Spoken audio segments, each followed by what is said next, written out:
This is the unabridged recording of Easy Does It, Bank Street Stories, Book 1, by Brooke St. James, narrated by Kate Rudd. Chapter 1. Galveston Island, Texas, May 1968. "Hello there. We are Tess and Abigail Cohen," I announced. I was bubbly and smiling and full of nervous excitement as we walked into the jewelry store on the corner of Bank Street and 23rd. "You should wait for Mom and Dad," my sister whispered from behind me. I glanced at her to find that she was staring at me with wide eyes, looking intense, frightened. I wasn't scared, though. I was feeling empowered. I held my shoulders back and looked directly at the man at the end of the counter, the one I had been talking to when we came in. He was a large, older man, bald on top, with dark hair that grew in a horseshoe pattern around the sides. The sparse hair he did have on the top of his head was long, and it shot out in unruly wisps. I could see those hairs clearly because he had a bright light shining down on the workstation in front of him. He was hunched over, and I watched as his head came up. I figured he was looking at me, but it was hard to tell with the glasses he was wearing. They were regular wire-framed spectacles, but some sort of magnifying tool had been attached to both lenses, so I couldn't even see his eyes. I wasn't surprised to find a person wearing such a contraption, seeing as how this was a jewelry store and he was a jeweler. I waved at him, but he didn't wave back. He was looking our way, but I couldn't see his eyes and he hadn't spoken. He stared at me, stone-faced. He was so unresponsive that I assumed he hadn't heard me. "Hello," I repeated. "We're the Cohen sisters, Tess and Abigail." "I don't have an order for Cohen," he said, finally, still stone-faced. Abigail pinched me, and I stubbornly ignored her, refusing to be intimidated. I approached the back side of the U-shaped counter where the man was positioned, and my little sister followed me reluctantly. "We don't have a jewelry order," I said, smiling at the man. "We're the Cohen sisters. We just pulled into town like 3 minutes ago. My parents are a few minutes behind us. Our dad wanted to stop at the service station and get gas for their trip back home. It took us almost 3 hours to get here, and we didn't stop. He said they wouldn't spend the night tonight, but Mom might talk him into it, depending on how big the apartment is." "That means we're sleeping on the floor," Abigail said from behind me. "We don't know for sure if they're staying," I said to her. "Excuse me, ladies, but none of this has anything to do with me," the man said. He used a no-nonsense tone in an effort to get our attention. I was instantly flustered and defensive because of his surly tone, and I stepped back, pointing upward. "Upstairs?" I reminded him, trying to smile. "We're moving in upstairs. We're the Cohen sisters. My dad's the one who worked it all out with you. We're your new tenants for the summer." The man let out a scoff, shaking his head as he went back to his work. "I'm not your landlord," he said. "I have nothing to do with you or your apartment." He was grumpy, and I held my head high, trying to show Abigail that we could take this whole encounter with a grain of salt. "We rented the apartment above the jewelry store on the corner of Bank Street and 23rd, I said, looking hopeful. "It was my understanding that there was a jewelry store on the first floor right below us. I thought this was the right place." "It probably is the right place," he said, "but it still has nothing to do with me. I don't know any of the tenants upstairs except Joan. I pay rent here, same as you do. Your door's that way." He pointed behind us and to his right. "Between here and the hardware store." And that was it. He didn't introduce himself or say, "Welcome to Galveston," or anything. He just went back to his work, assuming we'd show ourselves out, which we did. "I told you we should wait for Mom and Dad," was the first thing Abigail said when the door closed behind us. I was unaffected by his grumpiness. "So what if we went in the wrong door? I'm sure he gets that all the time. It didn't hurt him to tell us where to go." I walked down the sidewalk in the direction the man had indicated, and I glanced over my shoulder at the sign for the jewelry store. It said McCain Jewelers, and I added Mr. McCain to the list of people I didn't like very much in Galveston. He was the only person on it so far, but that wasn't saying much since he was the only person we had met. I wasn't going to let that discourage me, though. Today was the first day of the rest of my life. I had never been to a city as far away as Galveston without my parents, and I had never lived on my own. Today, I was doing both of those things. But I was ready for this. It was my first apartment, and it was on a beautiful island. Life was good. My parents would tell you this was a summer trip. They'd tell you that Abigail and I were just staying for the summer and that, come August, we'd be moving back home to Starks, Louisiana. They were under the impression that we'd be moving back home because that had been the plan all along. Now that I was in Galveston, though, I couldn't promise that I would be able to stick to the original plan. I had dreamed of living on the beach since I was a little kid. It was like I felt homesick for the beach, even though I'd barely ever been there. I fell in love with Galveston Island before we ever even got on the ferry. I loved palm trees, and I wanted to get better at art and make paintings of coastal landscapes. I had already done my research, and I knew there was an abundance of beautiful Victorian architecture in Galveston. I wanted to become a famous painter, and this island was just the inspiration I needed. I had whimsical dreams that didn't quite line up with my parents' plan of me marrying Stephen Mathewson and buying the house next door to them. Both Stephen and the house next door to my parents were fine options in the long run, but I had wild oats to sow, and my parents knew it. That was why they had offered to pay for this summer trip. This was an attempt to show me that we had beautiful beaches right here, close to home. They set me up with a trip to Galveston to keep me from moving to California. But ultimately, they wanted me home in Starks, Louisiana, population 13. Okay, 13 was an exaggeration, but it was a very small town. My graduating class had 36 students, and Abigail's had 34. She was 20 years old, and I was 22, and as far as my parents were concerned, we should both be married and having babies by now. Abigail had her own version of Stephen Mathewson waiting for her at home, but his name was Bubba Landry. Neither of us were technically going out with these guys, but in a town as small as Starks, it was hard to avoid getting paired up with your most logical match. That had been the way things were since we were kids. Stephen was my logical match, and Bubba was my sister's. We had gone out with them from time to time over the years, but neither of us had made any promises about settling down with them in the future. Abigail was a lot more boy-crazy than I was. Since we were raised in such a small town, there wasn't much trouble we could get into. If one of us was more of a rebel, it would be me. But Abigail's weakness was that she loved to look at guys. She didn't break many rules, but if she ever did, it would be on account of a man. One of the main reasons she went to college was to see what her options were other than Bubba. My mom happened to love Bubba, and Stephen for that matter, and she was convinced that this trip would be just the thing to bring us to our senses and make us realize we had everything we needed back home. I was already beginning to think her plan would backfire in spite of the lukewarm welcome from the jeweler on the corner. I walked down the sidewalk on Bank Street until I reached a small, hunter green awning with a door underneath it. It wasn't marked in any way, but it had to be the right place because just beyond it was the edge of the next building, which was the hardware store. There were cars parked on the side of the road, and two young boys jumped out from between two cars and ran past us, yelling at each other and playing chase. Their mother followed right behind them, apologizing to us and fussing at them. Abigail and I watched as all three of them rushed along the sidewalk to the door of the hardware store. The whole scene was divine. We were used to living so far out in the country that there was absolutely no way two kids would run past our front door. I smiled and took a deep breath, relishing in the hustle and bustle and newness of it all. "Those little boys nearly knocked you over," Abigail said. "I'm fine," I assured her, smiling. My sister's hair was styled in a neat bubble flip, and I paused long enough to reach up and smooth a lock of hair that had come loose and was blowing in the wind. "I'm just gonna put a headband on and let it go from now on," she said. "To heck with all this hairspray. Is it this windy all the time here?" "I don't know," I said. "I was too young to remember anything the last time I was here." "Yeah, I was only 2 years old, so I don't remember it at all," Abigail said. She was talking at my back because I had turned and was now fiddling with the doorknob. I opened the door. I could hardly pay attention to responding to Abigail because I was so excited about the entryway. It was really just a long wooden stairwell on the left, going up to the second floor.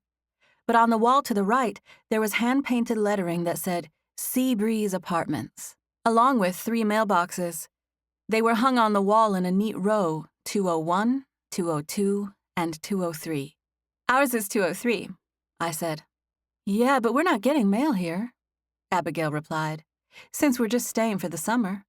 That doesn't mean we can't get mail, I said. I lifted the lid on the mailbox marked 203 and peeked inside. Abigail pulled me back by the shirt. Don't, Tess, she said. That could be somebody else's. I turned and leveled her with a carefree expression while shrugging. It's our apartment now, I said, and there's nothing in there anyway. My eyes widened excitedly. Let's go upstairs. We climbed the stairs to the 2nd floor and walked to apartment 203, which was near the top of the staircase at the back side of the building. I had the key in my bag, and I unlocked the door. We walked into the living room and noticed that the apartment jutted off toward our right. The living room was furnished with a couch, coffee table, and lamp. There was a hallway to our right, and we followed it to the opening that led to a small, square kitchen. Just past the kitchen, at the end of the short hallway, were the doors to the bathroom and bedroom. The bathroom was on the left, past the kitchen, and the bedroom was straight ahead. We walked into the bedroom. There was a bed in the middle of the room, along with a nightstand and lamp. The dresser was on the adjacent wall. It was a nice-sized room. The whole apartment was roomier than I imagined, and it had high ceilings. Abigail brushed past me and walked to the bed, turning and collapsing onto her back dramatically. Don't get too comfortable, I said. Why not? I want to sleep in here with you, she said, propping herself onto her elbow. What? I thought you already said you wanted the couch. I thought you were going to make the living room your room, remember? Yeah, I thought I would, but that couch in there is stiff and small, and it's covered in plastic. I don't want to sleep in there. Plus, if we have people over, it'd be better to have all our personal stuff in here. I stared down at the queen-sized bed and smiled at the way Abigail was sprawled out, taking up most of it. Come on, she said. Just let me share this room with you. I'll just sleep with you. My little sister had been afraid of the dark her whole life, so this was a phrase she had said to me countless times. What do you do when you go to college? I asked, looking at her. You know what I do. You've been to my dorm. I have my own bed. I'm not asking because I'm scared. I just don't want to sleep on that couch. And you have all this room in here anyway. Abigail stretched out on her back and moved her arms and legs like she was making a snow angel. The quilt bunched up around her as she moved. Fine, I said. I set down my bag and sat next to Abigail on the bed. I glanced out of the window before I swiveled to look at Abigail. Thank you, she said. I won't take up any room at all. I knew this was a lie, since she kicked, but I also didn't mind having her in the room with me. I was a little reluctant about sleeping alone, too. Unlike my sister, I had not gone to college after high school. I got a job at Tillman's Pharmacy right after I graduated, and I had been working there ever since. I slept in my own room while she was away, but it was at my parents' house. This summer would be my first experience living on my own, and I was terrified and overjoyed at the same time. Chapter 2. Esther! I could tell by my mother's sharp, urgent tone and the fact that she called me by my full name rather than Tess that she meant business. I sprang off the bed and headed toward the living room as quickly as I could. My mother was standing in the doorway of our new apartment, staring at me with a wide-eyed motherly glare. Your father needs your parking place, she said. We've circled the block twice and can't find anything close. I had my car keys in my pocket, so I instantly headed toward the door. I walked past my mom while she was still talking. We found a spot down by the lawyer's office, but if we parked there, we'd have to make trips all that way, so Dad told me to come ask you to move your car. My mother's station wagon was packed to the brim with our things. We would have several trips each, so I knew we needed to let my dad park as close as possible. I'll move it, I said, walking down the stairway once I made it past my mom. Your dad circled the block, she said at my back. Don't get out of your spot till you see him come back around, because somebody else will get your spot if you do. I passed through the area with the mailboxes at the bottom of the stairs and walked out of the door. I glanced back to find that my mom and sister were following behind me, so I paused and held the door for them. We all walked outside together, but they stayed back by the door, and I instantly went to the driver's side of my 1963 Volkswagen Beetle. It was light yellow, and I loved it dearly. It wasn't brand new when I bought it, but it was only a few years old, and the man I bought it from had taken really good care of it. I had worked full-time and saved every penny for over a year to be able to afford it. Abigail didn't have a car of her own, and she thought I was the hippest big sister ever for saving up and buying it. She would move back to Lake Charles in the fall for college, but until then, her summer home was at the beach with me and my VW Beetle. I stood by my car, watching the street, waiting for my dad. "He circled the block," my mom said, seeing me looking out for him. "Just wait till he gets here." "I am," I said. My eyes roamed over the neighboring buildings, and I took a deep breath, taking in the mid-morning air. It smelled different here than it did back home. The air had a different feel to it, too. I smiled, taking in all the buildings and cars. This was completely different than the tiny country town I was used to. I felt resplendent in this city, and I stood up straighter than usual. I saw my dad come around the corner. I caught sight of him from over the other cars, and I waved big at him, letting him know where I was. He stopped in the middle of the road, giving me plenty of room to back out of my parking spot so that he could take it. I quickly got into the car to move it. I was used to driving a Standard by now, but sometimes I still had trouble. I had to push down on the gear shifter and pull it toward me to get it into reverse. I felt around for the gears, making sure the shifter was in the right place. It was easy to miss the gear, which made a loud, embarrassing grinding sound. I gave it gas slowly, smiling when the car moved backward without that sound. I let up on the clutch as I gently pressed the gas pedal, trying for that delicate balance that would let me back up smoothly. I watched in my rear view and glanced behind me, but the way was clear and I backed out easily. I drove forward to circle the block in search of another parking spot. There was a small parking lot on 23rd Avenue close to our building, but there were a lot of cars in it when I drove by earlier. I figured I could always drive through it if I couldn't find another spot on the street. I was having thoughts of parking options when I heard a siren approaching. I looked back to find that a police officer was turning onto Bank Street, and I watched as my dad slowly pulled into my parking place so that he could get out of the way. There was no traffic, so I crept along in first gear, watching the scene behind me unfold in the rearview mirror. The officer pulled up and stopped behind my father. There was a second man in the passenger's seat, and he got out of the car, pointing and saying something. It looked like he was talking to my family. I turned and glanced over my shoulder, noticing a few people coming out of the hardware store. I hurried and parked when I found a spot in front of the law office at the end of the block. By the time I got out of my car and began walking back toward my family, the officer who was driving had already double-parked behind my dad and gotten out of his vehicle. Several people had gathered in front of the hardware store. My parents and sister were there, too, but they were standing off to the side. My heart dropped when I noticed blood. I saw a man holding a white piece of fabric on the side of his face. He took it off to readjust it, and I saw a flash of red blood. He was a tall, healthy, middle-aged man whose only infirmity seemed to be the injury to his face. "I'm the one who called it in. I saw the man running down the block," an older lady yelled from an upstairs window right above the jewelry store. I squinted in her direction. I couldn't see her very well, but I thought she did have white hair, and her voice definitely sounded old, warbly and high-pitched. There were several of us standing on the sidewalk nearby, and we all looked up when she yelled down. She continued, "I saw that man running off. I was the one who called it in. I was just sitting here looking out the window, and all of a sudden I saw that man come running out from under the hardware store awning and down the street like he was being chased by wild animals. I didn't think much of it at first, thought maybe he was just in a hurry.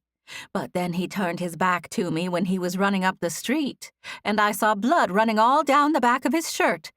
Enough blood to kill a man, I thought." She reached her arm out of her open upstairs window and pointed.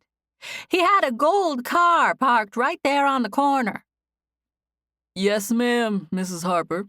We were coming here to answer your call about it, but I've got Nathaniel King down here, and he seems to know what happened," I think they've got it under control. Oh, does he? She yelled curiously in her little old lady voice. What was it? Did something happen at the hardware store? I glanced at the man with a bloody eyebrow. He was shaking his head at the officer, and I got the idea, just from his expression, that maybe Mrs. Harper had a hard time minding her own business. I assumed the man with the wound was Nathaniel King. I also assumed that the hardware store, which was called King's Hardware, belonged to him. I walked slowly and circled around discreetly to stand by my family so we could leave them alone. It's all fine, Joan, Mr. King yelled. We knew that boy who ran off, and we've already handled it.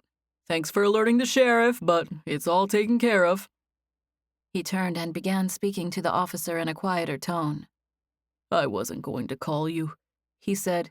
It was a matter between that boy and my son, and I had already taken care of it. I could hear their conversation because they were only about 5 feet from my family, and I had to walk past them. Hello, young lady. The man with the bloody eyebrow greeted me as I passed. It was an awkward time for an introduction, but he was just one of those guys who was too much of a gentleman to ignore a passing lady. Hello, I said, turning to him with a nod and trying not to stare at his wound. I glanced past him into the window of the hardware store, and I saw that there was a group of 5 or 6 people standing right inside where I could see them.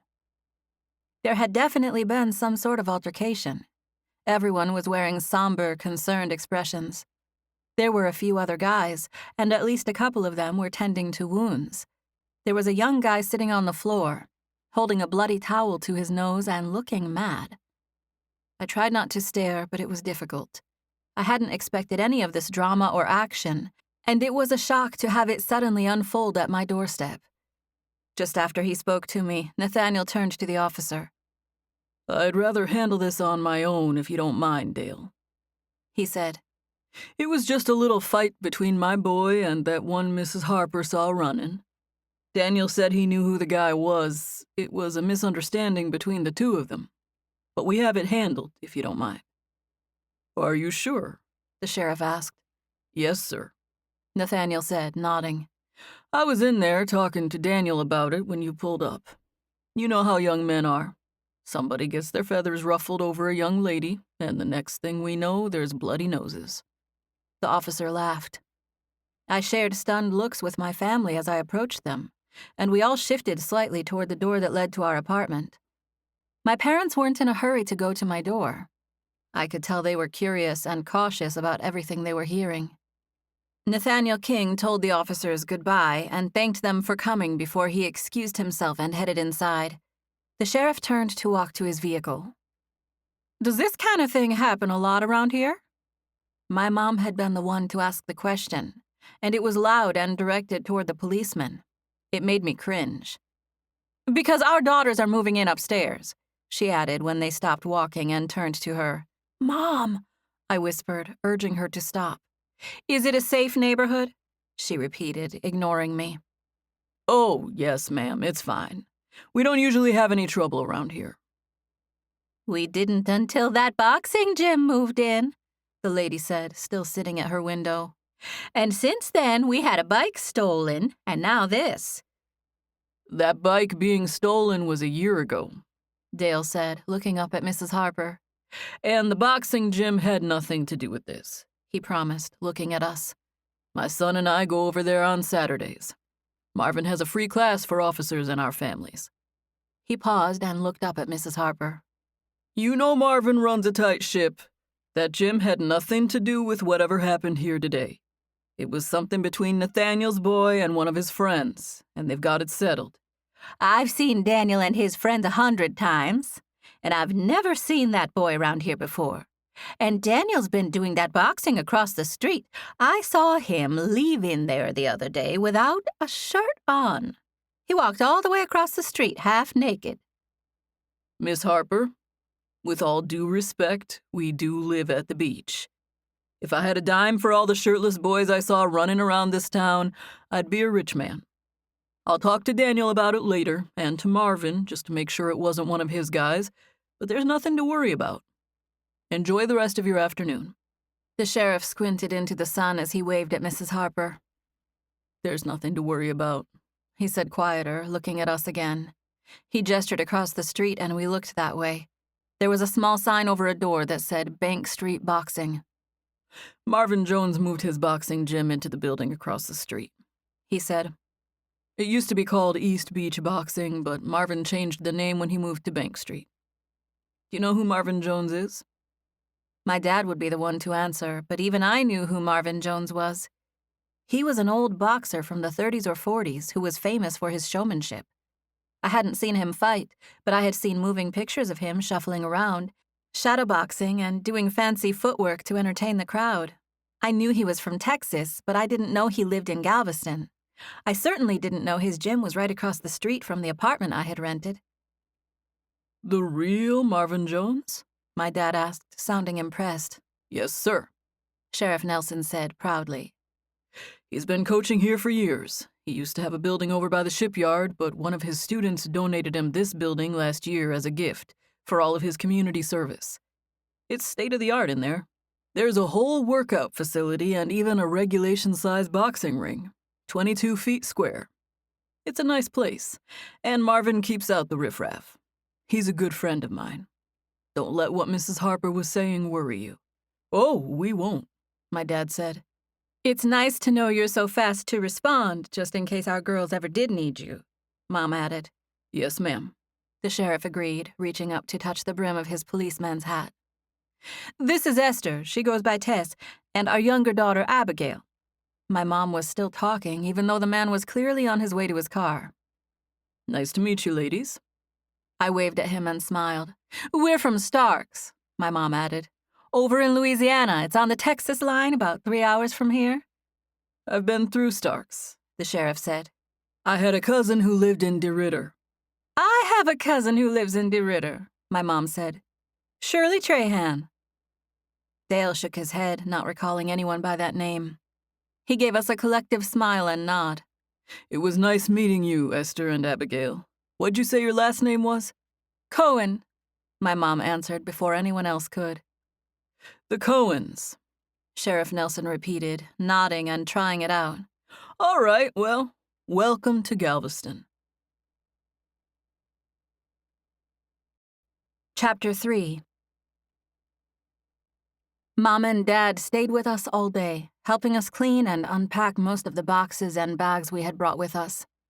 They thought about spending the night, but they ultimately decided to head back home. My mother cried when they drove off, and I made a face like I was having a hard time with saying goodbye. But parting ways was always harder for the person whose surroundings didn't change, and in this case, that was our parents. I was more excited than I had ever been in my life. Abigail's clothes took up most of the closet, and I was so happy that I didn't even care. My stuff took up most of the bedroom anyway.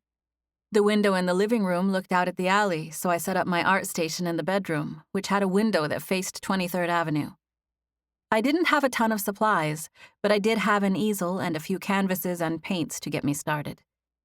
I was just happy to be living in a big city, finally. When I parked down the block by the lawyer's office, I noticed a place called Carson's Diner on the corner of 24th and Bank. Ever since then, I had visions of myself sitting in there, hanging out, and making all sorts of friends. Abigail was the boy-crazy one, but for some reason, I kept going back to what the sheriff said about shirtless guys and how he wished he had a dime for everyone he saw. I pictured a few of them in the fantasy of me in the diner. I'd laugh and talk and make new friends and crack all the best jokes at the best moments. I'd watch what I ate, sit up straight, and captivate everyone with my charm. They'd all wonder how someone so worldly and wise came from a little country town in Louisiana. I was sitting on the living room floor later that evening, pondering these sorts of things. I was smiling and planning and daydreaming about a glamorous future in Galveston. I had my back propped against the front of the couch, but then I realized it would be more comfortable to go ahead and sit on the couch rather than just lean against it. It had been a long day, and sitting quickly turned to lying flat on my back, staring at the ceiling. It was only 7 o'clock, but we thought we might be in for the night, so Abigail had gone to take a bath. She went in there when a record was playing the last song on side A. I was consumed with thoughts, so rather than get up and turn the record over, I just stayed there in the quiet, staring up at the ceiling and thinking. Get that cigarette out of your mouth, boy, I heard the man's deep voice say. He wasn't speaking loudly, but my window was open and my head was positioned right next to it. It sounded like they were just below me in the alley. You smoke? I heard the other guy say. The man had called him boy, but his voice was deep. First of all, I only smoke 3 a day, and I do it because I'm an old man. My body's broken down anyway.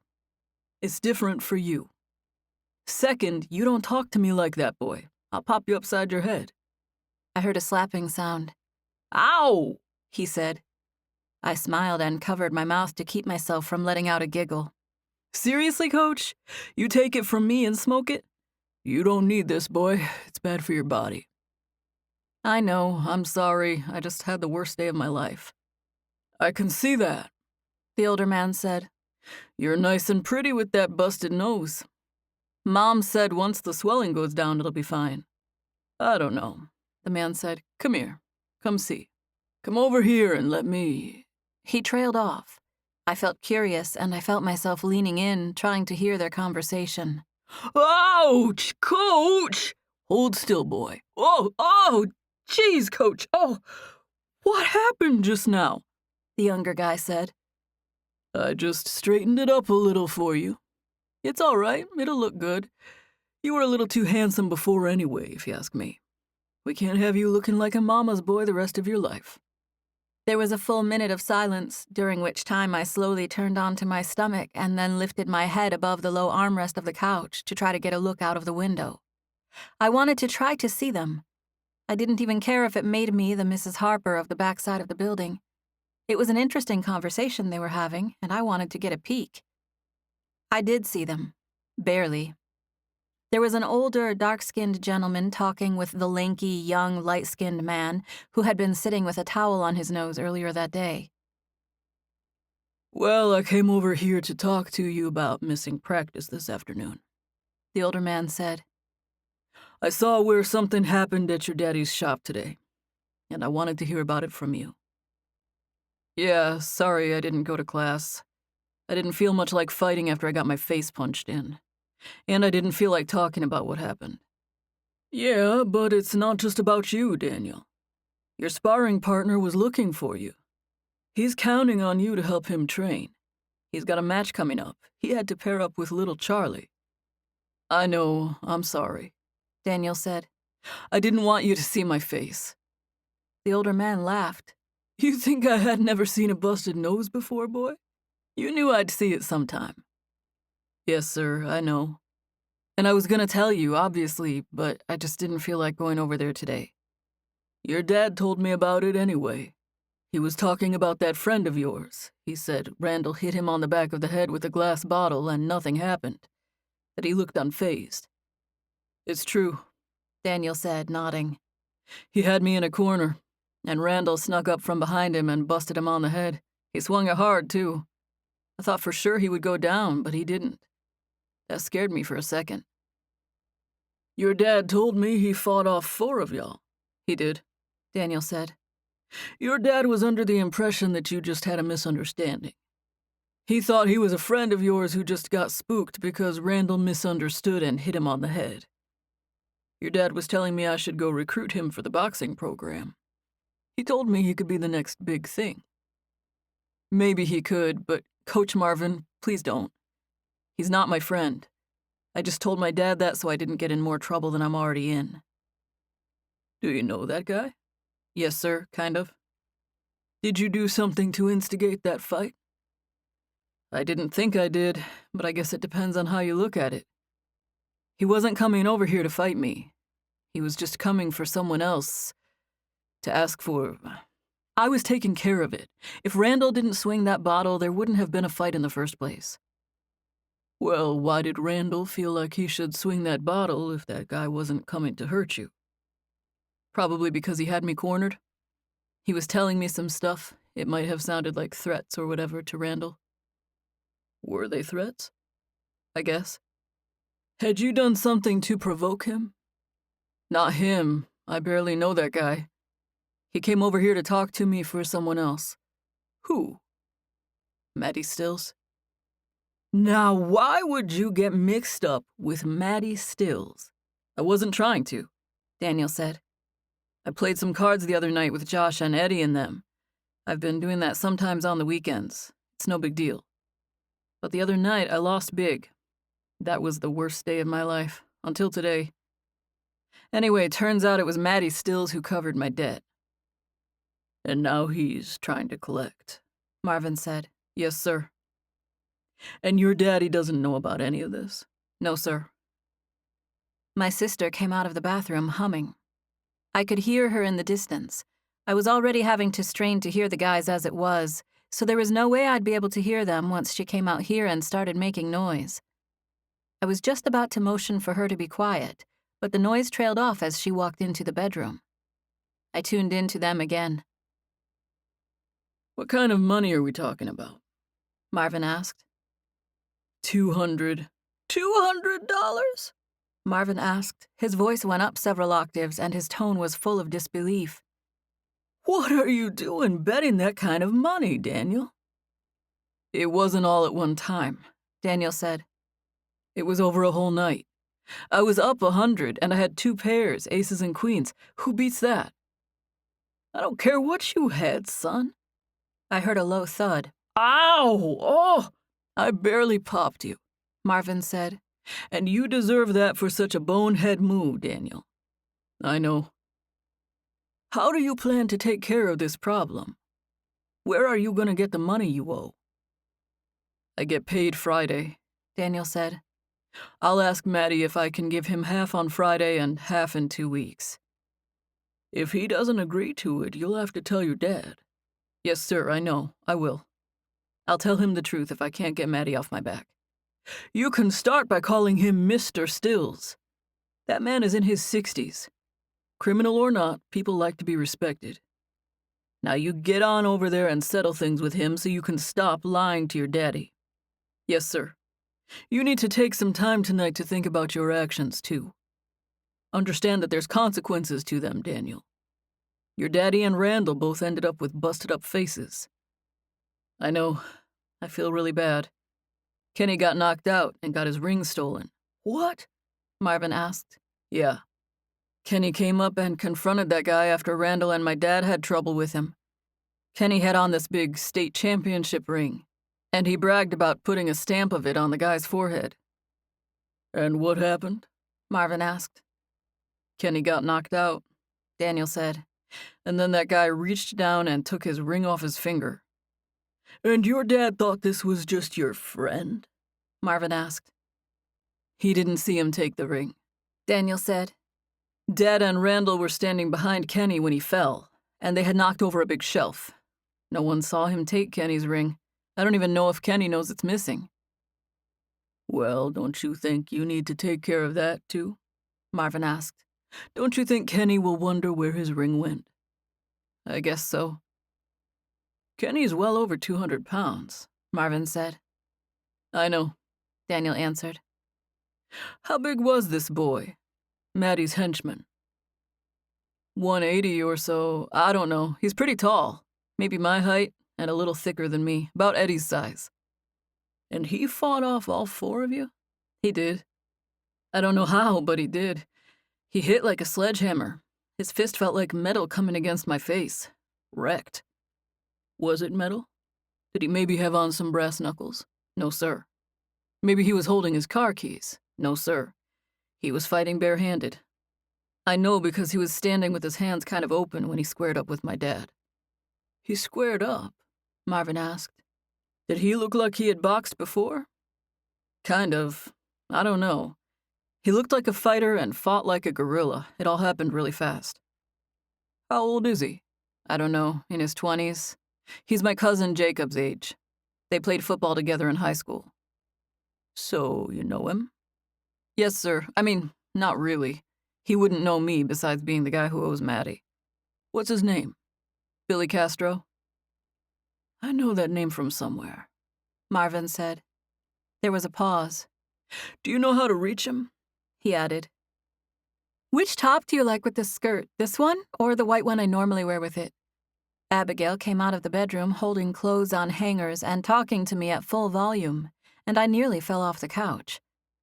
I had been so into hearing the guys' conversation that I forgot my sister might come into the living room at any moment. Shh! I shushed her, but I did it more with my expression than my words. I barely whispered the sound, but my eyes went wide like it was a matter of life or death. "What?" she asked, looking concerned and talking too loudly.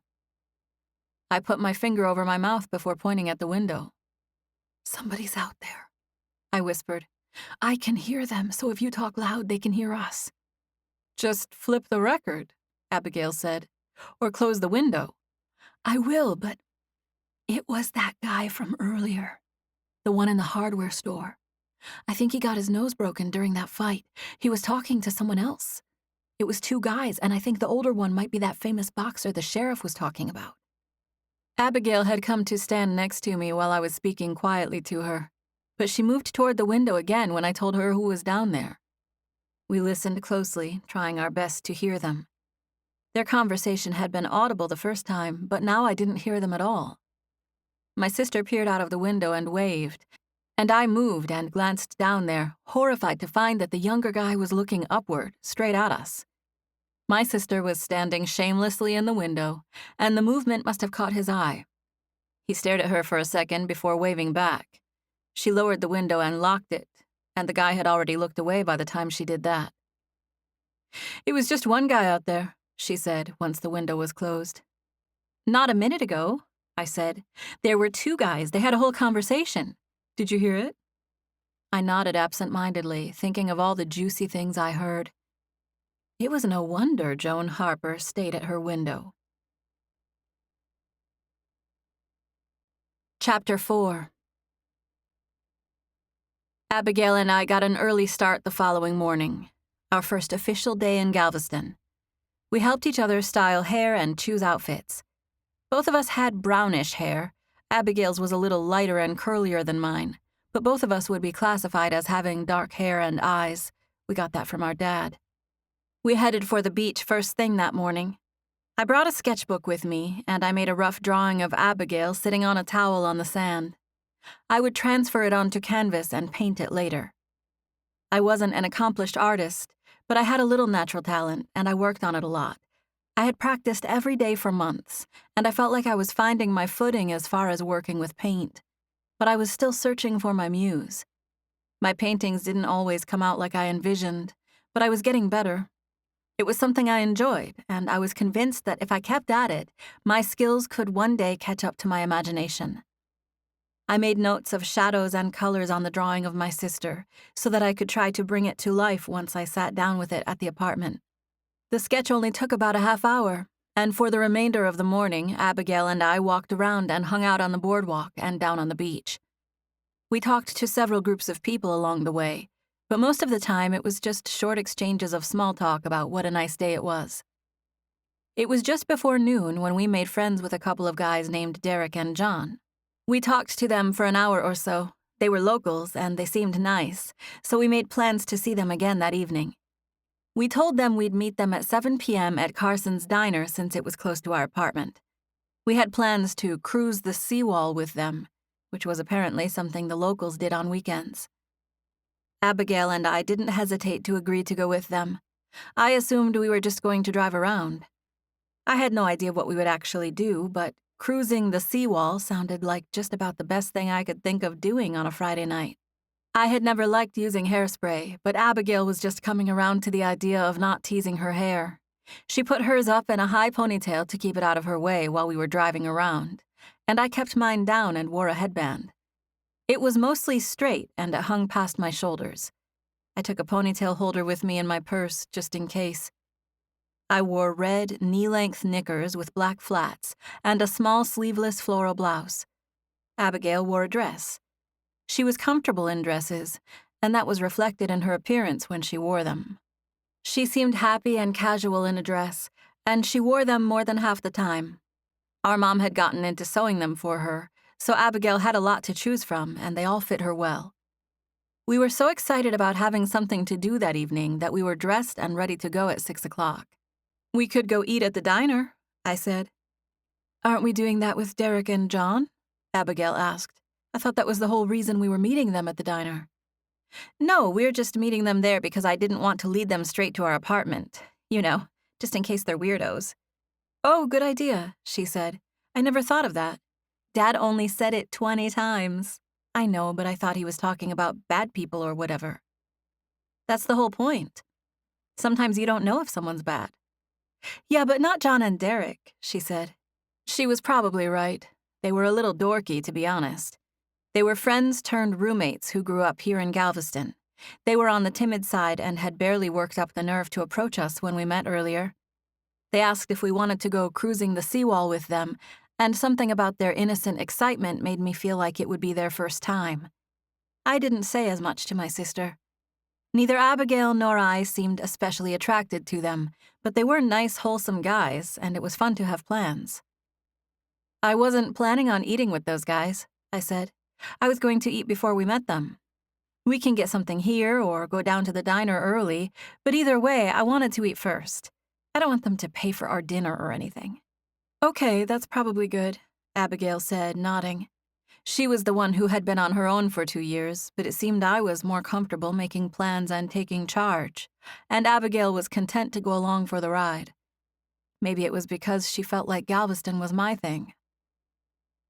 Abigail and I went to the diner early so that we could eat and be done by the time the guys got there. We sat at a small table near a row of booths. The restaurant was about half full when Daniel with the broken nose from the hardware store came in with the man I believed to be Marvin Jones. I knew he was the famous boxer now that I saw him from this distance. He was a lot older than the man I saw shadowboxing in those videos, but I recognized his kind face instantly. He had eyes that squinted just the right way that made him look sweet and approachable. They sat at a booth that was near us, and my heart sped up with excitement. They were close by, and I was positioned where I was looking toward their table. I wasn't nervous because I was interested in Daniel. He was handsome, as far as I could see past the broken nose, but he seemed younger than me, and honestly, it just wasn't about that. It wasn't about me being starstruck by Marvin Jones either. He was just a nice old man. I was intrigued by Daniel's whole situation, though, and I wondered if I would get to hear a continuation of the conversation I overheard in the alley the day before. Hey, Mr. Jones, Daniel, I'll be with y'all in just a minute. Our waitress spoke to them as she brought our drinks to the table. Marvin Jones gave her a patient nod. We're in no hurry, Diane. We're waiting on somebody else. Diane delivered our drinks and took our order. Abigail chose the club sandwich, and I ordered the meatloaf. We were sitting close enough to Marvin and Daniel that they heard my order, and Marvin shot me a look of approval, which made me glance at him and smile. I liked that man instantly. I could tell just from a few seconds of eye contact. Diane turned to speak to them, and Marvin shifted to stare up at her. Can I bring you some coffee while you wait? She asked him. Sure, Marvin said. What happened? Did you lose a boxing match? She asked, looking at Daniel. He sure did, Marvin said, answering for him. Do you want some coffee too, Daniel? Diane asked. No, ma'am. I'll have a root beer if you don't mind. She nodded. I'll be right back with those. Did you see that little yellow beetle parked in front of the store? Daniel said. Lainey wants one just like that. She's been begging Dad for one like that since it showed up yesterday. Your little sister? Marvin asked in a disbelieving tone. Is she driving already? No, sir, not yet, but almost. She just turned 15, and she's already begging Mom and Dad for a car. She saw that one parked outside the hardware store. Is she working there now? Just since Alice quit. They're trying to hire a replacement, and Dad told Lainey she needed to help out while we're looking for someone, and then she has to train the new girl on register. He said if she wants a car that bad, she needs to save some money. Abigail and I shared subtle conspiratorial glances while Daniel was talking. I had been on the verge of saying something to them about the beetle being mine, but I kept my mouth shut. My sister pointed out a jukebox, which was near the door. I was thankful for that because just then a dark-haired young man walked in. I knew it was the guy they were waiting for before he even headed to the booth. It was the one they called Billy. I just felt it. This had to be the guy who had come to collect a debt from Daniel. It had to be the same guy who had a bottle cracked over his head and then took on 4 men, knocking one of them out. He was a substantially large young man, But I had pictured someone who was almost as broad as he was tall. This guy was lean and muscular. He was dangerous, and it was obvious from the second I saw him. He was stone cold, not even sparing glances at the people he passed on his way. He headed straight to Marvin and Daniel's booth. I did my best to act normal and ignore him, but I was mesmerized. I tried to make my glance at the jukebox look natural, but I found myself staring for too long, so I turned to my sister again. "I might get a soda when she comes back," I said, making the most generic conversation I could. "Me too," Abigail said. "I should have gotten one earlier." She was as distracted by the table next to us as I was. We both spoke a minimum amount, since we were paying attention to other things. I tried not to look directly at Billy as he came toward the table, but I couldn't help but take a glance or two. Okay, I took 3 glances, but he was devastatingly handsome. He had a cut on his cheekbone from the fight the day before, and his short, dark hair was combed away from his face. He had on jeans and a white t-shirt with black boots. His face was noble and handsome, even though he was straight-faced, almost scowling. His stride was long and determined. He was fierce and unrelenting, and my heart pounded. I was scared to death of him, and yet, at the same time, I wanted to curl up next to him and see what he smelled like. I took a sip of the water that was sitting in the glass in front of me, trying my best to ignore him. It was difficult because he came to stand in the aisle beside me. Daniel had been sitting across from Marvin, but he moved, positioning himself in the booth next to Marvin and across from the new guy. Abigail was looking their way when he sat down. He must have looked back at her because she smiled shyly in that direction before glancing at me. She adjusted her legs under the table, letting her foot accidentally hit mine. I had no idea what she was thinking, but there was definitely conspiratorial foot bumping. Marvin reached out to greet the guy who just walked up. "I'm Marvin Jones," Marvin said, sticking his hand out. "Billy Castro," the guy replied, shaking Marvin's hand. He didn't look like he was excited to be there. I wasn't looking straight at him, but I could tell by his tone and demeanor that he wanted to get to the point. "Sit down, son, and I'll buy you some dinner. I'm not hungry." As he was saying that, Diane walked up with their drinks. "I like your shoes." I leaned in and spoke quietly to my sister. It was a bogus comment, and she knew it. "Thank you," she said, knowing exactly what I was doing. "I got them like 2 birthdays ago from that store in Beaumont." I nodded, but I was really paying attention to the action at the booth next to us, as was my sister. Marvin asked for 3 orders of meatloaf, and Billy insisted that he wasn't hungry. "Did you eat already?" Marvin asked. "No." "Then let me buy you a meal," Marvin said. "I wanted to ask for a few minutes of your time anyway.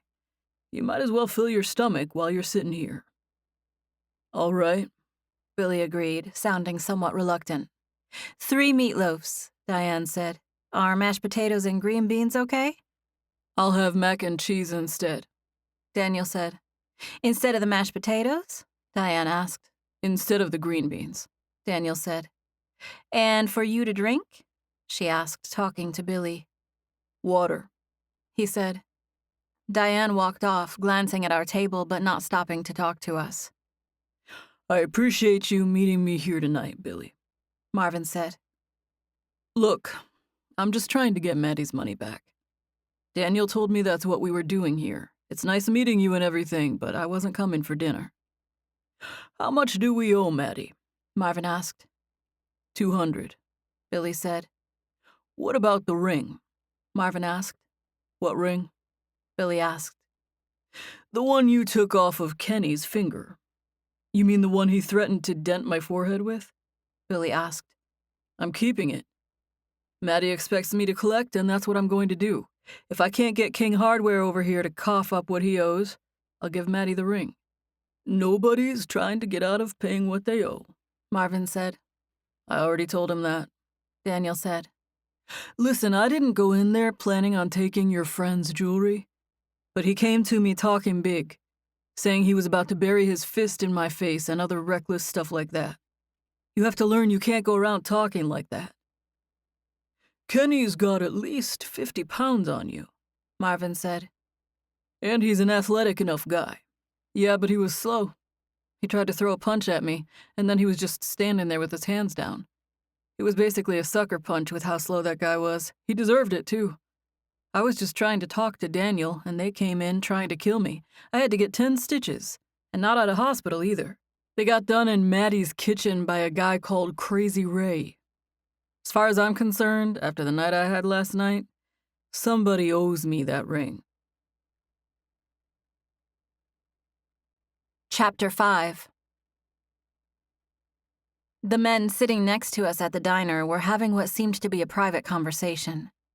But they had it in such a casual way that it was like they had nothing to hide.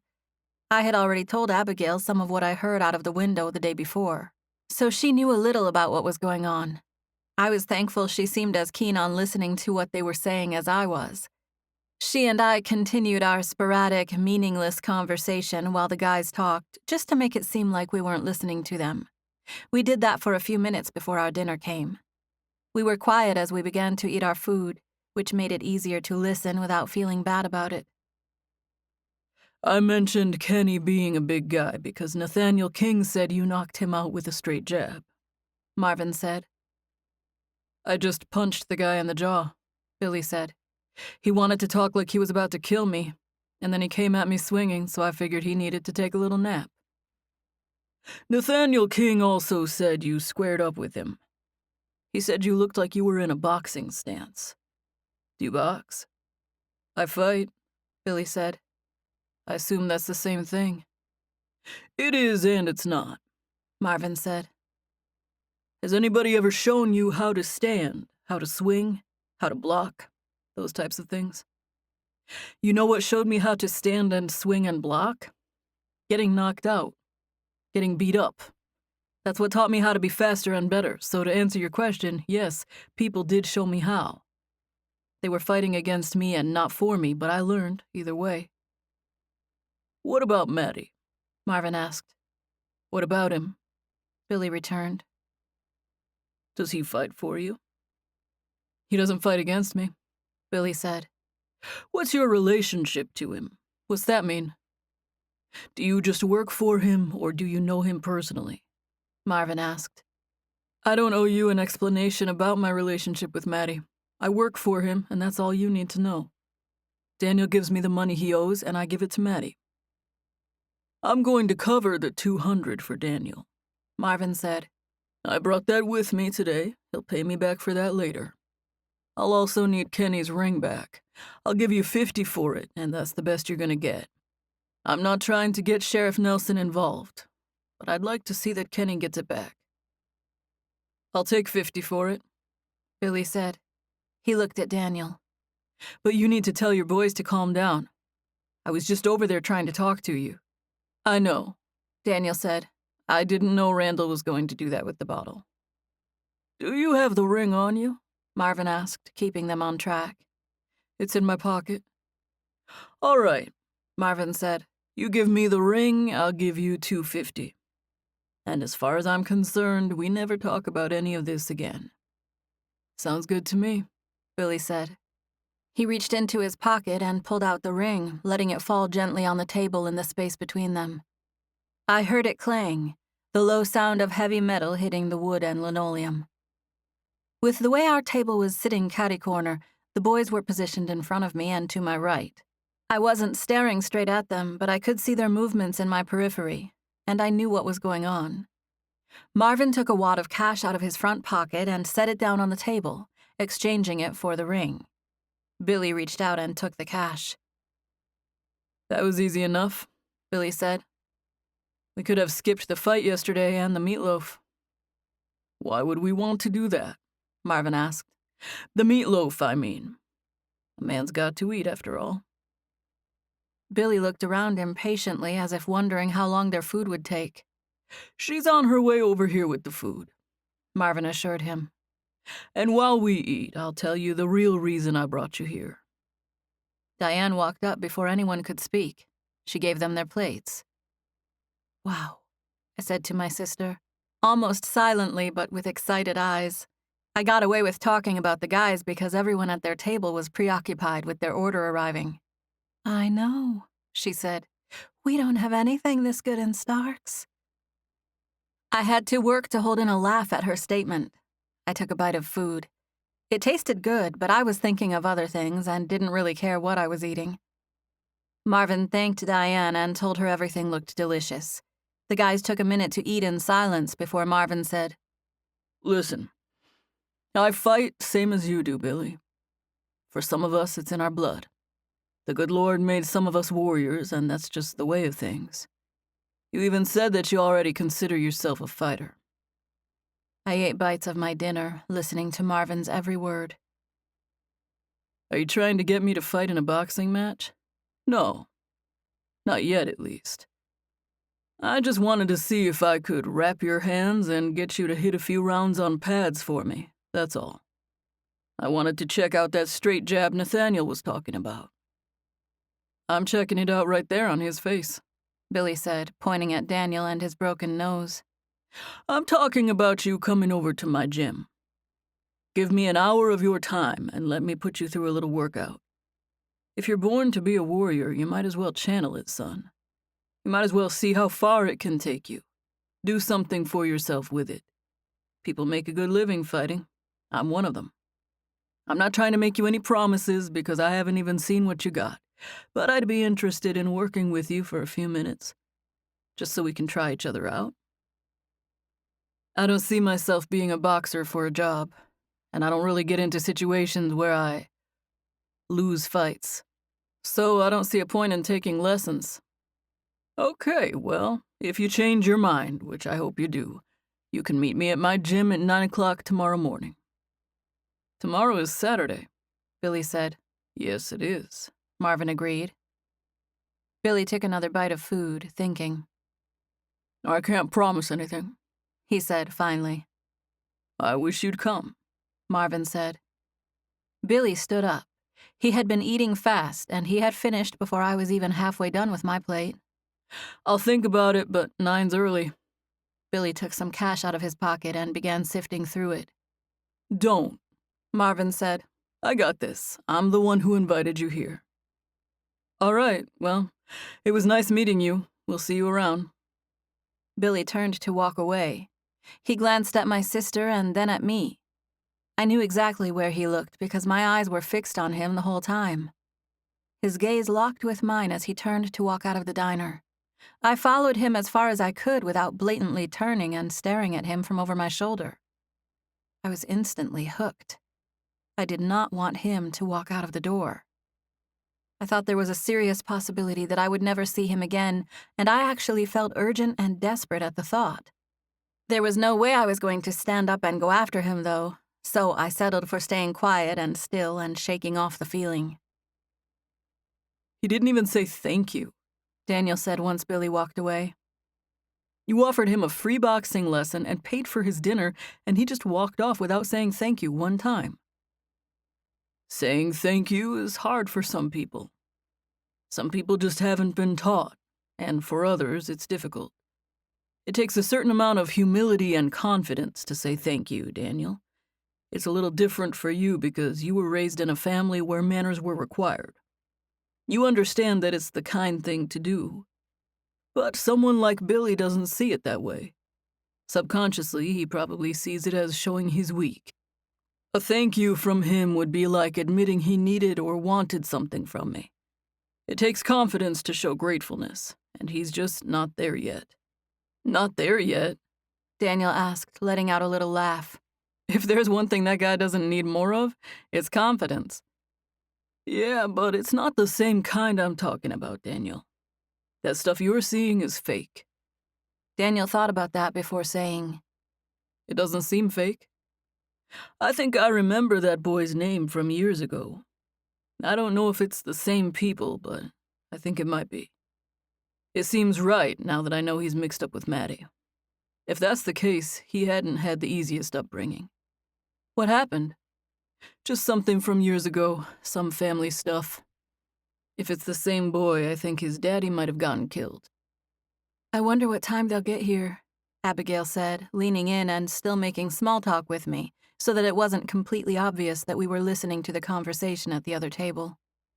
I wonder what time it is now, I said. I looked over my shoulder, searching for a clock, but really, I was happy to have the excuse to turn around and glance toward the door at Billy. He was already outside, walking on the sidewalk, when I turned. I stared at him for a second or two and actually debated about whether or not I should stand up and run after him. But that was just crazy. What would I say to him if I did that? Nothing. It was silly of me to even consider trying to catch him, and I smiled inwardly as I turned back around. "You didn't even look at the clock," Abigail said. She gestured to the wall to her right, where there was a big clock with the picture of a vanilla ice cream cone in the middle. It was 6:50. "I guess they'll be here in 10 minutes, I said. What do you think of that meatloaf, young lady? Marvin was looking past Daniel, and his voice was projecting toward me. I looked their way, and Daniel pushed his plate to the other side of the table before slipping from one side of the booth to the other. "Yes, sir, I love it," I said, answering Marvin's question. "It's just like my mama's." I'd like to know your mama, Marvin said. "She's my mama, too," Abigail said. Sisters, Marvin said, smiling and nodding as he glanced Abigail's way. With the way he was sitting, he had an easier time making eye contact with me, so he had to turn a little to face Abigail. If I'm not mistaken, you're the ones who drive that little VW Laney King wants so bad. "That's my sister's car," Abigail said, pointing at me. I thought so, Marvin said. His gaze slowly shifted to me. I saw you getting out of it this afternoon.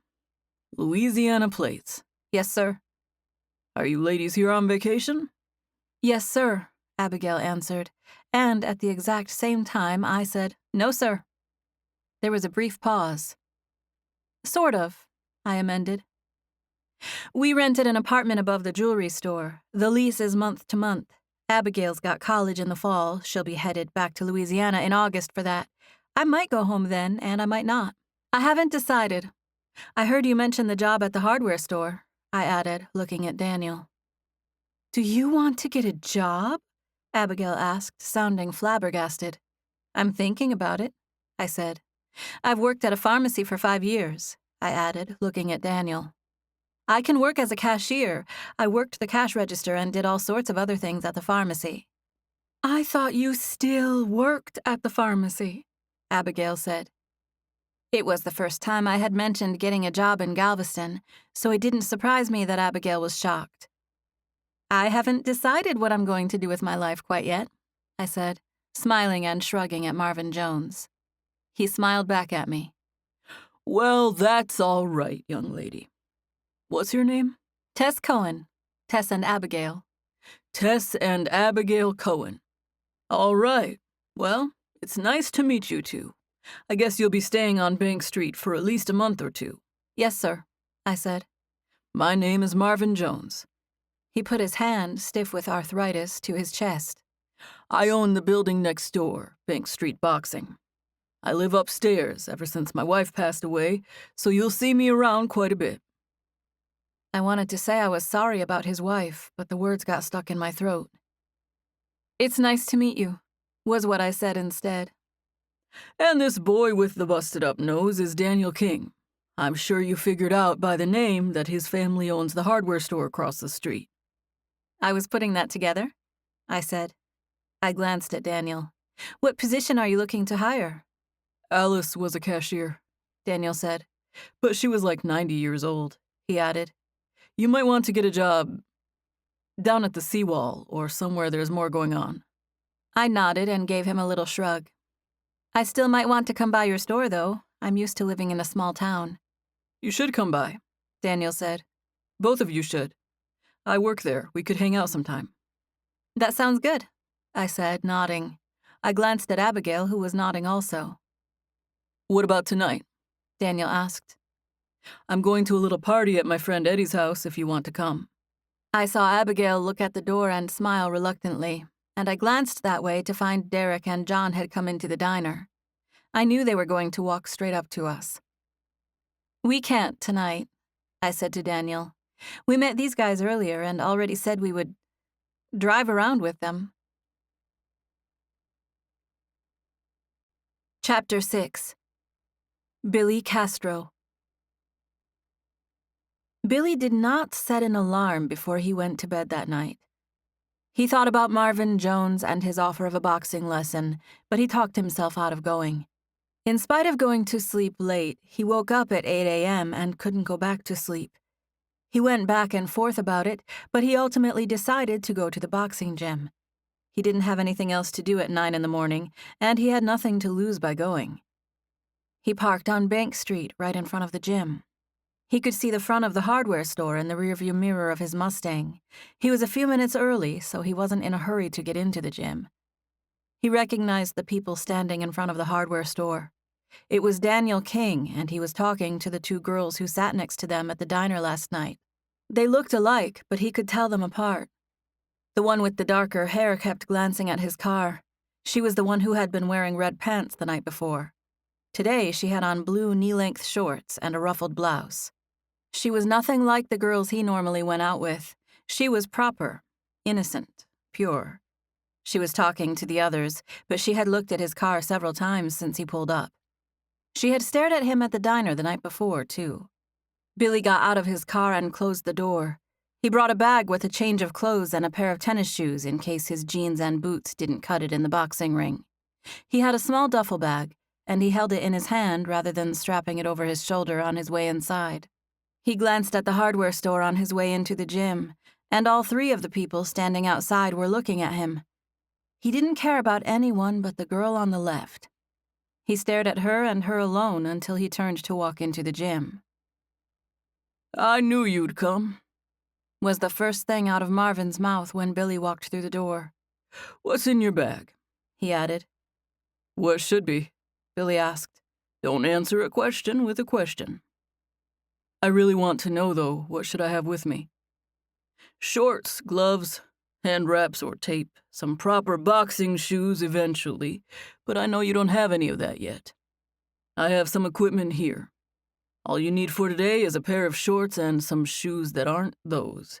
Good, because I have none of that other stuff. I brought a pair of shorts and some sneakers, but they're not boxing shoes. Sneakers would work, but I can get you a pair of my shoes for today, Marvin said. Size 11. That'll be fine, Billy said with a nod. We'll work in the ring. Coach Lambert is coaching a few guys on the bags, so I'll take you over here and work with you myself. Billy followed Marvin to the locker room, where he changed into his shorts and laced up his borrowed boxing shoes. The whole place, the whole process, it was all foreign to Billy. But Marvin had done all of it so many times that he quickly and efficiently walked Billy through every step. He wrapped Billy's hands with a strip of fabric for support. Billy made a fist and then flexed his hand, smiling at the feel of the wrap. He had never wrapped his hands like that before, and it felt nice. It felt natural. Marvin loaned Billy a pair of boxing gloves, and they made their way to the ring. The next hour was a non-stop whirlwind of information. Billy had a fresh head wound, and Marvin was sensitive to it being there, but he walked Billy through different punches and stances and boxing principles for a full hour. Billy was competitive and strong-willed, and he was intensely focused on Marvin the whole time. Easy, Billy. Easy ones. Nice and easy, Marvin said as they ran through a sequence of punches. Jab, jab, hook. Jab, jab, hook. Jab, jab, hook. Let me see jab, cross, hook to the body, and I'm not looking for power, Billy. I just want to see your form. Take it real slow. Easy. Marvin caught the 3 punches he asked for. Easy, Billy, he said, smiling as Billy performed the combination. That was easy, Billy insisted. I was going at about 10%. How much easier do you want me to go? No, I meant your name, your nickname, your fight name. You're Easy Billy Castro. I didn't ask for a nickname, Billy said, feeling overwhelmed by all the information and trying not to show it. I don't know how many times I said easy, Billy, during that practice, Marvin said, shaking his head and wearing a laid-back smile. I counted 3 in the last, 2 minutes. Marvin's assistant coach, Dizzy Lambert, chimed in from a few feet away. I kept looking up there thinking he was killing you or something. No, but he was gonna kill himself if he didn't slow down. This boy has a 2-inch cut on his head, and he's coming in here wanting to throw a punch like nothing's bothering him. Marvin reached up and gently slapped the side of Billy's shoulder. That's all for today, Easy Billy. We'll take it slow while you have that bump on your head. Get changed and come see me in my office. Billy nodded at Marvin before he started taking off the borrowed gloves. Marvin ducked beneath the ropes and stepped down from the ring using a small set of stairs at the corner. Billy made his way to the locker room where he changed into his jeans and boots. He made a stack of Marvin's things. He started to leave them on the bench in the locker room. He was going to leave the gym without going to Marvin's office. But he picked up the things and tucked them under his arm. Coach's office is right over there. Billy turned to find Dizzy Lambert was talking to him. Billy had long ago developed an aversion to people in authority, and he almost walked straight out of the gym so Dizzy didn't have the satisfaction of thinking he told Billy what to do. He sucked it up and nodded at Dizzy before he walked into Marvin's office, since he was planning on doing that anyway. Come on in, Marvin said, waving Billy inside. Billy had been in a coach's office before. He played football in high school, and Marvin's office was set up much like Billy's football coach. It was a small square room with a desk, 2 chairs, a filing cabinet, and shelves. It was a little messy with papers, knickknacks, trophies, and all sorts of sports memorabilia spread out and hanging on the wall. Billy set the borrowed items down on the nearby shelf. Marvin motioned for Billy to sit in the chair on the opposite side of his desk, and Billy did as the man asked, sitting on the edge of the chair like he didn't plan on staying. I'd like you to be comfortable, Billy. I am, Billy said. I'd like you to start getting comfortable around me and around this gym. I'd love to see you in here regularly. I'd love to coach you. I guess people pay you for that, Billy said, looking around. I guess that's how you can afford to keep this place open. They do, Marvin replied. The building was given to me, but yes, I do run a business here. I provide a service. I wouldn't expect you to pay me anything, though. Not until we see if we can help each other. You need to give that cut on your head a few weeks, but I'd like to see you and work with you again at that time. I could have gone harder today. I don't need to wait 3 weeks if you're just trying to see what I've got. Marvin smiled. Easy. Marvin hesitated between the 2 words and said the second one in such a way that he was using it as Billy's first name. Billy didn't mind the name enough to protest. He figured there were worse nicknames he could have been given. Listen, though, I want you to come up here any time, Marvin said. Come stop by. I'm here all the time. You can talk to me and meet a few of the athletes.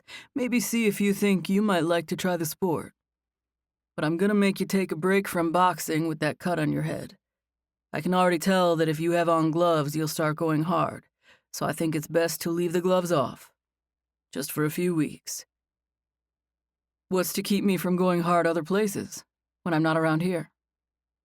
You are, Marvin said. You're the only one that can do that. For now, that's your homework. Take care of yourself. Don't injure yourself.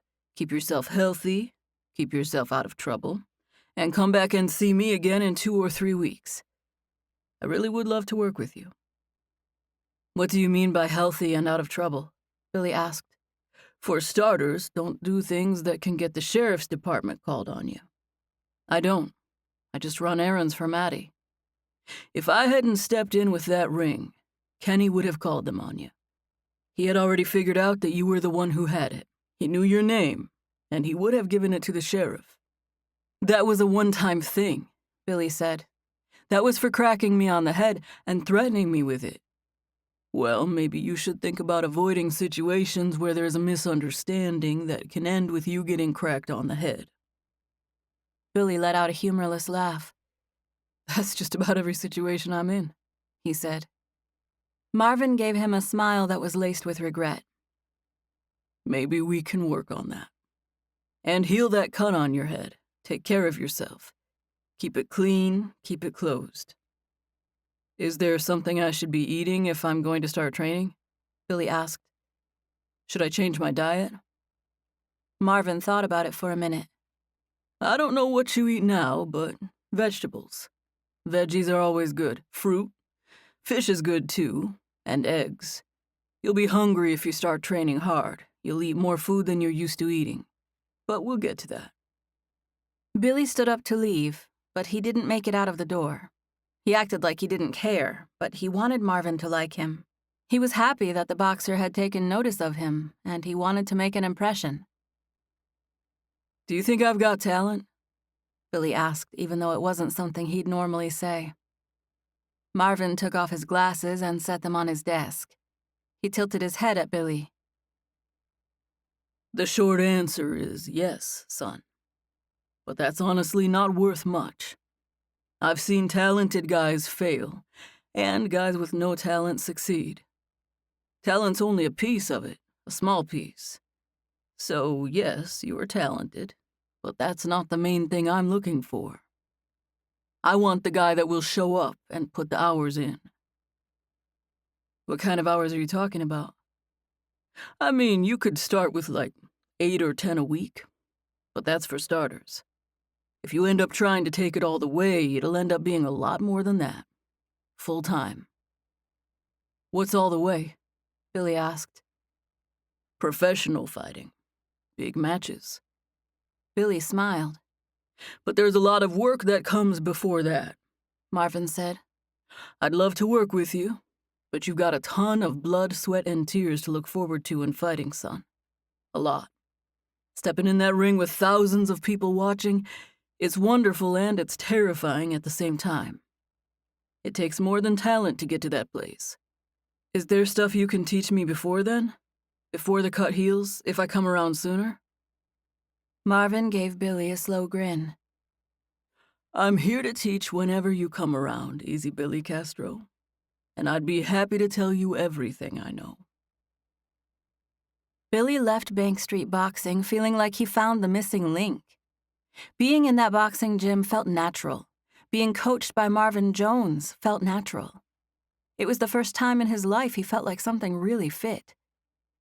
Billy was inspired by Marvin Jones and his approach to boxing and to life. He felt challenged. He wanted to show Marvin that he had more than just talent. He wanted more of that place, and there was no doubt that he'd be going back. He wanted to find out where he could get a nice pair of boxing gloves and shoes. He figured he could ask Marvin about it the next time he saw him. As Billy left, he wondered if tomorrow was included when Marvin said he could come by any time. Chapter 7. Tess. "He's coming over here," Abigail whispered. "He's headed this way." Her face was absolutely stiff, so the words came out funny sounding. But I had been her sister a long time, and I knew how to speak stiff-lipped Abigail. I knew who she was talking about the instant she said he was coming our way. It was Billy. He had been in the boxing gym for over an hour, and subconsciously I hoped and planned to be outside when he finished. Now, it seemed as if my fantasy was coming to pass. I looked in the direction of the gym and saw Billy. He was crossing the street, looking straight at us, straight at me. Daniel had just gone inside, so it was only Abigail and me who were standing there. Have you been standing in this same place the whole time? Billy asked. I was not expecting him to speak directly to us, and I certainly wasn't expecting him to say that.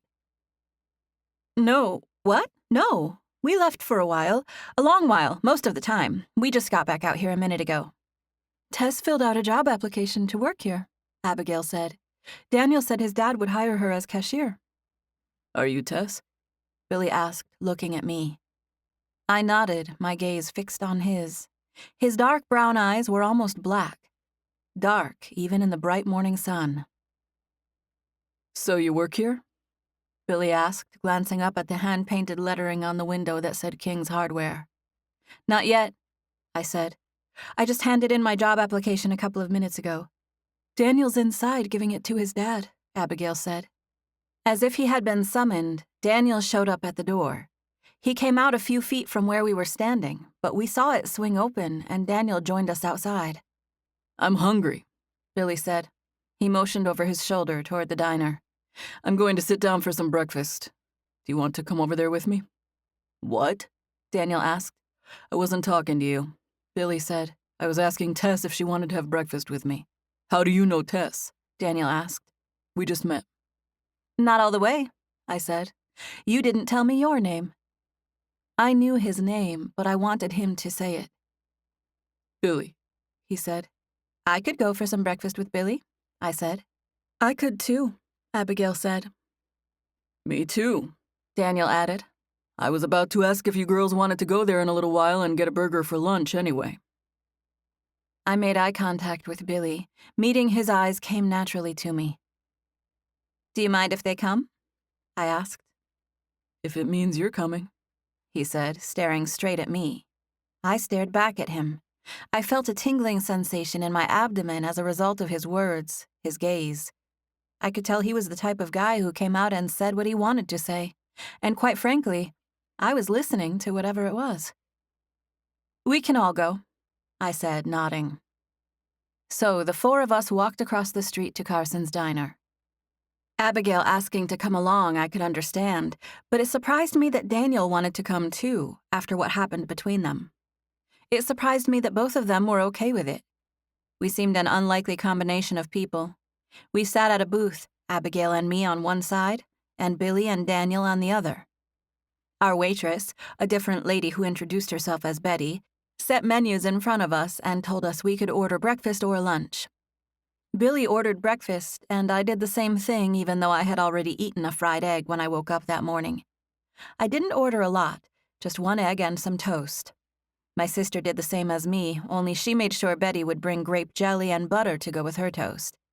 Betty said she always did. Daniel ordered a big breakfast like Billy. How old are you guys? I asked as soon as the waitress left the table. It was a preloaded question. I had been thinking of it the whole time Daniel was ordering. I thought of it because Billy ordered like a man and Daniel ordered like he was trying to order like Billy. I thought maybe he even ordered the exact same thing. I was going to ask you that same question, Billy said. I'm 23, I said.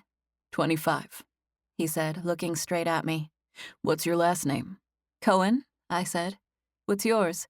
Castro. Are you from here? He asked. No, I'm from Louisiana. We are, I corrected, pointing with my thumb to Abigail. We just moved here a couple of days ago. And you already have a job? Not yet. She will, though, Daniel said, interrupting. My dad already said he would hire her after he talks to her old boss at the pharmacy. Daniel had been the one speaking, but neither Billy nor I looked at him. What about you? I said, clearly looking at Billy. I already told you how old I was. I wasn't wondering how old you were. What were you wondering? He asked, cracking a smile. Was he flirting with me? I tried to remember to breathe. Where are you from? I asked. I'm from here. I moved here in middle school. Yeah, Daniel said. You went to high school with Jacob Collier. He's my cousin. Billy glanced at Daniel and shook his head casually like he didn't know who Jacob Collier was. Why do you move here? Billy asked. Tess didn't want to go to college, Abigail answered. She wanted to run away to the beach so she could paint pictures of the ocean, but our dad's strict and he said that was too wild of a plan. So he settled for having her come to Galveston and stay for a summer. He said it would get it out of her system. What do you think? Billy asked, focusing on me continually. Do you think it'll be out of your system? It's too soon to tell, I said. So far, it's a lot more interesting here than it was back home. Boy, howdy, my sister said. It's better here than home or Lake Charles. We went cruising on the seawall last night, and I've never seen so many guys and girls, people, in my life. My dad's paying for our apartment right now, I said. If I decide to stay past the summer, I'll have to take over my own rent. I'll have to see how all that goes with the job and everything. I'm not sure if I can even afford it. But we're here for 2 months at least. I'm 20, Abigail said. I'm going into my junior year at McNeese. College? Daniel asked. I've heard of McNeese. What are you studying to be? A teacher, Abigail said. Little kids, though. I don't like the big kids. They're too mean. How old are you, Daniel? I asked. I'll be 18 in a couple of weeks. I thought you were 18, Billy said. How'd you get into that card game? Eddie's got a friend that he works with at the service station who knows Maddie. I'll be 18 in a couple of weeks anyway, so it's no big deal. I've been there with him like 5 times already. It is a big deal to owe Maddie that much money, Billy said, especially money you don't have. What would you have done if Marvin Jones wouldn't have taken care of it? I would have had to go to my dad, I guess, Daniel said. And Coach Jones knew I really didn't want to do that. I'm joining the Army soon, and I don't want to leave with him mad at me or disappointed in me. I hope you're planning on paying Marvin back, Billy said, pulling back to look at Daniel, who was sitting on the same side of the booth. I am. I wouldn't let him pay you and not pay him back. He's my coach. I've been boxing with him for over a year, ever since he moved in across the street. Are you boxing with him now? I asked. The guys both looked at me, but I was only making eye contact with Billy. Me? Yeah. You are? Daniel asked, turning and looking at Billy again. What happened? What'd he say? I just talked to him, Billy said. Did you work with him? Was Dizzy there? Did you hit the bag? We did a little work in the ring, but not much. He wouldn't let me swing hard or anything because of my head. What did he say to you? Daniel said. That he wanted me to come back. He did. When? Anytime. He didn't want me to do anything physical just yet. Not until my cut heals. Daniel let out a little laugh like that was asking the impossible of someone like Billy. You didn't tell him you have to get back to work busting skulls. Daniel was big for his age, but he was younger, more innocent than Billy. He was physically as big as Billy was, but he was like a giddy teenager around the older guy. Billy had come into his life to deliver a threatening message, and yet Daniel seemed to be a fan. That's exciting, I said, changing the conversation from busting skulls. I looked straight at Billy. Do you think you'll get into it? Boxing at that gym? It's hard to say right now, but yeah, I feel like I want to. That's amazing, Daniel said. I can't believe you actually showed up. He smiled and started doing some tiny boxing moves with his fists clenched over the table, blocking his own face. You're gonna love it. If I wasn't joining the Army, I'd stay home and be a fighter. Coach Jones had 10 guys become Golden Gloves champs over the years. Some of them went pro. He's one of the best, and he's right here on Bank Street. A lot of people go over there, even people who aren't going pro.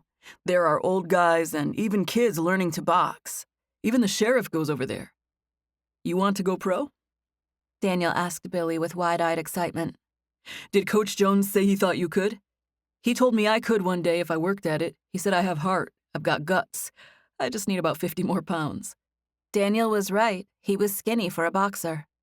He continued to shadowbox lightly, proving his confidence.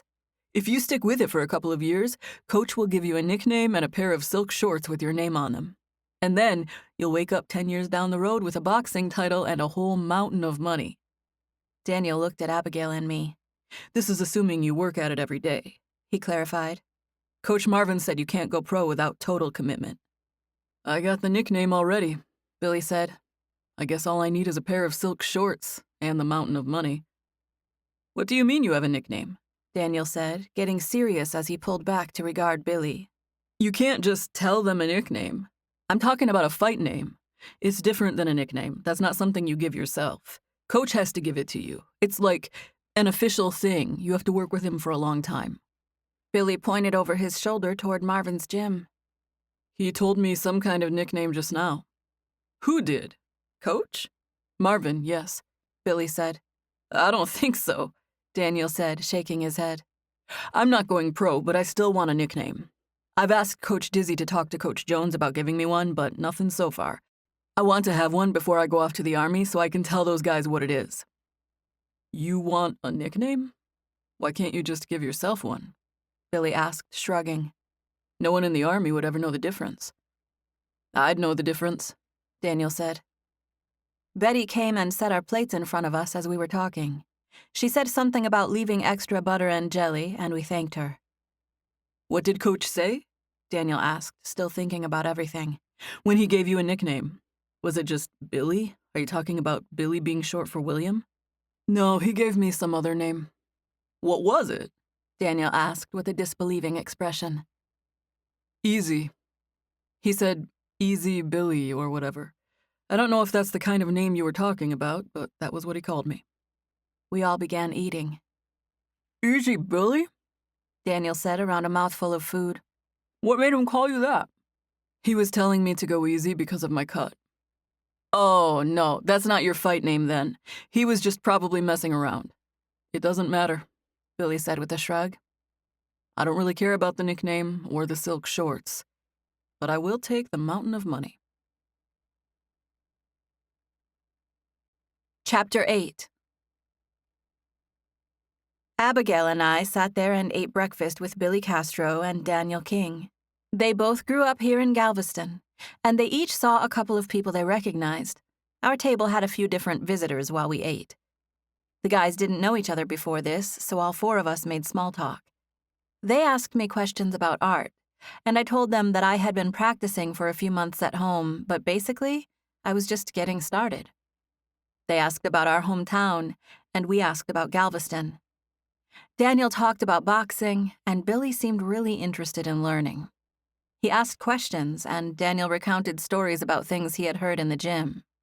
They had a big brother-little brother thing going on, and I could tell Daniel was excited that he had information Billy wanted. We ate together, but the diner was busy, so we paid our tabs and left once we were finished. We all paid separately. It was the most logical thing to do. Billy did look at me more and longer than he looked at my sister, though.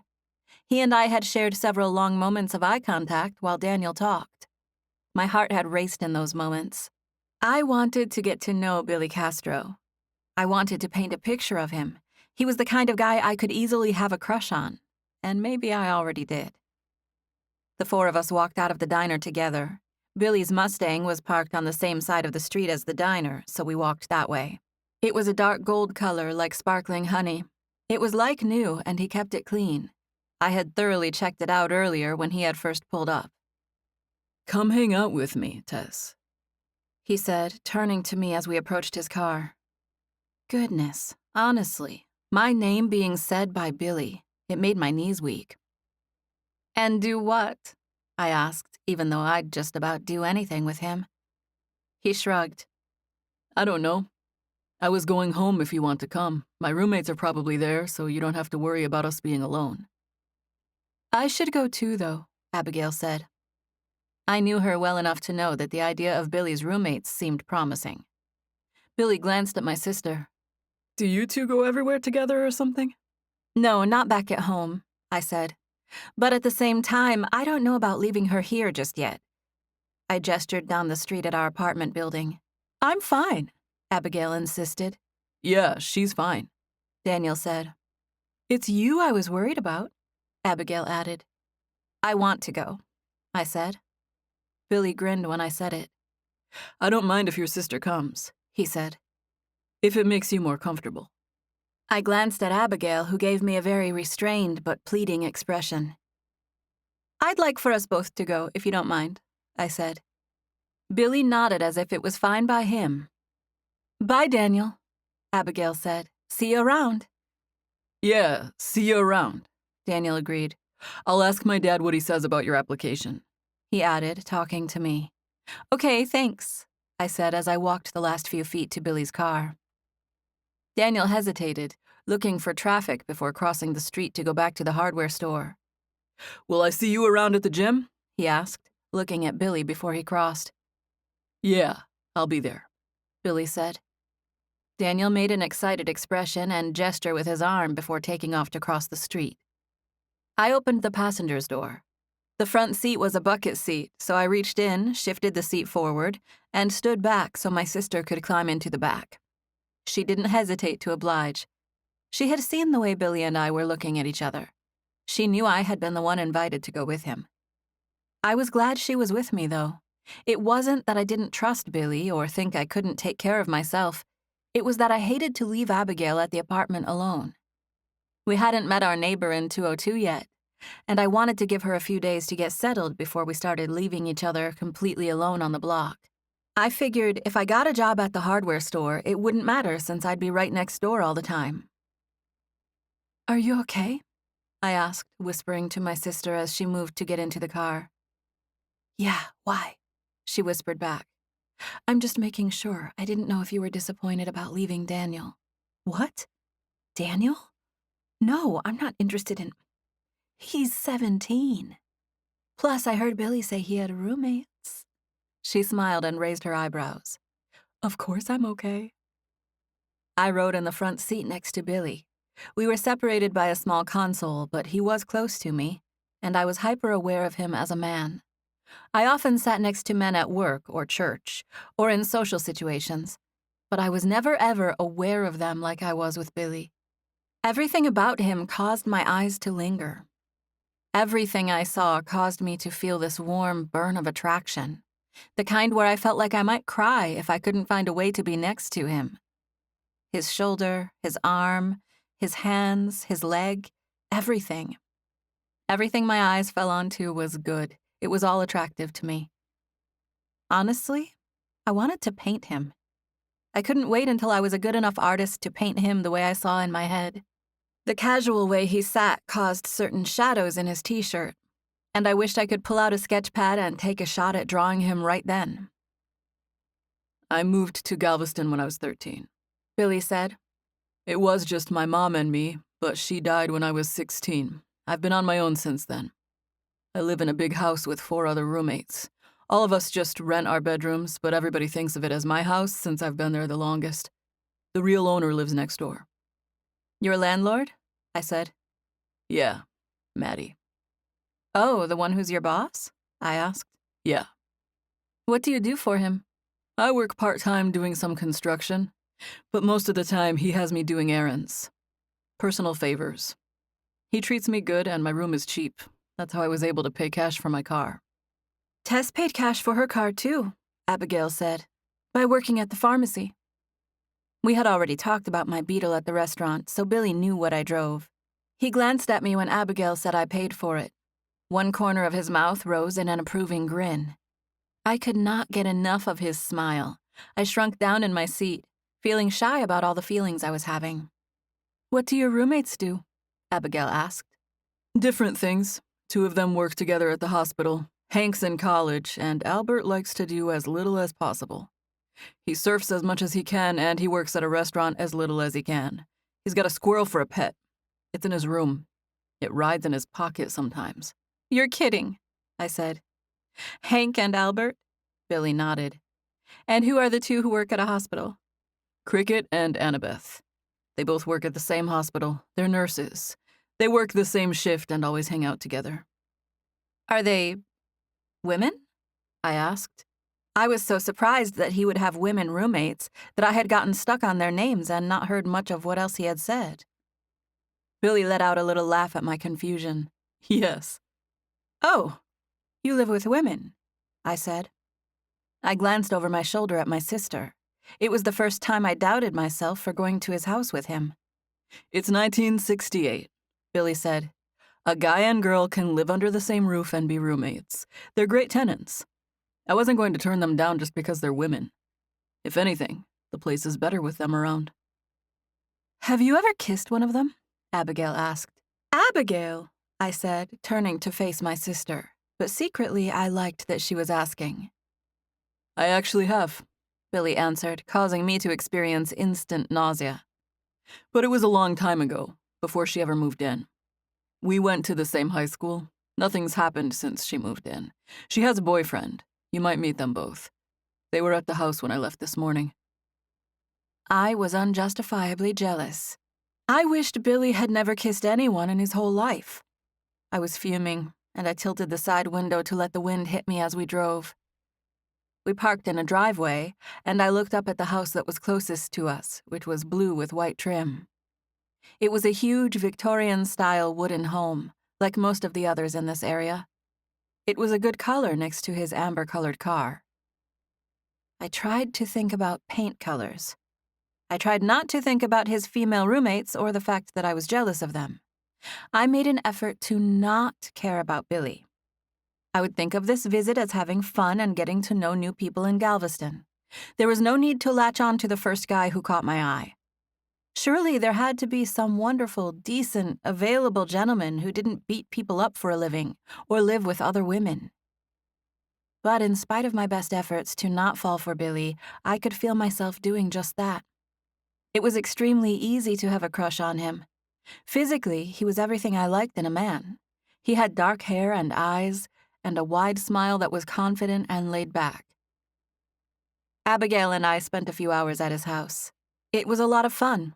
His room was upstairs, and it had a little wooden balcony. It didn't have a table and chairs, but we stood out there and looked out at all the colorful homes. Billy played records in his room, and Abigail and I went back and forth from the balcony to sitting on the floor with him. A few times, one of his roommates would come in and talk for a minute, but mostly it was just the three of us. I was intrigued by his personality.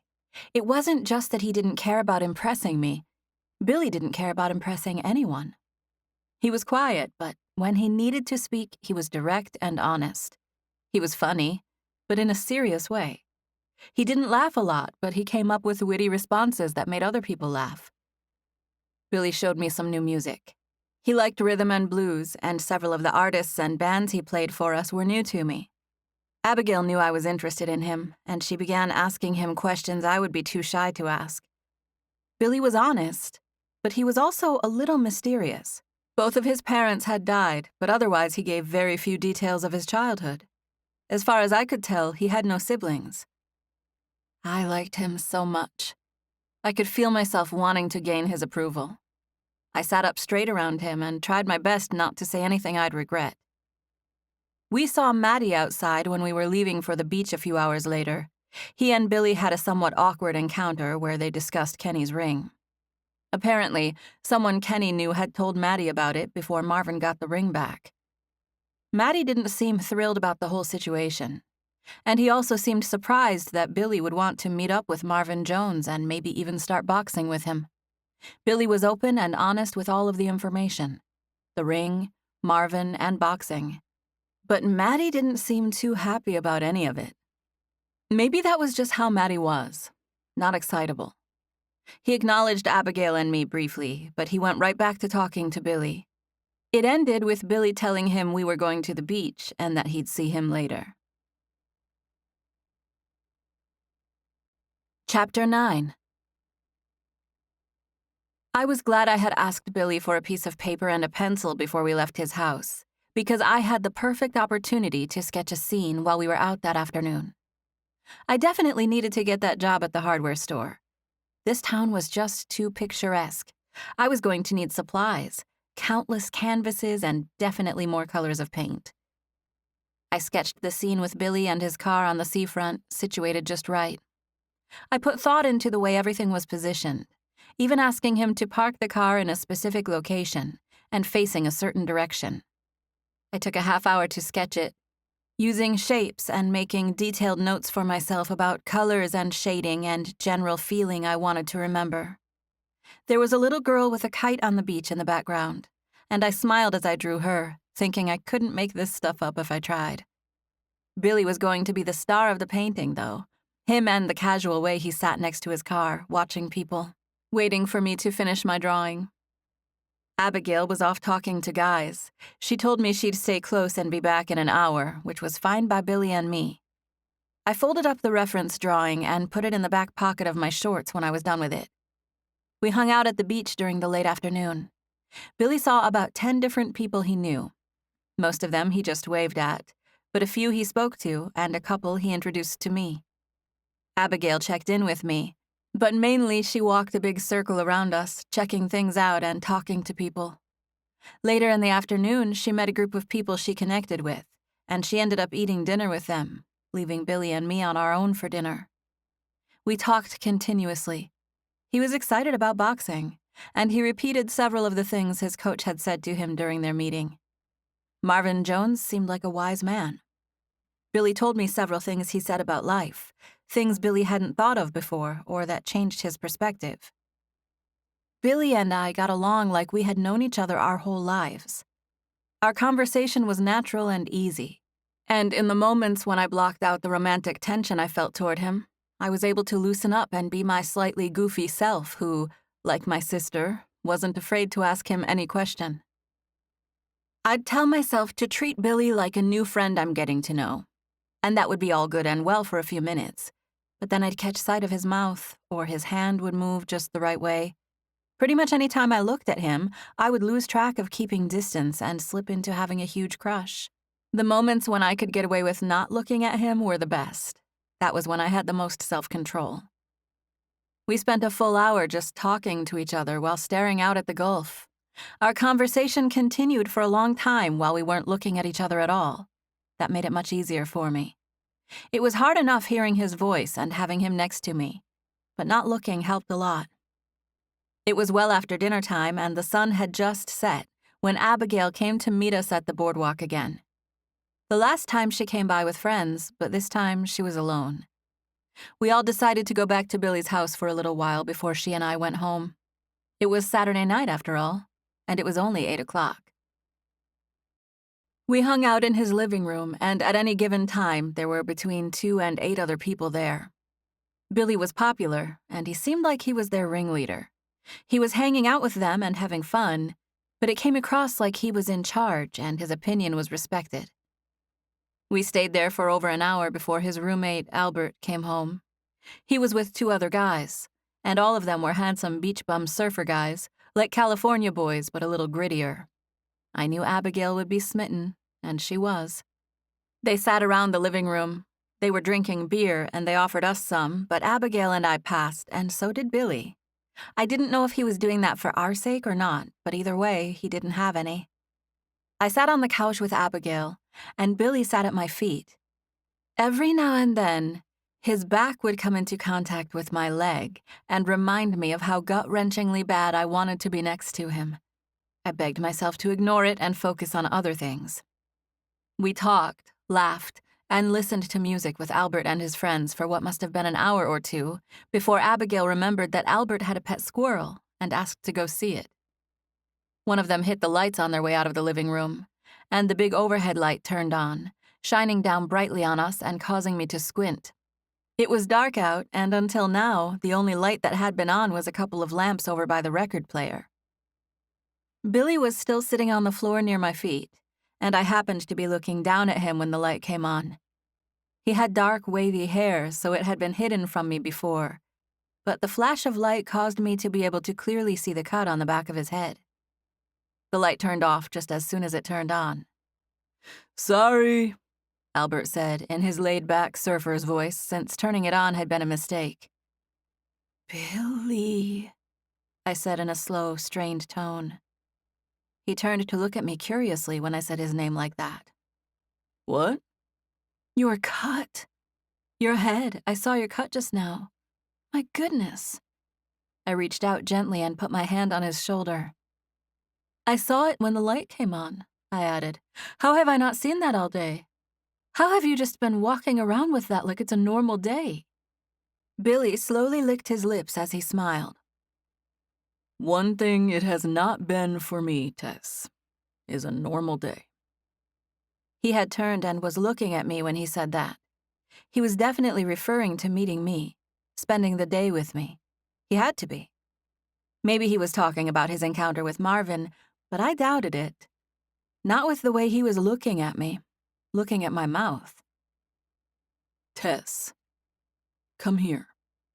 I am here, I said.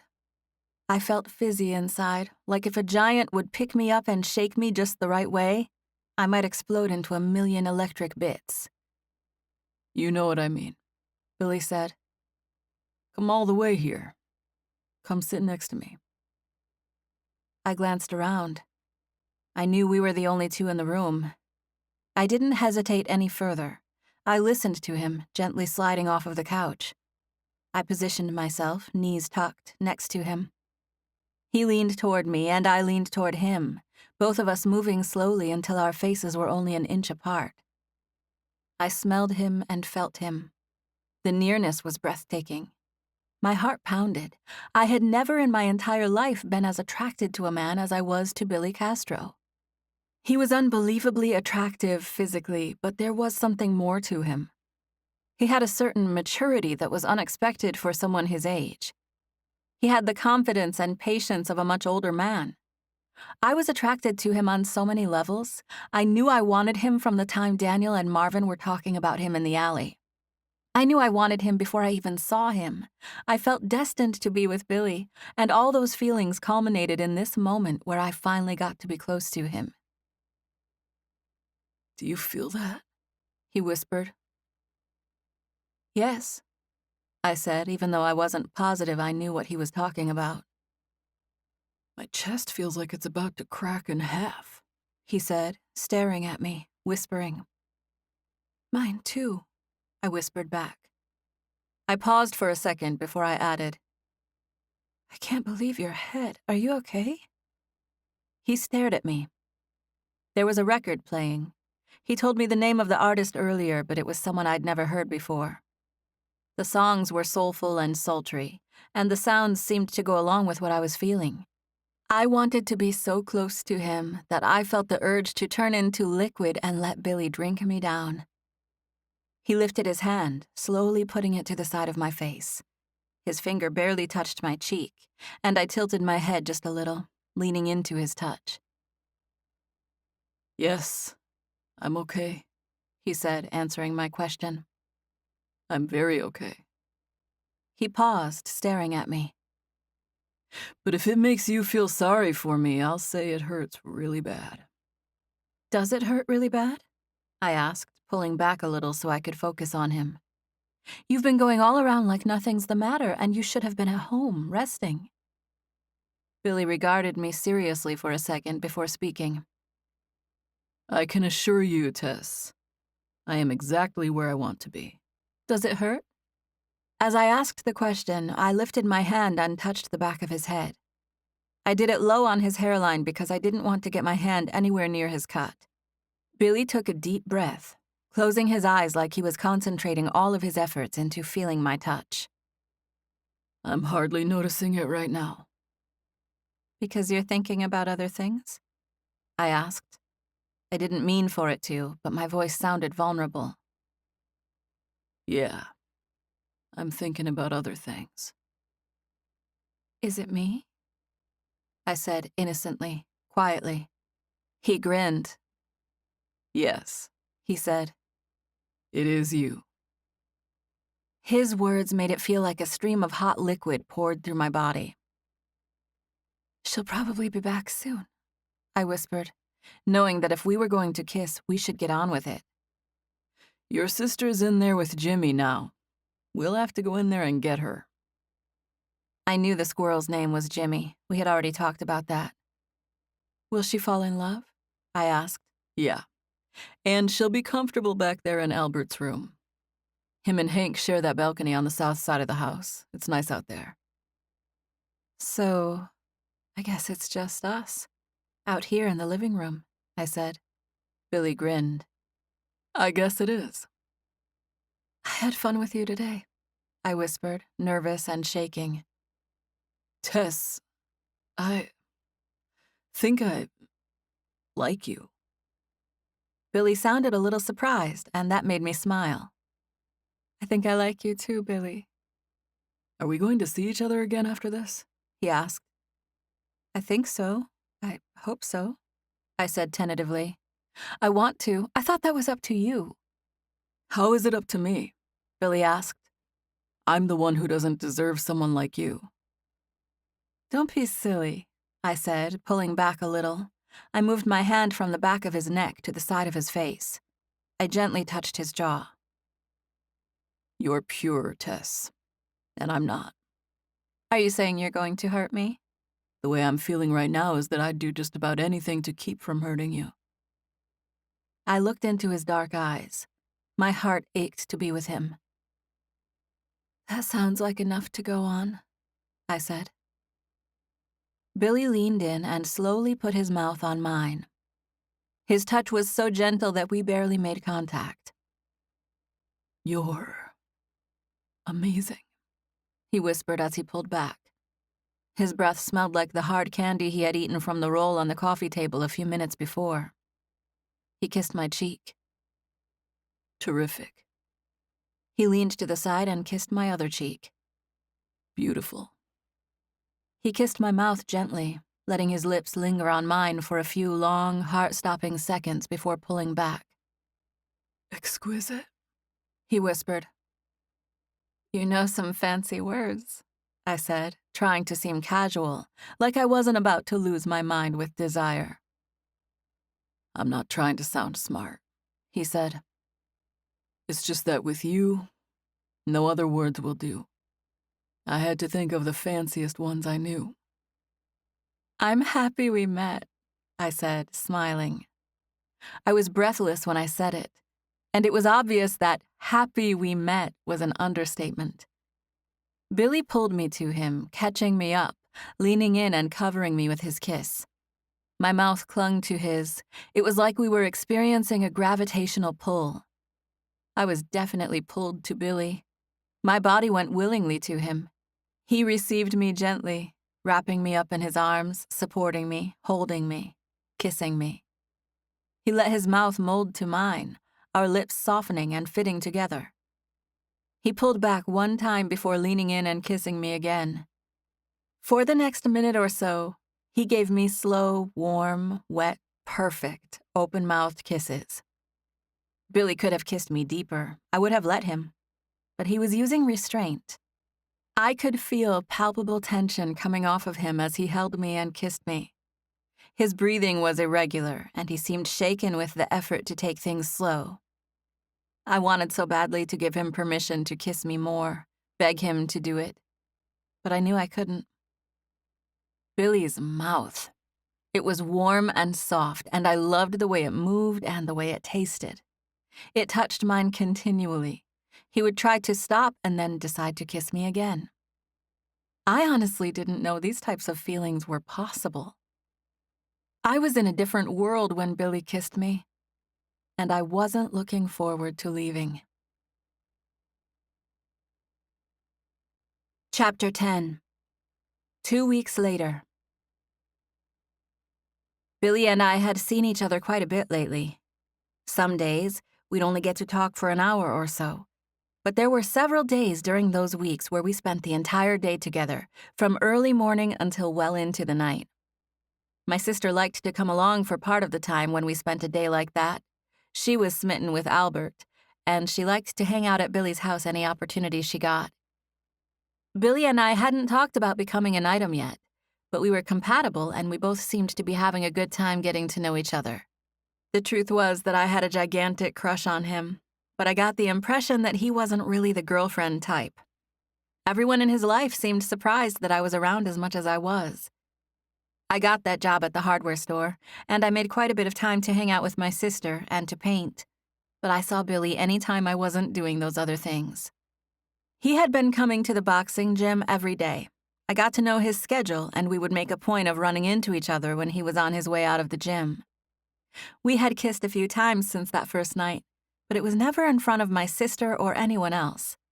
We came across as friends, even though I really liked him, and wanted him to be my boyfriend. I knew it was a good idea to take things slowly, and Billy seemed to be guiding things that way, so I went along with it. It was for this reason that I didn't feel bad when I made other plans that Friday night. Billy had to do something for work with Maddie, so I originally thought I would stay home and paint. It was the weekend, however, and my sister's pestering got the better of me, so I ended up going out with Abigail and her friends. We parked at a busy drive-in diner on Seawall Boulevard in a row of other cars. One of Abigail's friends had a convertible, and Abigail and I sat on the top of the back seat, talking to people in nearby cars, while Abigail's friends, 3 guys and a girl, stood in a group between us and another car. They called her Abby. No one back home or in Lake Charles ever called her that. Danielle King had started the nickname, actually. She liked it, though, and she now introduced herself that way to new friends she made in Galveston. Carl, one of the guys in our group, came up to the side of the car to show us a magic trick. He showed us a coin, and then he reached toward me and pulled it out from behind my ear. It was a trick my dad had been pulling on me since I was 3 years old, but Carl was serious and thought I would react. He was sweet, and he was trying to impress Evelyn, the other girl in their group, so I smiled and acted amazed by his trick. I had just finished doing this kind favor for Carl when I glanced at the street in front of us. It was past dinner time and the sun was going down, but there were lights and I could clearly see the honey-brown Ford Mustang cruising down the street in front of us. It took a second for my eyes to travel to the window of the car so that I could see who was driving. By the time I caught sight of him, he was already driving past me. Billy. His window was down and he was looking straight at me. We held eye contact for a few seconds. I wondered what he had seen, how long he had been watching. He didn't look happy. My stomach dropped. I definitely looked guiltier than I was in this situation. But did he even care if I was flirting with another guy? Maybe he was jealous and maybe he wasn't. I couldn't tell from his straight-faced expression. Either way, my heart was pounding. I felt like I wanted to run out into the street and catch Billy so that I could explain. But just like that, he was gone. He had to turn to face the street as he drove. He looked away from me, and then his car got lost in the traffic. It hit me only after he drove off that he had other people in the car with him. There was no way he could be jealous of me if he was out with other people. I felt myself wondering if they were guys or girls. I felt all sorts of jealous feelings. I wondered when I'd see him again. I knew he usually went to the gym on Saturday mornings while I worked at the hardware store, and we would meet up on Bank Street afterward. I was already thinking about the next time I'd see him. I thought maybe he would call me later tonight. I hoped that would happen. It didn't. I didn't hear from Billy at all that evening. I painted to try to get my mind off of him, but I had a hard time. I kept remembering the way he was looking at me as he drove past. I was glad I had to work the following morning because it got my mind off him. I had been painting so much, and canvases were so expensive that I had taken to making my own. It was Mr. King's idea. I was talking about the cost of canvases one day, and he said I should build my own. He called a friend who knew how to do it, and so far, I had made 4 of them. They weren't quite up to par with the ones I purchased pre-made, but I thought stretching canvas to just the right tautness might be the kind of thing I would get better and better at with practice. Mr. King had ordered me some thicker canvas, and it had come in. It was waiting for me at the register when I got to work. I was happy to have that distraction, because otherwise I'd be thinking about Billy nonstop. I'd be thinking about the fact that it was 9 a.m., and his car wasn't parked in front of Marvin's gym. Saturday was busy at the hardware store. I worked from 8 to 12, which were the busiest hours. The manager and a few others always got to the store and opened up at 7 a.m. And someone always stayed till 3, but my shift was 8 to 12. The Kings came in at 9 a.m., just like clockwork. Daniel's parents walked in the front door. I was helping a customer find something, and I got a good view of them through the window as they came in. Mrs. King had clearly been crying. She was always the put-together type, smiling and walking like a lady. But today she was wiping at her eyes and scowling, so I knew something had upset her. I showed the customer to the screw hooks he was looking for, and then went around the back way to my register. "It's that Billy boy," she complained. "Ever since Marvin got him to join that gym, Daniel's been Billy this and Billy that. I'm calling Marvin and saying something to him. I knew that boy would lead to trouble. Daniel had a busted nose the first day he showed up, and I heard him listening to some kind of rock music the other day that sounded like somebody was just going crazy on the guitar." Daniel makes his own decisions, Nathaniel said. "Yeah, but we should have a say in who influences him," she said. "And it shouldn't be that Billy guy. I mean, really, Nathaniel. What's he want with Daniel?" He'll be 18 in a few days, Nancy. He's joining the army. He's got a lot on his mind. He's just blowing off a little steam with his friends. "He was still drunk just now," she said. "How are you still drunk in the morning? He was sleeping in my flower bed, for goodness sake." I know he was, Nancy. I saw him. I'm the one who helped him in. I'm not saying he's... Hello, Tess. How are you, sweetheart? Mr. King paused to greet me when they walked past. "Fine," I said. You didn't happen to see Daniel last night, did you? "No, sir," I answered. "I see you talking to that Billy Castro," Nancy said. "Yes, ma'am." "Does he ever try to influence you to go out drinking?" She stared at me with an intense expression.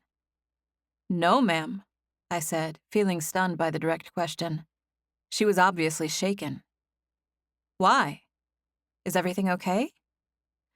Daniel got into some trouble last night, Nathaniel said. "He's lucky he didn't get himself killed," Nancy said, sounding more frantic than her husband. It's no telling how he got himself home. Are you sure he'd been drinking? I asked, trying to smooth things over. He smelled like a liquor store, Nathaniel said. And at the same time, Nancy King said, he was still drunk this morning. He slept in my daylilies. She was not happy. Her face was red and her eye makeup had smeared. I felt bad. I wanted to take up for Billy, but I didn't know how to. It made my stomach hurt to think of Daniel getting into trouble with Billy. I knew they had been getting to know each other at Marvin's gym, but I had no idea they were together last night. I certainly didn't know they went out drinking. It made my heart ache to hear them say such harsh things about Billy. I didn't know what to say, so I went about my business, working the register and helping customers like always. I should have been excited about my new canvas, but all I could think of was Billy now. I wondered what happened the night before. I wondered where he was now and when I would talk to or see him again. I kept thinking he was mad at me for what he saw at the drive-in. I kept wishing I could talk to him and set things straight. It was 10:30 a.m. when his car finally parked in front of Bank Street Boxing. I could clearly see him from where I was standing, and I watched as he got out of his car and went inside the gym. He was late, and he wore a straight face when he headed inside. He wasn't the type of man who would just walk around with a goofy smile on his face for no reason. But he also used to spare me a glance on his way into the gym, and today he didn't. He didn't even look my way. My heart ached. I got off work at noon, and I was hoping to meet him on Bank Street at 12:30 or so, but I didn't know if that was happening today. I clocked out at 12, and I ran up to my apartment where I freshened up and changed clothes. Billy always commented on this one powder pink top of mine, so I put it on with some knee-length jean shorts and some sandals. My sister was home, and I asked her to braid a couple of sections in the top part of my hair. I wore the rest of it down over my shoulders. I got dressed as quickly as I could so that I wouldn't miss Billy when he came out of the gym. I was relieved to see that his car was still parked there when I came downstairs. I waited near the door to the apartments for long enough that Lainey King, Daniel's little sister, came out of the hardware store to talk to me. She wasn't working. She had a sleepover the night before with a friend from school, and she got dropped off at the hardware store afterward. I talked to her while I waited. It must have been 30 minutes later when Billy finally appeared. I reached out and touched Lainey's arm when I saw him. I'm going to talk to my friend, okay? I'll see you later. Okay, she agreed easily. Chapter 11. Billy saw me coming, and he still walked toward his car. Last week and the week before, he came across the street to meet me. I was excited to see him, and my body was all full of anticipation. I figured he might be going to his car to put his bag away, so I jogged across the street to talk to him. Hey, I said once I got closer.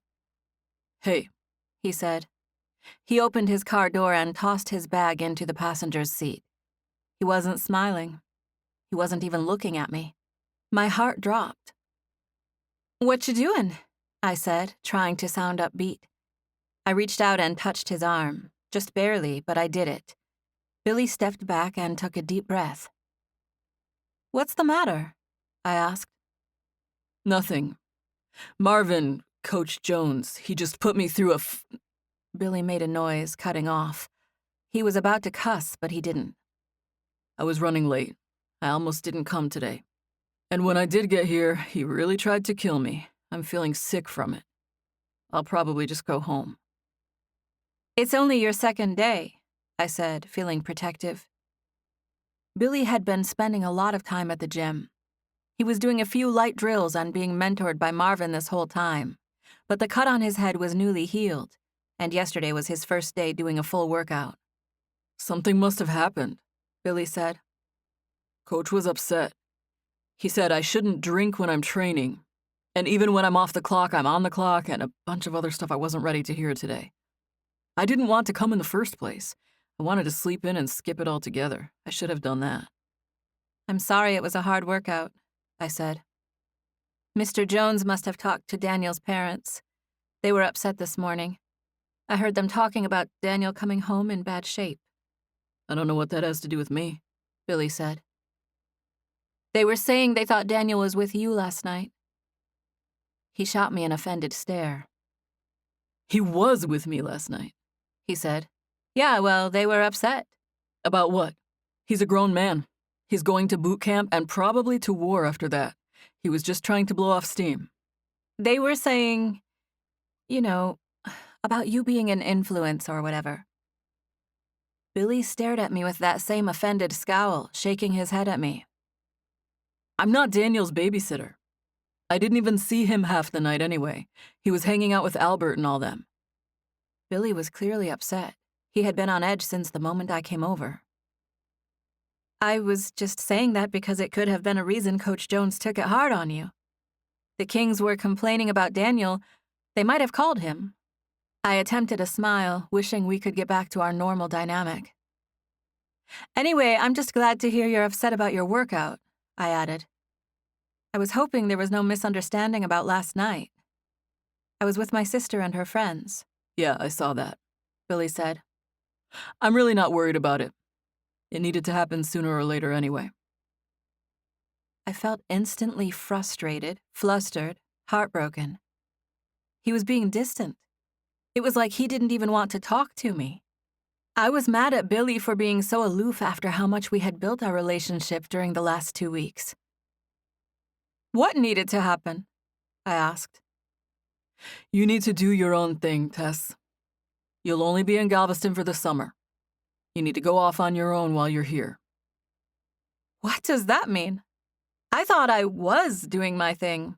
Everything I'm doing feels pretty much like my thing.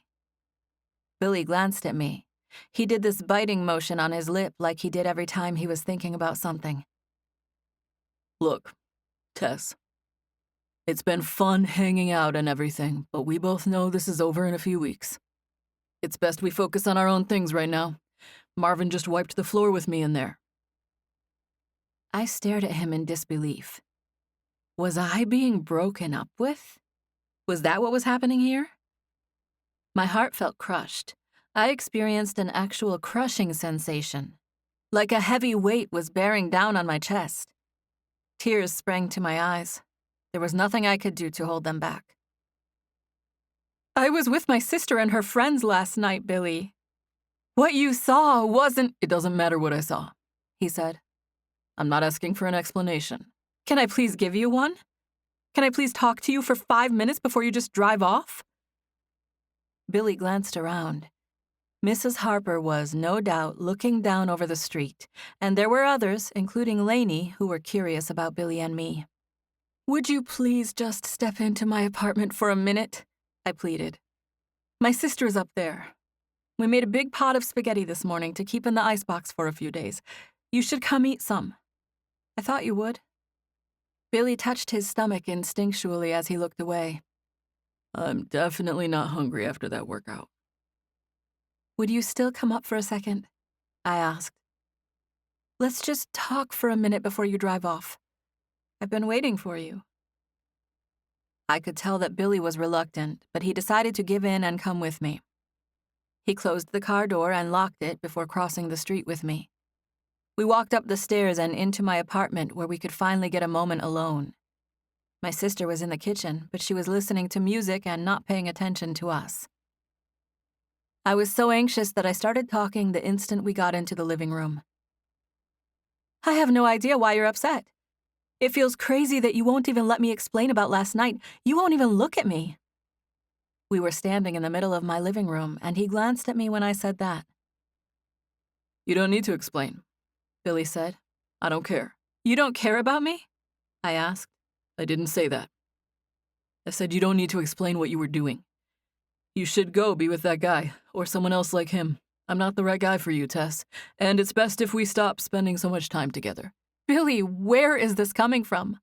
Tess, eventually I'm not going to be with you. And seeing you with that guy last night made me realize that I should just let you go so you can enjoy your summer and be with someone else.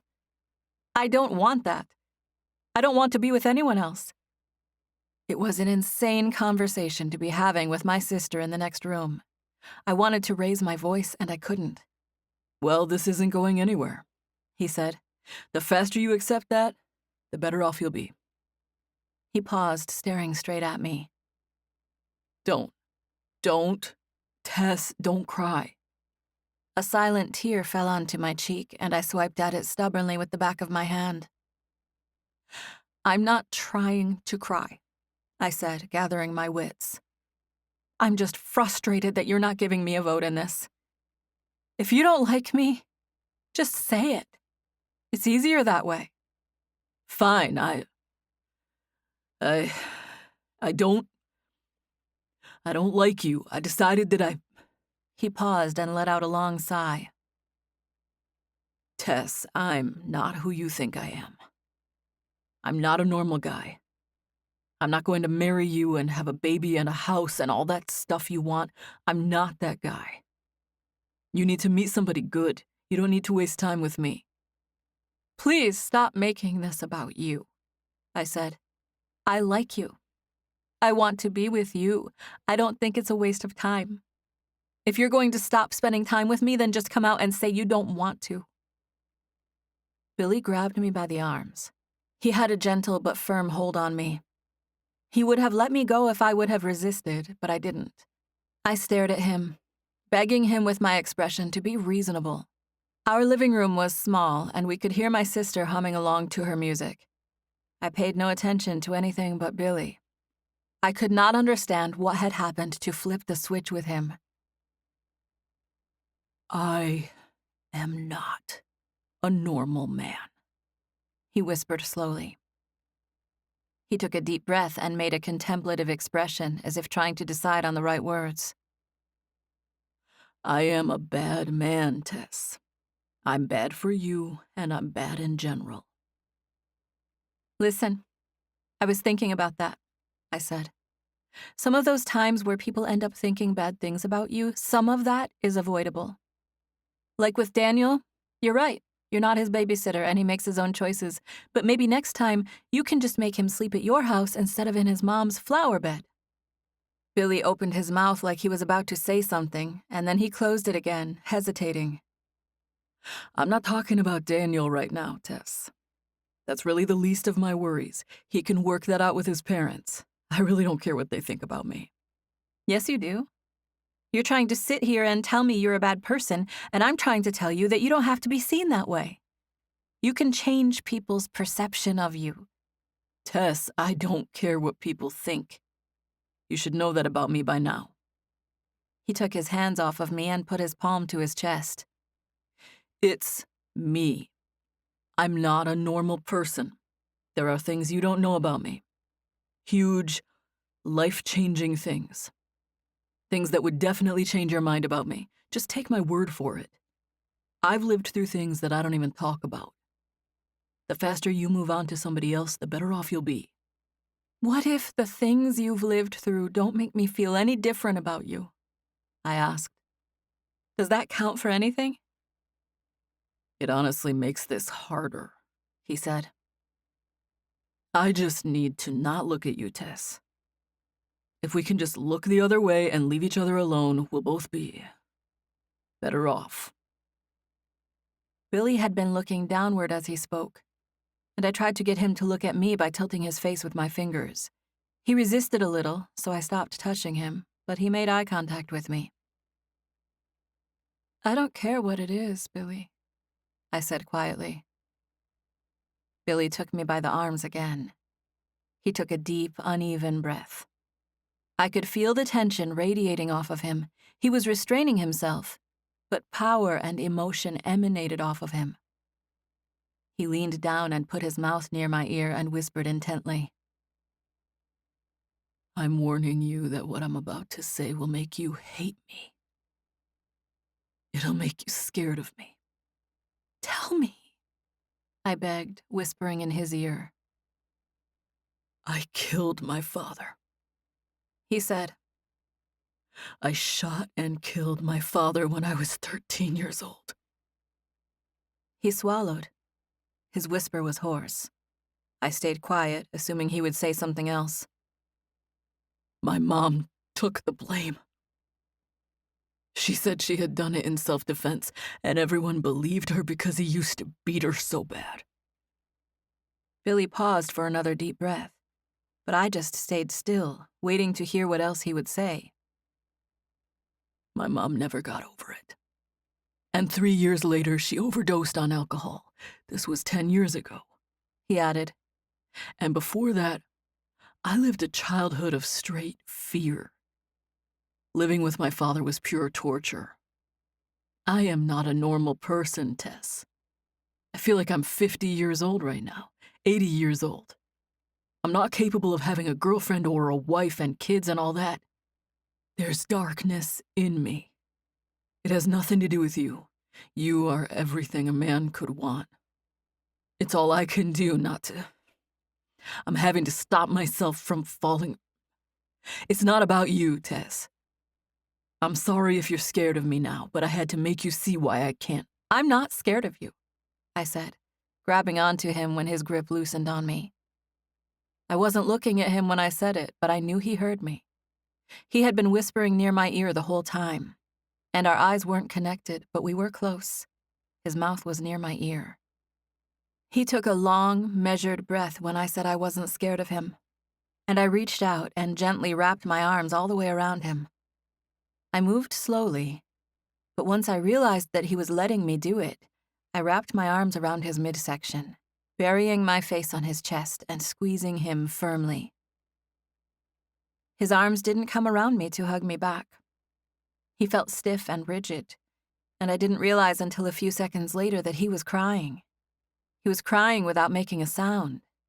He was crying so hard that his entire stomach and chest were flexed and seized up with the effort of one long sob. I held him tighter. He was hot to the touch, and he cried in long, almost silent breaths like there were 10 years of emotion stored up, and it was seeping out of the cracks all at once. He let out long, wheezing breaths. He cried tightly, in a masculine way like it almost hurt to come out. I just stood there and held him as securely as I could. After what felt like a full minute, Billy took a deep breath like he was about to speak. Please don't tell anyone, he said finally. Not even your sister. I shouldn't have told you that just now. I won't, I promised, and I meant it. I pulled back far enough to focus on him, but he glanced away. Billy, look at me, I said. He glanced at me, but he had a hard time.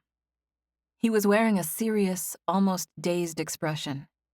His eyes met mine, but he seemed disconnected. I'm still here, I whispered, staring straight into his watering eyes. He looked at me for several seconds. Why? He whispered. Because I still want to be with you, I said, unflinching. That didn't change after what you said just now. He was slow to respond, and he looked confused and disbelieving. But finally, he said, How? What do you mean, how? I mean, how could you want to stand here and still look at me after what I just said? Did you even hear me? I stared into his sad, disbelieving eyes. He was a young man, and he had lived through things I couldn't imagine. I felt no fear or trepidation toward him. I felt only love and empathy. I wanted to help him love himself again. I don't think you heard what I said, he said again, still looking confused, unconvinced. I did hear you, Billy, I said. I had loosened my grip on him when I pulled back, but I hugged him again, resting my head against his chest and reassuring him. I heard you, and I'm not scared at all. I don't want you to leave. It makes my heart feel broken when you talk about not spending time with me anymore. Chapter 12.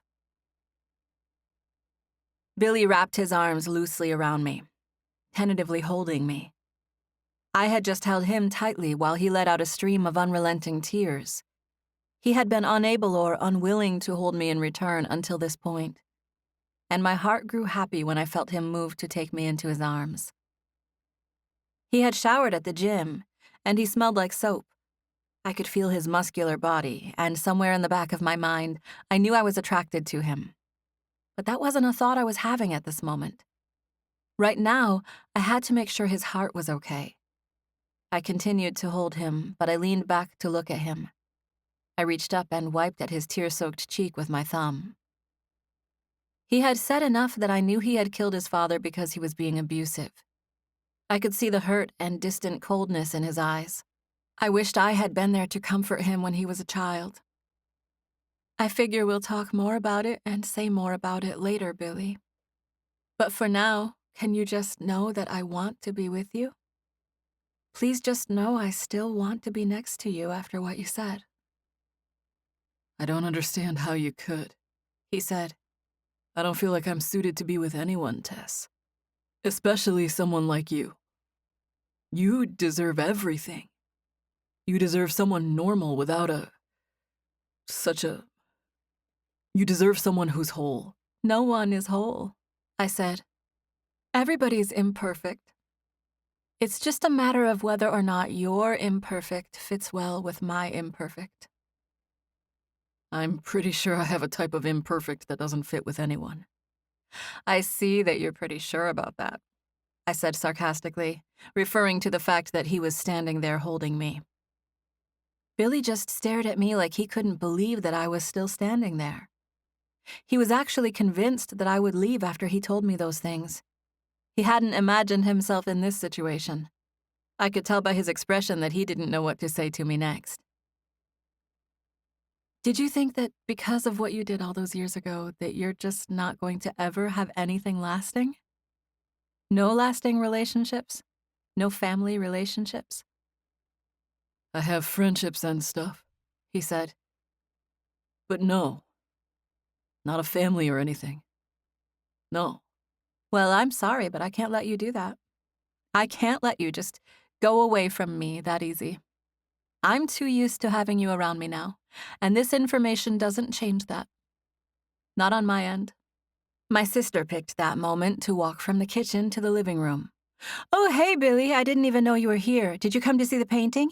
Tess finished it yesterday.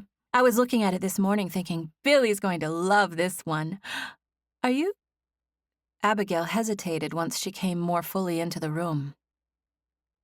Are you crying? She sounded confused because Billy was not a crier. She had gotten to know him well enough to know that he was not the type to cry. Billy got sick while he was over at boxing, I said. I pulled him to the couch with me, and he followed without hesitation. Oh, really? Abigail asked, looking concerned. Is it his stomach? I nodded. She had a bowl full of spaghetti, and she stopped in her tracks. I think I'll go eat this in the bedroom if your stomach's upset, she said. You don't have to, Billy said. It's fine. I need to go in there and call Evelyn anyway. She's coming to pick me up in a little while, and I need to figure out what I should wear. Abigail disappeared into the next room as Billy and I got comfortable on my couch. He sat in the corner, and I curled up next to him, drawing near and assuring him that I didn't feel differently. Tell me everything, I said. What? If you want to, I corrected. You don't have to, but I was just thinking, I don't mind hearing more if you want to talk about it. Billy took a deep breath. I situated myself where I was facing the back of the couch, facing Billy. I leaned onto his lap and reached up to touch the side of his face. I was looking at him, loving on him, doting over him. I felt like he was owed that after he had been carrying such a heavy weight for so long. I was happy to be the one to help him through it. It was instantly my mission to make Billy know he was capable of redemption. That task felt like a joy to me. I needed to let him know he was capable of living a good life. I had to show him he could do it. I had to show him how. My heart was drawn to Billy now more than ever. He sighed. I didn't know if he was going to tell me more or not. My mom and I took regular beatings when I was a kid. My dad drank a lot, and he got violent a lot too. I didn't plan on doing it. I didn't think about it before it happened or anything. We fought, and he was taking drugs, so I just couldn't hurt him enough to knock him out. He just kept coming at me. My mom was already too hurt to help me. I was in a bad situation, and I had access to his gun, so I used it. In that moment, I felt like it was him or me. I pointed it at him, and I pulled the trigger. I can't believe I'm even saying that out loud. He paused for a long minute and took a deep breath before continuing. I haven't said it to anyone since my mom, and even then, it was only once, and she wasn't. I don't know. It all happened so fast. I told her I did it, and she told me to never tell anyone. She had a busted face and bruises all over her body to go with her confession of self-defense, and she didn't serve any jail time. We moved to Galveston to get a fresh start, but she drank herself to death after that. She wasn't much of a mom before that, but afterward, I hardly knew her. I think she might have been scared of me. I don't know if she was or not. Things changed after the thing with my dad, and I was just alone. I have friends, and I come across as fairly normal, but I'm not normal, Tess. Why do you feel the need to keep warning me about that? Because I don't expect you to continue seeing me, he said. I think once all this sets in, you'll want to reconsider. And I won't blame you for it. Yeah, but what if I don't? I asked. Do I get to be with you? If I can handle who you are and what you did and who you really are inside, do I get to be with you? Billy gave me a slow smile and let out a breath. And I stretched up, kissing his cheek. I did it 3 or 4 times, slowly, tasting the salt of his tears. Do I? I asked before kissing him again. Yes, Tess. Of course. Of course, what? I asked, feeling dazed by the taste and feel of him. Of course you can be with me. I don't know why you'd want to after knowing what I kissed his mouth to stop him from talking. Please don't ever say that again, I said.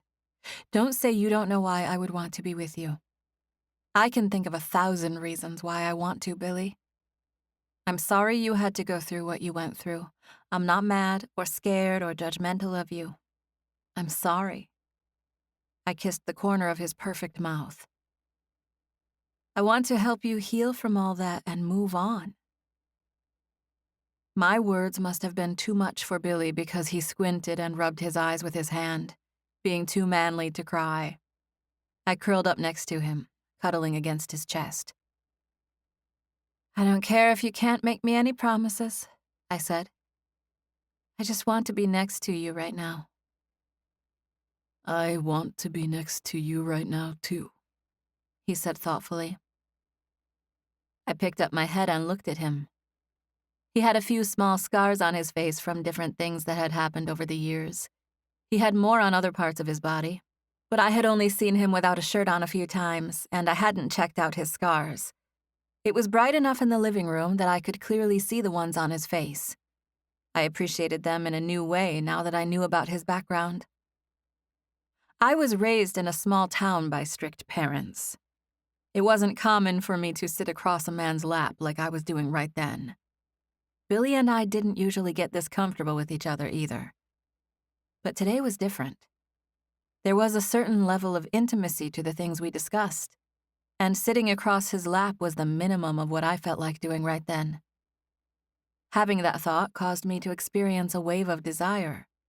I wanted to kiss him so badly that for a few heart-pounding seconds, it was hard to concentrate on anything else.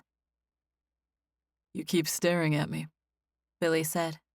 He had been saying something else, but I tuned in when he accused me of staring. Yes, I'm staring at you, I said. Sorry, I finished that painting last night, but I might have missed something on your face. I reached out and touched the space near the edge of his mouth. I need a shadow right there. The truth was that I was thinking more about kissing Billy than shadows and paintings. It was basically an excuse. I had been blatantly staring at his mouth, and I wasn't sure if he wanted to kiss me right then, so I had to make something up. You're studying me pretty hard, he said. I saw his lips move when he spoke because I was, well, still staring at his mouth. He grinned, and I just kept right on staring. How was I supposed to look away when his mouth looked like that? "I'll protect you," I said, staring dazedly at him. "I'll protect you too, Tess. I'll never hurt you." "I know you won't," I said. "I feel safe with you." "I hope you do," Billy said. I put my arms around him, hugging him again. "How are you feeling?" I asked, after the workout. "What workout?" Billy said. I smiled and lifted my head to look at him. "Tess." "Yeah?" "I wanted to hit that guy last night."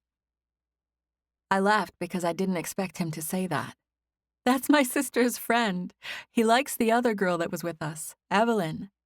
He was showing off for her. He did that coin behind the ear trick on me to impress her."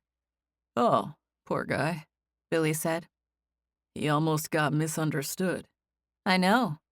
Next time you see me at the drive-in, just turn around and come pick me up." "I will," he said. "Good," I returned. "I dare you." "You don't have to dare me," Billy said. "I'll do it without a dare. I'll pull a U-E in the middle of Seawall Boulevard and peel out on my way into the drive-in. I'll cause a big scene." "No, you wouldn't," I said, grinning. "I'm not going to if I don't have to. As long as other guys keep their hands off my girl, I won't have to peel out or punch people or anything else." I laughed a little. "Are you jealous over me?" "Do I have any reason to be?" he asked. "No." "Then no, I'm not." He scanned my face and then smiled. "But nobody better ever touch you or talk to you or look at you." I smiled back since I knew he was kidding around, and he used a finger under my chin to tilt my face up. I took that finger to the chin move as permission. I leaned upward and kissed him gently. Billy opened his mouth to me instantly. We kissed for a second or two before he readjusted on the couch, sitting up so that he could use his hands to touch the sides of my face. He wrapped one hand around the back of my head and pulled me in, kissing me deeper. I gripped the fabric of his shirt, balling my hands into fists. Billy tilted his face to the side, and the next thing I knew, his tongue was making a gentle intrusion into my mouth. I welcomed it, opening, taking him in, pulling him closer. I was the one who drove the kiss, deepened the kiss. Billy was trying to be gentle like he always was. He was trying to be a gentleman, and that was usually all fine. But today we had grown closer. As odd as it sounded on a day when I had learned about Billy's past, today was the first day I could see my forever with Billy. I kissed him accordingly. I invited him to kiss me deeply, and he responded, covering me with a scorching, branding kiss. He gave me a possessive, hot, silky, liquid kiss, and I welcomed it. I gripped Billy tightly and moved, maintaining the smooth, rhythmic motion. Billy gave me that earth-shatteringly deep kiss for several minutes before pulling back. Both of us were breathing heavy when he broke contact. His mouth came down on mine again. 2, 3, 4 times. Hard kisses. They were the exclamation points on what had been a life-changing kiss. I was out of it and breathing heavy when he finished kissing me. "I love you," I said. I touched the side of his face, letting my thumb brush the edge of his mouth to keep him from talking. "You don't need to say it back," I added. "I don't want you to yet, actually. I know you didn't expect me to say it. But I wanted you to know that. I do love you, Billy. I know I do." Chapter 13. Billy. Another 2 weeks later. Billy was standing next to a window in Tess and Abigail's living room, looking down over the alley. With the way he was facing, he could see a little piece of 23rd Avenue, and he absent-mindedly watched an old man walking down the sidewalk with a cane. Billy was waiting on Tess. She was in the bedroom getting ready for the walk they would take before he had to come back to Bank Street for an afternoon training session. It was safe to say that Billy wanted to pursue boxing. He had been at the gym every single day. He was trying hard and working hard, and Marvin just kept pushing and encouraging him. Marvin had Billy thinking he could make a career out of boxing if he kept going at the rate he was now. And Billy really wanted to. It was the first career choice that seemed natural to him, and Marvin seemed to think he was born to do it. Billy was thinking about boxing as he watched the man walk slowly down the sidewalk. He couldn't help but listen to Abigail's conversation in the next room. She was in the kitchen, talking on the phone, and Billy could clearly hear her. "Oh, yes, ma'am. That's no problem. My sister has a car, and she can give me a ride to your house. Oh, that'll be amazing. Thank you. Yes, ma'am. All of July. I'm not leaving till the end of the month. Yes, ma'am. Thank you. Okay, see you tomorrow. Thank you. Bye-bye." Abigail appeared in the living room only seconds after she hung up the phone. "Looks like somebody has a babysitting job," she said. A babysitting job? Billy asked. That's what that was about? I thought you won a sweepstakes or something. You said thank you too much for a babysitting job. I thought it was something good. "It is something good," Abigail said. "That was Mrs. King's friend. Last time I babysat for her, she gave me $20. They're so rich. And the kids aren't even brats. They're fun to hang out with. And anyway, Billy, thankfulness is good, even if they weren't paying me $20. It's nice of me to say thank you to her.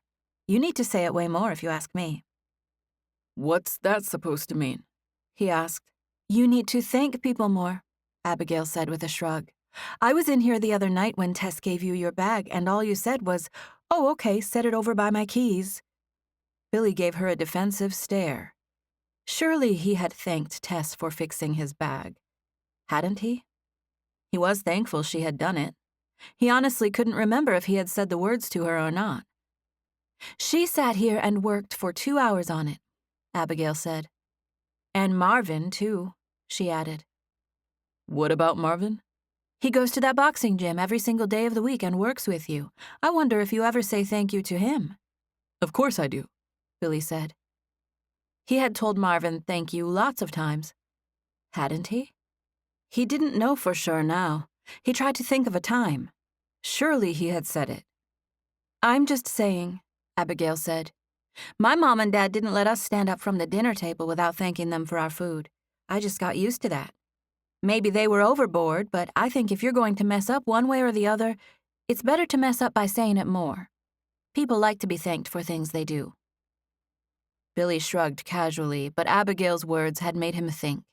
He wasn't an ungrateful person, but the truth was, he didn't say those words very often. He considered what she said about their parents teaching them to give thanks, and he realized no one had ever done that for him. He wasn't a thank you type of guy. Until this moment, he didn't think that was a problem. $20 is pretty good for babysitting, he said, still glancing out of the window as he waited for Tess. "It's amazing," Abigail said. "Back home, I used to get $7 for babysitting the Broussards all weekend, and little Teddy's a nightmare. He pulled some of my hair out one time." Billy laughed at the thought. He acted nonchalant and unaffected, but all he could think was how many people he must have offended by not thanking them. He thought about Tess stitching his bag for 2 hours straight. He didn't even think about how much work she had put into it. He felt something he had been feeling a lot lately. Conviction. In the past, that word would have scared him, made him put on loud music and start drinking. But not now. He had been convicted of a lot of his behaviors lately, and being with Tess made him choose to confront those things rather than run from them. She believed in him. She believed he could change and be better. Her confidence in him gave him something to strive for. Having Tess anticipate and expect the best from him caused him to want to tackle his shortcomings rather than run from them. He decided not to be offended by Abigail's words. He decided he would take them as a challenge and try verbalizing thankfulness for a while. See how it went. Tess came out of her room a few minutes later wearing shorts and a blouse that was sleeveless and looked more like a bathing suit top than a regular shirt. She was proper, but she was showing just enough skin to drive Billy wild. He wanted to claim her constantly. He wanted to keep a hand on her, let everyone know she was his. And this was even before they left the apartment. Abigail stayed home while they headed to the beach. They were on their way down the stairs, Billy going down in front of Tess, when Billy stopped in his tracks and turned to face her. Her momentum was already moving forward, and she fell gently into his arms. He was expecting her to do that, so he caught her. "You okay?" she said. He smiled at her surprised expression. She was on the step above him, which made her as tall as he was. She stared into his eyes, innocently wondering if everything was all right. "Did you forget something?" she asked. Yeah, I needed to thank you for fixing my bag the other day. I don't know if I ever told you thank you for that. Her expression softened as she stared at him. "You didn't have to," she said. "I knew you were thankful." Well, I should have told you. I shouldn't have made you assume it. She smiled and leaned toward him, reaching up and touching the side of his face. She stared at Billy like he was the most desirable thing in the world. He had no idea what he had done to deserve Tess Cohen's attention. "You're welcome," she said. She leaned in to kiss him on the cheek, which caused his heart to pound violently. There was nothing so sweet as the touch of a woman, the touch of Tess. "I was happy to sew it for you. It makes me think you'll glance at it sometime when you're training hard and feeling tired, and it'll make you know I'm cheering for you. Go, Billy. You can do it." She pumped her fists, acting like she was cheering, but she was whispering and showing silent excitement because they were in a public stairwell. Billy did not feel like he deserved Tess. He couldn't believe she was able to see past his lack of manners and be so patient with him. I'll set my bag where I can see that patch while I'm training, he said. She nodded. Good. But thank you for doing it. You're welcome, you old sap. That was it. Tess was teasing him, and Billy didn't take kindly to being teased. She was standing above him, so they were positioned just perfectly so that Billy could easily grab onto her and throw her over his shoulder. Tess let out a quiet shriek, but she held on to him, making it easier for him to handle her weight. He carried her to the bottom of the stairs and set her on her feet in the doorway. She giggled as she stabilized herself. "I thought you were going to carry me all the way to the beach," she said. Billy opened the door and gestured to his car, which was parked right in front. "We're driving to the beach." It was 3 hours later when Billy showed up at the gym for his workout. He and Tess spent some time at the beach, and now he was ready to get this part of his day over with. He loved boxing, and he didn't want to quit, but in the moment he didn't enjoy the hard work. He thought about giving up before and during most workouts, but he never did. And afterward, he was always happy with himself for sticking with it. He took one day at a time. He gave his all at training sessions. He listened to Coach Jones and tried his best, and he could see progress in himself, both mentally and physically. Billy felt stronger as an athlete and as a person. Tess and Marvin were both positive people, and it had rubbed off on Billy. Not that he walked around with a cheesy grin on his face or anything, but he did feel better. Maybe it was just that he had people in his life who believed in him now. "Hey, Easy B," Dizzy said when Billy came into the gym. "Coach wants to see you in his office before you get started today." "Uh-oh, I'm in trouble," Billy said. But he was smiling. He knew nothing was the matter. It was pretty common for Coach to want to talk to Billy before they got started. Most of the time, he would tell him a specific warm-up so that Billy could go ahead and break a sweat. Billy went to Marvin's door and knocked lightly twice with his knuckle. "Is that easy?" "Yes," Billy said. "Come on in." Billy walked into Coach's office, standing in the open space and waiting to hear what his warm-up would be. "Go ahead and have a seat," Marvin said, motioning to the chair that was on the other side of his desk. Billy listened to his coach, and he stepped in farther and took a seat in the chair. "I'm glad you wanted to talk, actually," Billy said as he sat. "Oh, yeah? Why's that?" Marvin asked. "Because I wanted to talk to you, too." "All right, well, you can go first," Marvin said. "Well, now, let me make sure yours isn't bad," Billy said. "You're not kicking me out of the gym or anything, are you?" "What? No, kicking you out of the gym? No. Why would I do that?" "Because I was just going to thank you, and I thought it might be awkward if you were. But now that I know that you're not, thank you. Thank you so much, Coach." "Thank me for what?" Everything, Coach Marvin. Everything. Thank you for inviting me here and then for teaching me. I know you have other stuff you could be doing half the time when you're working with me, and I just wanted you to know I'm learning a lot. Dizzy told you, Marvin said, shaking his head slowly as he looked straight at Billy. Told me what? Who told you? It had to be Dizzy. Nobody else has seen them. Seen what? Marvin made a loud scoffing sound. Don't even come in here being all sentimental and try to tell me you don't know what I got you. What'd you get me? Billy asked. He was so confused that Marvin tilted his head at Billy. You don't know? No, Billy said.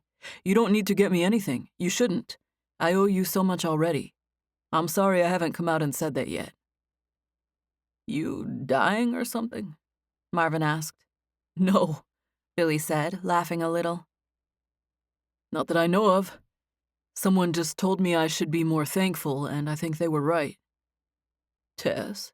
Marvin asked. Her sister, actually. You like that girl, don't you? Yes. Wait, who? Tess? Yes. Billy said, staring into space. Him liking Tess had to be the biggest understatement that had ever been made. Like wasn't nearly a strong enough word. He loved her. He needed her. Marvin picked something up. He brought it up over the desk and spread it out across the top. It was a white sweater with black lettering. It had 3 words on the back, embroidered with fuzzy embroidered block letters. Easy Billy Castro. It looked amazing. It looked so natural that Billy stared at it, wondering if he had seen one just like it before. But he hadn't. Whose is this? He asked. It's mine, Marvin said. I'll be wearing this one. I got 2 more like this. They're for the coaches. Everybody in your corner will have one of these on. Oh, I love it, thank you. You'll really thank me when you see this. Chapter 14. Tess. And he just handed them to you? I asked. No, first he laid this sweater on the table. He got you a sweater? No, I don't have one of those. They're for the coaches, but you should have seen them. They have my name across the back. They're so cool. I almost lost it when I saw that, but then he starts putting other stuff on the table. Shoes, gloves, shorts. You're kidding. Brand new? Yes, brand new. With my name on it. Custom. He said I'll be ready to take my first amateur match soon, and that it might not be very long before I go pro. Can you believe that? I let out a nervous breath. Oh my goodness, Billy. I didn't want to see him get into a fight, but at the same time, I knew it was his calling in life, and I knew it was my calling to be next to him. I went over to the couch and sat next to him. My sister and Evelyn were in the bedroom getting dressed. We had plans to head down to a concert on the boardwalk. It was free, and there was a dance competition, so we had been planning on going. Billy was tired after training all afternoon, and he had a bruise under his eye from an accidental headbutt with his sparring partner. It was the first thing we talked about when he came in the door. But he assured me he didn't want to cancel our plans. Where do you put them? I asked. I want to see. Where to put what? Your shorts and gloves and all that stuff. Oh, they're in my car. Abigail, let's go! I yelled out, rushing my sister because I wanted to see his new stuff. This made Billy smile. Within minutes, we were on our way back to the beach for the concert. Abigail, Evelyn, and I all tried on Billy's new gloves while we were on the way. He loved that I was proud of him and wanted to support him in his dream. The concert was packed. Radio stations had been promoting the event for days, and there was nothing else going on that weekend. We had to park so far from the boardwalk that we joked about the fact that we should have walked from Bank Street. We started as a group of 4, but by the time we found a place to stand and watch the band, we had turned into a much larger group. Daniel and some of his friends joined us first. Then Abigail and Evelyn saw some people they knew, and before long, there were 15 or 20 of us standing around who were somehow acquainted. Billy leaned in to speak to me not long after we found a place to settle in and watch the band. I'm going to get something to drink, he said to me. Do you want anything? Maybe a soda, I said. But I'll just share yours. Do you need help? No, Billy said. I'll be back in a few minutes. I walked through the group when he left so that I could stand closer to my sister while Billy was away. They're good, aren't they? Abigail said, moving around a little to the beat. Do you want to be in the contest, Abby? Daniel asked, hearing her compliment the band. No way, she said. I am way too scared for that. You're not scared, he said. You dance all the time. Joking around, she said in an exaggerated tone. These people are serious. I saw one lady warming up her hips, doing the can-can or whatever you call it. That Spanish dance where the hips snap back and forth. The salsa, one of Daniel's friends said. The salsa? Abigail said. What the heck is that? I thought it's the cha-cha or something like that. No, there's a dance called the salsa too, Daniel said, agreeing with his friend. All I know is the twist and the monkey, Abigail said. Silly stuff like the swim. I can't be in a competition with that. I don't see why not, Daniel said. You could at least just go out there and dance before the contest gets started. Maybe later, Abigail said with a shrug. I will, Evelyn said. And she and Daniel made their way onto the boardwalk where everyone was dancing. After Daniel and Evelyn moved, the guy who was standing on the other side of them glanced at us. I'm Jacob, he said, Daniel's cousin. Abby, my sister said. And I'm Tess. I saw you came up with Billy Castro, he said. Yeah, I said, nodding and smiling and mostly looking at the band like the rest of us were doing. I would be careful if I were you, Jacob said. Of what? I asked casually, trying not to sound as offended as I was. Of Billy. He's, some guys you just don't mess with. And Billy Castro is one of them. I've seen him get in like 3 fights, and every time the other guy got knocked out. He's not messing around. I mean, look at him right now. He's got a black eye like he's been fighting. I was about to stop him. I was about to tell him that he got that black eye by accident while he was training. But he leaned in closer to continue speaking to me before I could say anything. And I heard his mom was some psychopath who killed his dad and then herself. People like that are just... It's better to stay away from them. You never know what he'll do. You never know what anybody will do, I said, snapping back at him. What? He asked, startled. You never know what anybody will do, I said. I might be the one to knock somebody out if they hurt someone I love. Yeah, but you weren't raised in a house where... How do you know anything about what kind of house Billy was raised in? I asked, staring straight at the guy. I don't. I just know what I heard. And what do you stand to gain? What? He asked, looking confused. What do you stand to gain from talking about him when he walks off? I asked. Nothing. That's why you shouldn't be so mad. I'm just trying to help you. I'm not mad. I'm just saying you shouldn't talk about people you don't know. I know Billy's whole story, and I know that what you said earlier is not even true. You're misinformed. All right, fine, Jacob said, raising his hands in surrender. I was only trying to help. Thank you, I guess, but Billy's a really good person. He did go through some stuff, but that was a long time ago, and he's about to get famous, so if I were you, I'd try to make friends with him now anyway. What's he getting famous for? He's a fighter, I said. Boxing. Oh, over there on Bank Street with Daniel? Yeah, I said. That's what the black eye's about. Billy's really good, Abigail said, interjecting. We go over there at the end of his practice sometimes. He's serious about it. They've got T-shirts and shorts with his name on them. He just got brand new gloves. Did you see that? Daniel said when he and Evelyn eventually left the dance floor to come back and stand near us again. We didn't know what we were doing, and we were just fine out there. He was obviously talking to Abigail. Are you not going to leave me alone until I dance with you? No, I'm not, Daniel said. Abigail took a deep, resigned breath. Fine, she said. Some of their other friends joined us, and Evelyn started talking to them. Jacob looked at me with a shrug. I think we got off on the wrong foot, he said. I'm Jacob. Tess, I said. Would you want to dance? Oh, thank you, but I promised. She's dancing with me. Billy's voice came from behind me. He stepped in close to me, putting a possessive hand on my side. He took a sip out of his cup before handing it to me. I took a sip. It was iced tea, but I barely tasted it because I was so infatuated with him, and it took my breath away to have him stand beside me and share a drink from the same cup. Billy reached out and handed that almost empty cup to Jacob, who took it even though he was confused. Then Billy pulled me to the dance floor.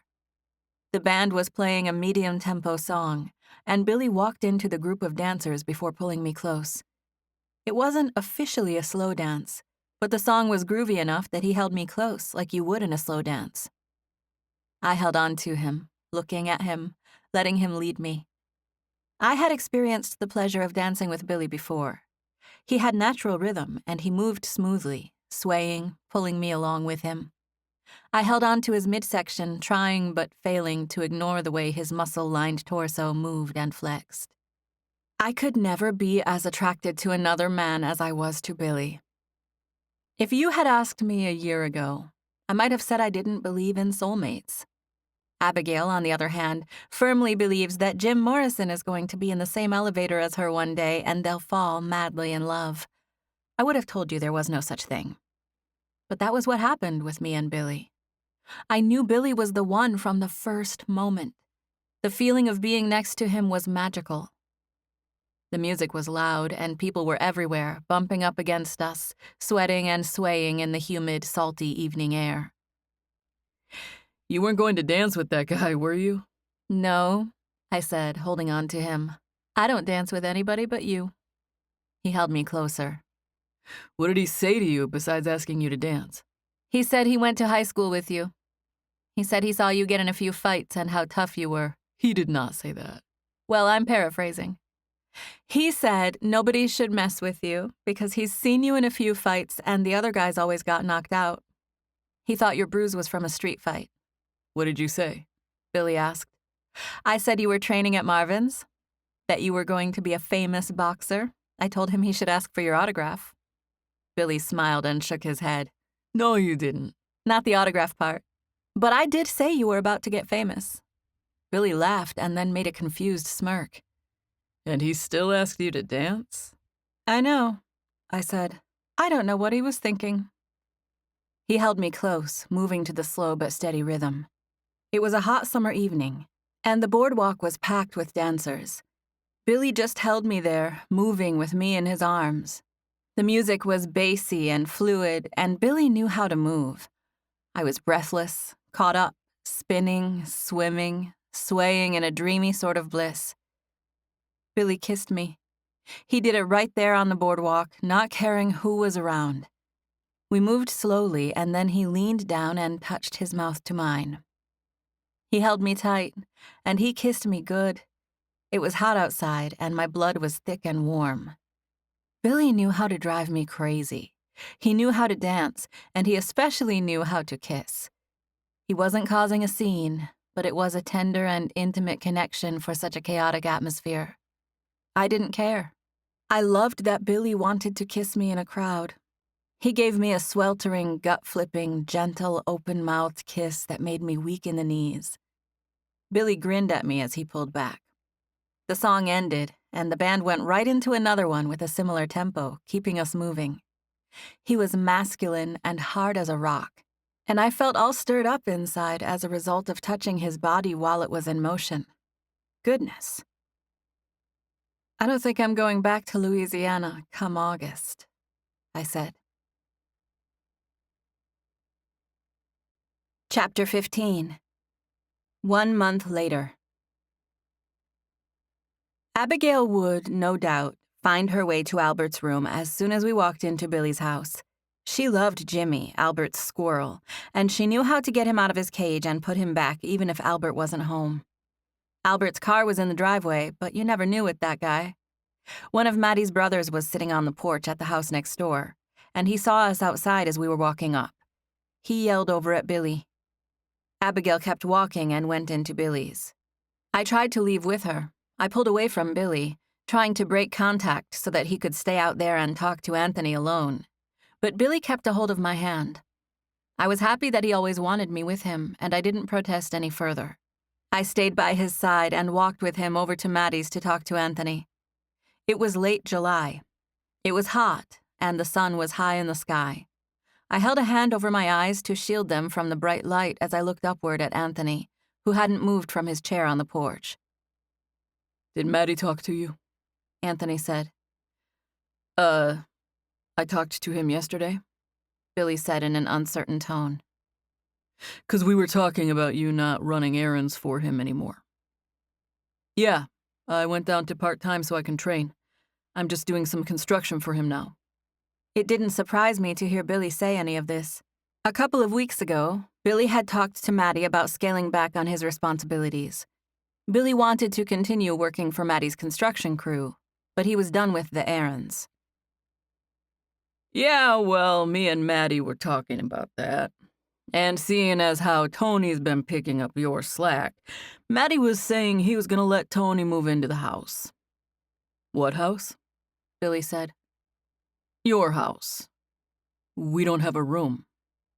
"You have your room," Anthony said, chuckling. Tony was Anthony's son, so it made sense that he was looking after him, but he came across as a jerk. "Maddie said that room was part of your deal," Anthony added, shrugging. "It was part of my deal, but I'm paying more rent on it now. That's why I'm doing the construction. I worked that out with Maddie a couple of weeks ago." "Well, I guess he hasn't talked to you yet, but things have changed. You know, with Tony taking over how he is, Maddie wants him close by." "So he's giving Tony my room?" Billy asked. "Yeah," Anthony said. He pulled a cigarette out of a box and lit it. "When did he tell you this?" Billy asked. "I just talked to him this morning." Billy looked past him into the house. "Is he home?" "No, I don't know where he is. I was supposed to meet him to see if your old bed was good enough or if we needed to get Tony something else. Is the mattress in there yours, or are you leaving it here?" "Are you here right now to come in my house and look at my bed?" Billy asked in a calm tone. "I'm gonna wait for Maddie, and we'll go in together." "Okay," Billy said. He spoke hesitantly, like he was at a loss for words. "I guess you're trying to get serious with this boxing stuff," Anthony said just as Billy was turning to walk away. "Yeah," Billy agreed, nodding. "I heard you have a fight up in Houston." "How'd you hear about that?" Billy said. "I just found out about it yesterday." "Maddie knows everything," Anthony said. He let out a wheezy laugh. "He said we might have to bet against you just this once. He said he could see you doing okay as a boxer one of these days, but he knows something about that guy they're putting you up against from Houston. I think he's 8-1 as an amateur. He's just got way more experience. He should have already gone pro by now. Maddie said Marvin should never have put you up against." "Never mind," Anthony said, shaking his head. "I know he thinks you'll do all right eventually." "Thanks," Billy said as he turned to walk away. He said it sincerely enough, but I could tell that he was guarded. How could he not be? Anthony Stills was perhaps the rudest person I had ever met. I could not believe he had said some of those things to Billy just now. Maddie had been the only father figure in Billy's life for years, and here comes Anthony, announcing casually that Maddie was kicking him out of his house and betting against him in his first fight. The part about betting against Billy was unbelievable to me. That just didn't need to be said. I was fuming as a result of the interaction with Anthony, but I pretended to be calm for Billy's sake. I smiled at him as we walked into the door. I knew he needed me in this moment, and I wanted to say and do exactly the right thing to let him know I was proud of him and that he was on the right track. I glanced at him as we walked to his room. "Marvin wouldn't put you in a situation if he didn't think you were ready for it," I said. Billy let out a casual chuckle. "I know," he said. "I'm not worried about Anthony. He's always trying to push my buttons." Billy was being a little too casual for the degree of unnerving news Anthony had just given him. "What are you going to do about a room?" "I don't know. I don't know when they'll try to have Tony move in. It's really the first I've heard of any of this." "I live across the street from the gym," I said. I had not planned on saying that. I just opened my mouth and the words came out. What's that mean? Billy asked. Daniel's leaving next week, I continued. The Kings will be looking for some help around the store. You could maybe work there with me part-time and be right across the street so you can train anytime you want. I shrugged nervously, realizing the gravity of what I was proposing. With Maddie and everything, I didn't know if you even wanted to work construction with him anymore, and if not, I just wanted to try to I was thinking about Daniel leaving and the store being right there across the street from the gym. Billy stared at me patiently until I stopped rambling, and then he gave me a slow grin. Light from the window was streaming into the room, and Billy was smiling down at me like I was the object of his desire. His expression was thoughtful, sweet, and so handsome. The whole scene was gorgeous.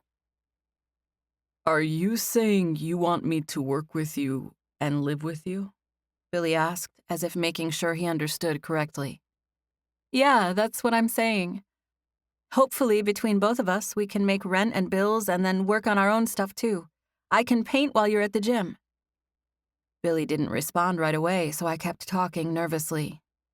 I know it's a lot to think about, and it probably seems soon, and I'll be totally fine if you decided you don't think it's a good idea for us to. I stopped talking when Billy reached up and gently covered my mouth with his hand. He just did it long enough to get me to be quiet. We smiled at each other during a few seconds of silence. Yes, he said, nodding calmly, slowly. He took me by the arm and pulled me gently to him, the front of our bodies touching just a little. Yes to what? I asked, staring up at his jaw. Yes to all of that, he said. Well, I wasn't quite done, I said. Unfortunately, there's a catch. What's the catch? My parents will expect us to get married first. They're not really the type who could live with me not getting married before I... Why is that unfortunate? Billy asked. Because I didn't think you'd want to get married so soon, I said. I felt vulnerable as a result of our candid conversation, but now that we were this far in, I had to push myself to speak my mind. Tess, I want to marry you. I desperately do. I would have married you on that first day if I would have known things would have ended up like this. Billy paused and took my hands, positioning them around his midsection, telling me just how and where to hold on to him. He was flirting with me, making me touch him. You should really be going home next month to marry Spencer Henderson, but instead, you'll stay here and marry me, and I'm not going to do a thing to stop you. Who is Spencer Henderson? I said, glancing at him with a look of confusion. Abigail told me all about that guy your mom wants you to marry back home. I let out a little laugh. Stephen, I said. Billy scowled at me playfully when I said that name, and I smiled. Too bad for him anyway, though, he said with a shrug. It's too late. You've already got yourself engaged over in Galveston. I scanned his face, staring up at him breathlessly. I have, haven't I? And to a fighter, no less. I put my hand lightly on his chest. A warrior, I said, staring at him. A champion. Knock, knock, Maddie called. We heard his gravelly voice as he came in, and Billy and I braced ourselves but didn't let each other go. What's happening, Easy Billy? Maddie said the nickname slowly and with some deeper meaning. I didn't know what he was trying to say. I thought maybe he didn't like the name, or maybe he was jealous that Billy was going by a name Marvin gave him. Either way, he said it funny. Yep, Billy said casually. Anthony said he told you about Big Tony moving in here. Yeah, Billy agreed. He said you were coming here to look at the bed or something? Hey, Billy, I'm not kicking you out on the street, Maddie said. I want you to stay on the couch as long as you need. You can even come over to my house and stay on my couch. I just needed to open up this bedroom for Big T since he's working for me now. I can't have him living all the way in Bayou Vista when I need him for something. I understand, Billy said confidently. But like I said, you can just move your stuff into the living room or in there with one of those other guys.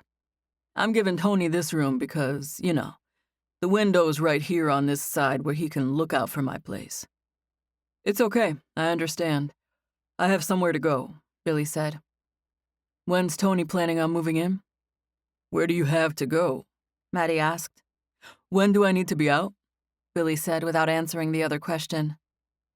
"I told him on the 1st. "That's next week," Billy said. "Yeah, but I'm not kicking you out, Billy."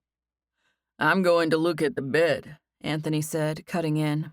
Maddie gave him a nod, but none of us cared. "I know you're not kicking me out," Billy said, with the confidence of a man who knew he had somewhere to go. "It works out, actually." "Why is that?" "What do you mean it works out?" Maddie asked the question while he was looking back and forth between Billy and me. "Because I was talking about moving in with Tess." I smiled and nodded a little, backing Billy up when Maddie glanced at me. "We were talking about getting married," Billy said. "Married?"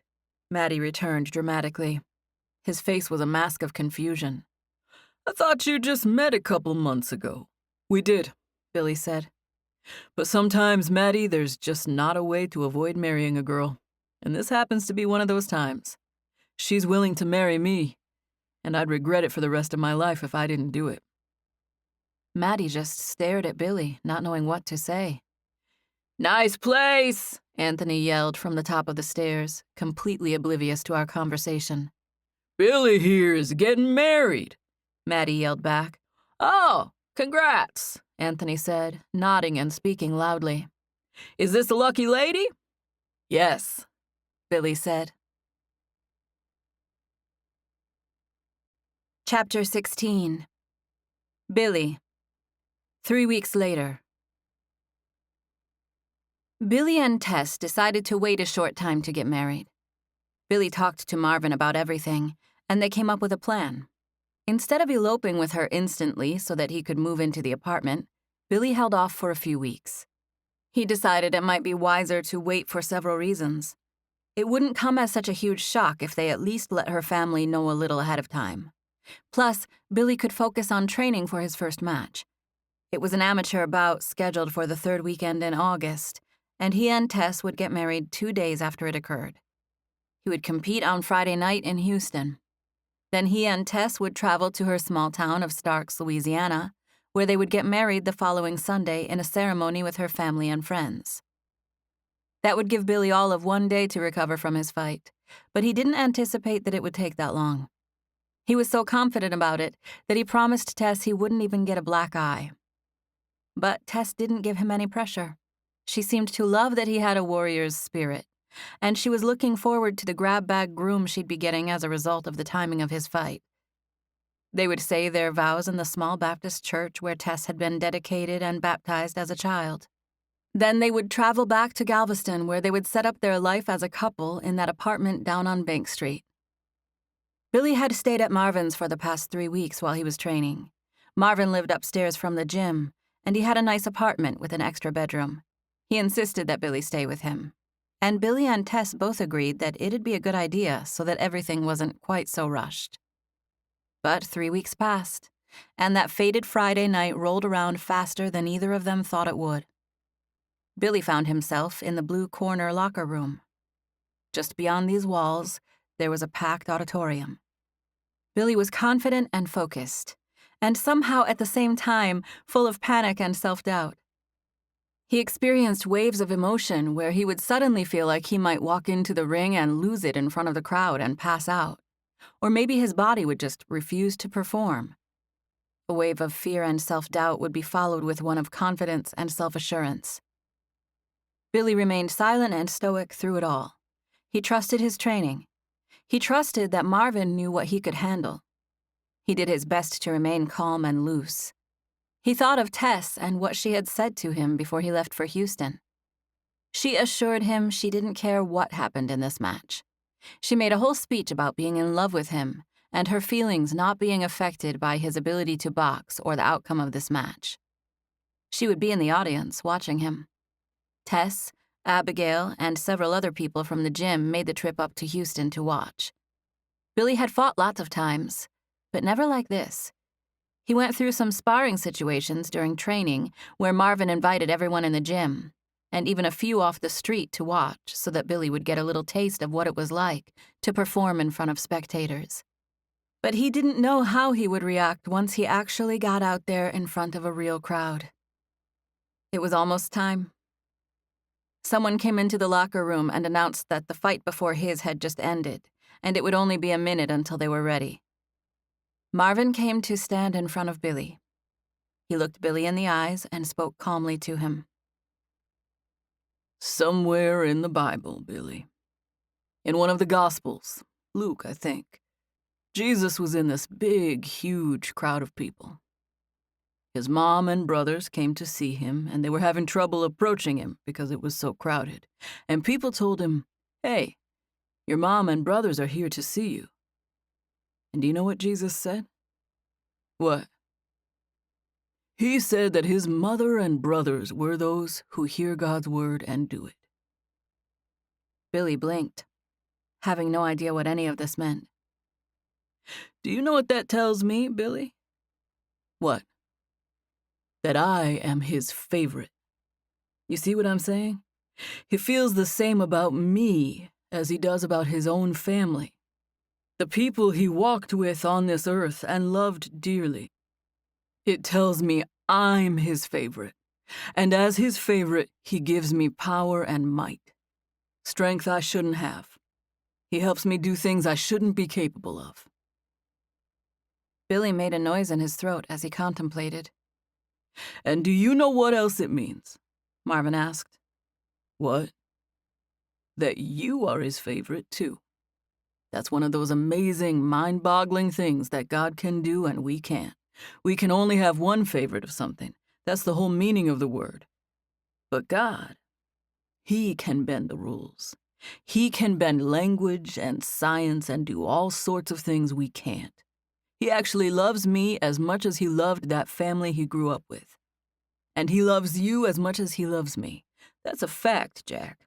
It's written right there in plain English. Words of Christ in red ink. Marvin slapped Billy's shoulders, a hearty whack before shaking him, getting him pumped. This means exciting things, Easy Billy. It means that you can go out there knowing that God Almighty is with you, that he loves you, that you're his favorite. You hear me? Yes, sir, Billy said with a nod. Marvin grabbed Billy's head and hugged him. You're unstoppable. You're relentless, Billy. Powerful. You were destined for greatness. You were born for this. One day, the people out there will be bragging about how they saw you in your first fight. Be gracious. Be humble. Just breathe and have fun out there. Okay? Billy nodded. I'm proud of you, Easy. Let's take it home, all right? Blue corner, we're ready for you, a man yelled, opening the door. He peered into the room and gave Billy and Marvin a nod when he saw them headed his way. One foot in front of the other, Billy marched through the door, down the hallway, into the auditorium, past the crowd and into the ring. Billy thought he would block out the crowd, but he didn't. He took them in during his swimmy, hazy, dreamlike entrance to the ring. Maddie was the first familiar face he took in. Maddie's crew was in a big group in the back. Tess. Billy felt a bump in his adrenaline when he saw her. She was smiling. There were others, too, quite a few people he recognized. He said a prayer just before he was announced. Easy, Billy Castro! Rolled off of the announcer's tongue like it was a name that had been used since the dawn of time. Billy felt easy. He felt happy and at peace. The round began. Time seemed to slow down for Billy. It felt like he spent 3 seconds in everyone else's 1 second. From the moment the bell rang, he was in a different time-space. He heard his own thoughts and the static sound of his own blood rushing. This guy was slow. He threw some punches, but Billy evaded them all. He was only going at about 60%, where this guy was going for the knockout. Billy's opponent was fully convinced that the fight would end in the first few minutes. He wasn't prepared to go the distance. He was not saving enough energy for that. Billy thought the most humane thing to do would be to put him out of his misery early rather than messing with him and prolonging things. The guy landed a punch or two, but they were brushes because Billy saw them coming from a mile away and was able to easily get out of the way. This guy had a good amateur record, but he was no match for Billy. He left himself open. He was slow and predictable. Billy landed a straight left jab in an effort to get the guy to start blocking his face. It took 2 of those annoying jabs, but he finally put his hands up. The instant his arm went up to block, Billy shifted his weight forward. He locked his left arm into a curved position and pivoted, delivering a devastating left hook to his opponent's right side. Marvin had gone into great detail discussing human anatomy, and Billy knew just how and where to place his fist. It took a second or two for the pain to register, but suddenly Billy's opponent's face changed, and he folded, crumpled, and fell like a wet towel. Everyone could see the surprise and confusion when the guy first felt the physical effects of the liver shot. There was no shame in collapsing. Billy had been hit in the liver himself, more than once. He knew that blow could end a fight, and tonight it had. The referee counted to 10, and the opponent stayed on the mat, unable to get up, unable to continue. The next moments seemed to pass in a blurry, emotion-filled haze. Marvin and Dizzy came into the ring to congratulate Billy. He glanced out at the crowd. There were mixed reactions. Some people looked confused, some happy, some indifferent. Billy was only searching for a familiar face. He was searching for Tess. Marvin and Dizzy came up next to him, congratulating him, patting him on the back. But they were quickly announced as the winning side and ushered away since there was a long night of boxing, and Billy was not even close to the main event. Once that was done, they walked through the crowd and backstage. You did real good, Billy, but we can't stay and talk about it right now. We've got James and Quentin coming up, Dizzy said. So me and Coach need to get over to them. Billy wasn't surprised to hear Dizzy say that. 2 of his other gym mates were on the card that night. Billy's had been the first match of the 3. He knew the coaches had other guys to worry about. What about Tess? Billy asked. She might come back here and wait for you, Dizzy said, pointing at the curtain they were about to go behind. A guy reached out and held it back so Billy and the coaches could walk through. And if she doesn't, you can go find her in her seat. Dizzy smiled as he scanned Billy's appearance. It's not like you have injuries to take care of. Coach Marvin turned and reached up, taking Billy by the head as soon as they made it behind the curtain. He hugged him, patting the back of his head. I'm proud of you, Billy, he said. Thanks, Coach. Thanks for everything. I'm ready to get back in the ring as soon as possible. Whatever comes up next, just sign me up. Marvin laughed and patted Billy on the shoulder. Next time I see you, you'll be a married man. Yes, sir. All right. Well, I gotta get over to Quentin, but I love you, boy. I truly do, and I'm proud of you. You looked beautiful out there. He patted him again. If you don't stay till after, I'll see you next week. Billy nodded. I'll see you next week, Coach. Thank you. Chapter 17. Tess. I had no idea what happened in the fight.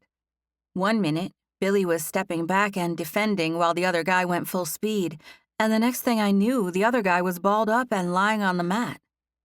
I was looking through my fingers, thinking Billy was in trouble with the way his opponent was going crazy, so I missed what happened.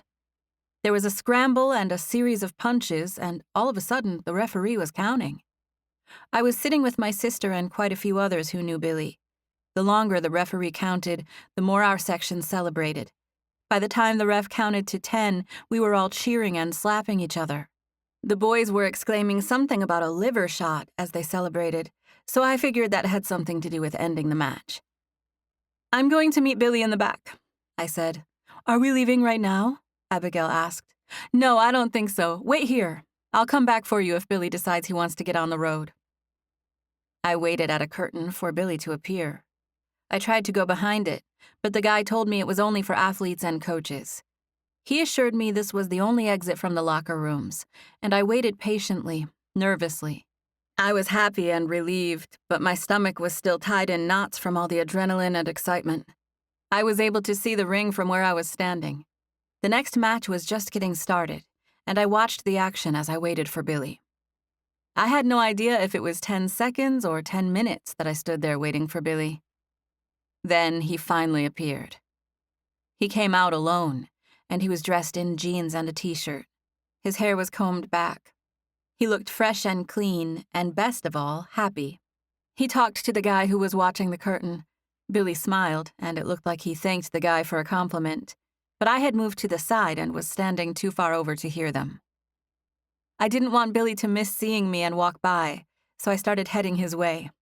He caught sight of me when he turned away from the guy at the curtain, and I felt happy and relieved when I saw him smile at me. Billy had a bag slung over his shoulder, but it didn't stop him from walking straight up to me and taking me into his arms. He picked me up and walked with me in his arms so that we were a little further off to the side. He set me down, and I stared up at him. He was larger than life. I was starstruck. I couldn't stop myself from reaching up to touch a strand of his hair. There were a few fights before yours, and just so you know, you were the best one.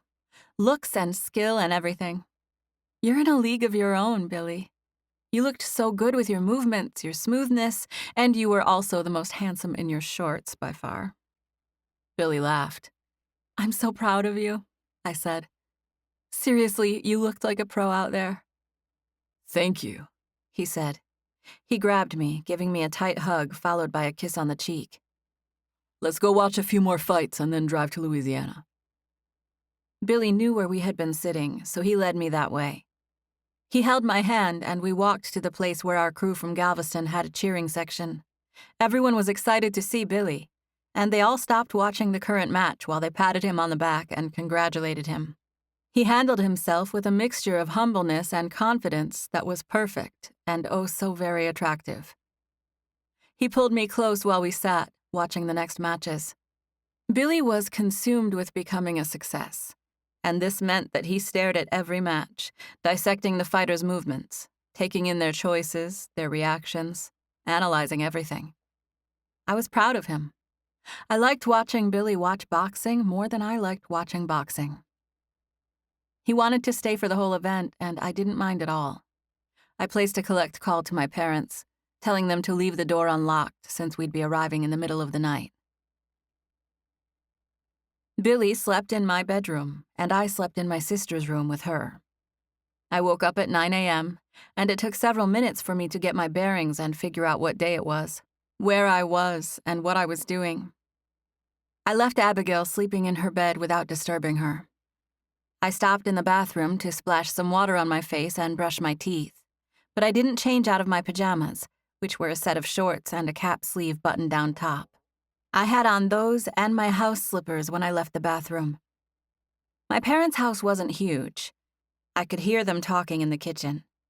I stood in the hallway, hesitating, wondering what I should do next. I almost headed out to the kitchen where my parents were, but instead I decided to go to my bedroom. I cautiously, lightly tapped on the door before cracking it open. Billy was sleeping on his side. There was enough light in the room that I could see him lying in my bed. I crept in quietly, closing the door behind me. I tiptoed over to him, smiling at him. His eyes were cracked open, and he was smiling sleepily back at me. Good morning, he said, moaning. Good morning, I whispered. He was under the covers, his black hair a stark contrast to my white sheets and pillowcase. I could not help myself. I had to lie next to him. Quickly, so I wouldn't lose the nerve, I hopped onto the bed. I stretched out next to Billy, and he turned and flung the covers off of himself and over me, wrapping me up like I was in a cocoon. He flung his leg and arm over me, holding me tightly, trapping me in his blanket-lined embrace. What happened? I said, laughing. How did I get like this? I squirmed with delight, and Billy flexed his legs and arms, holding me tighter.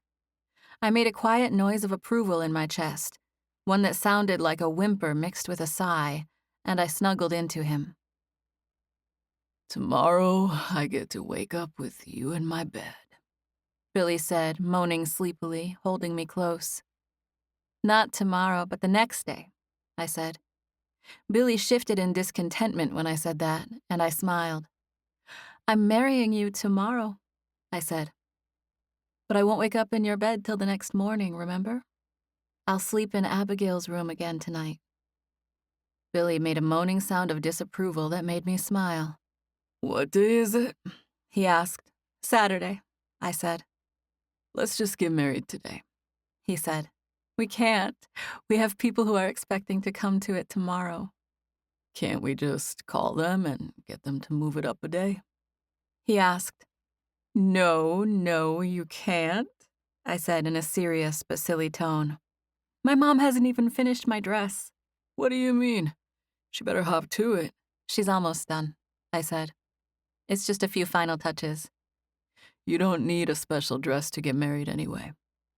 I'll marry you in this little number you have on right now. This looks good to me. I reached out of the covers and gently put my hand on the side of his face. You didn't get a black eye for our wedding.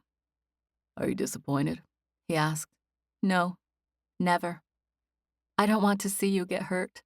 I'd much rather you not get touched in a fight like last night. That won't happen the further up I go in the chain. I know, I said. But maybe if you could just come out and hit them with that side punch every time like you did last night. I loved that one. That made it go quick and easy for everybody.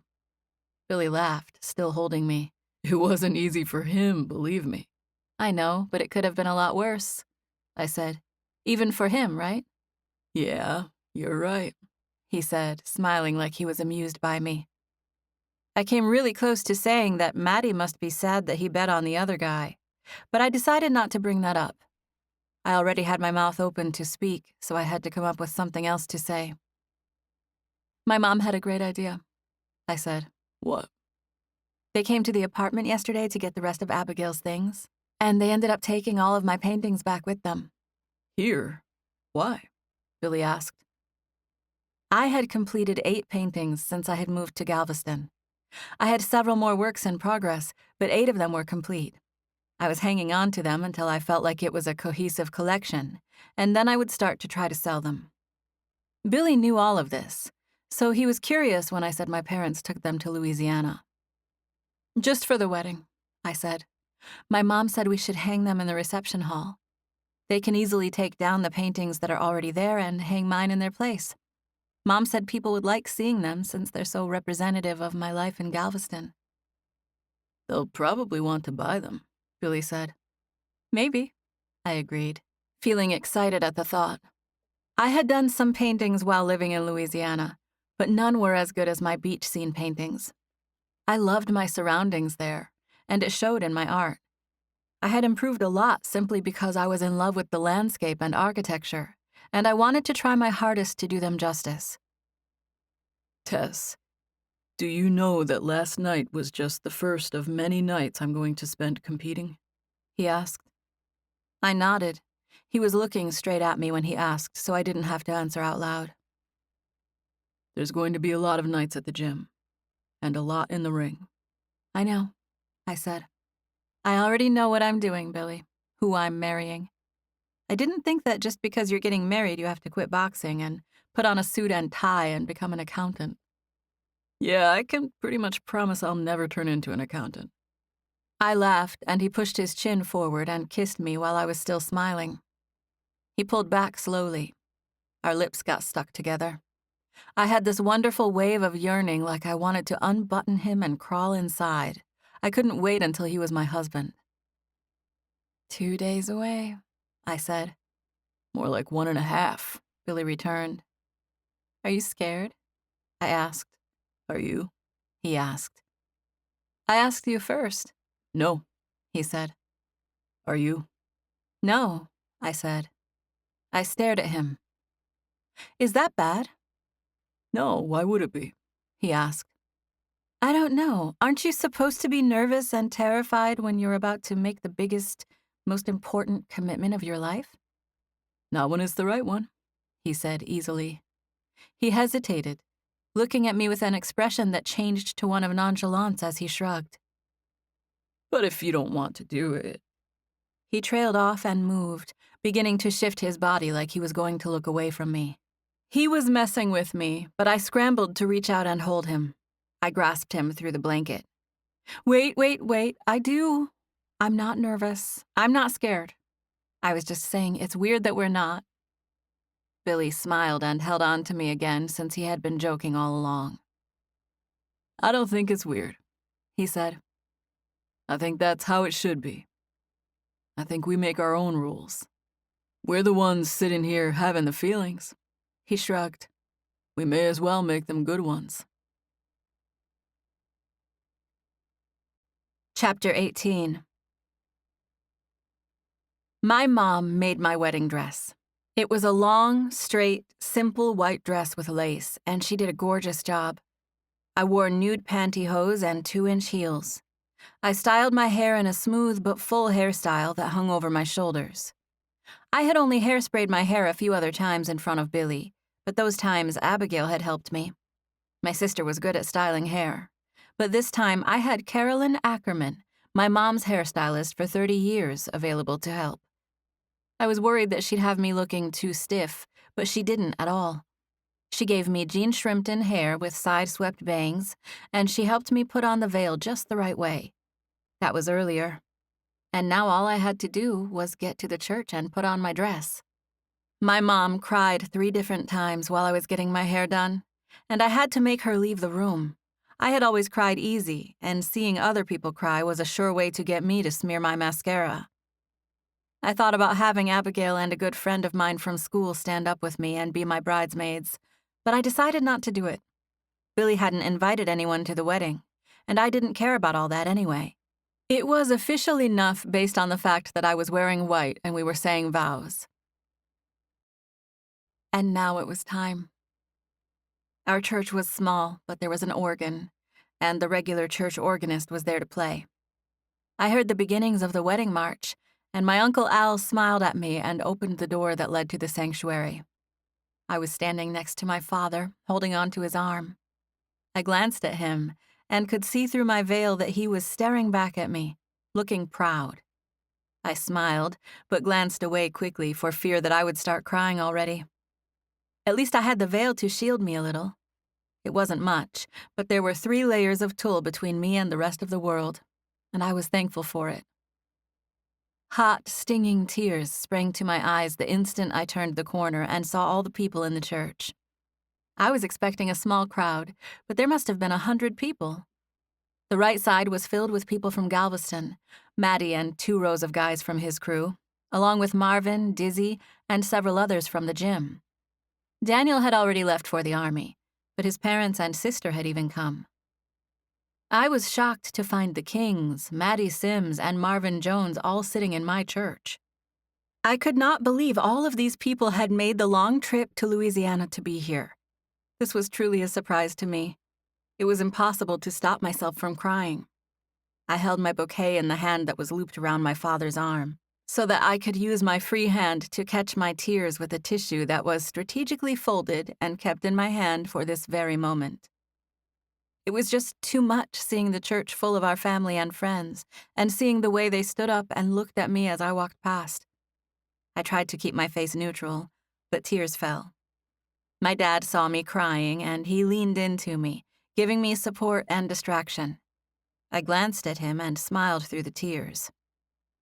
I had not made eye contact with Billy yet. I dreaded it because I thought I might lose it and start to bawl. I was already on the verge of losing it as it was. I had to do it. I had to look at my man.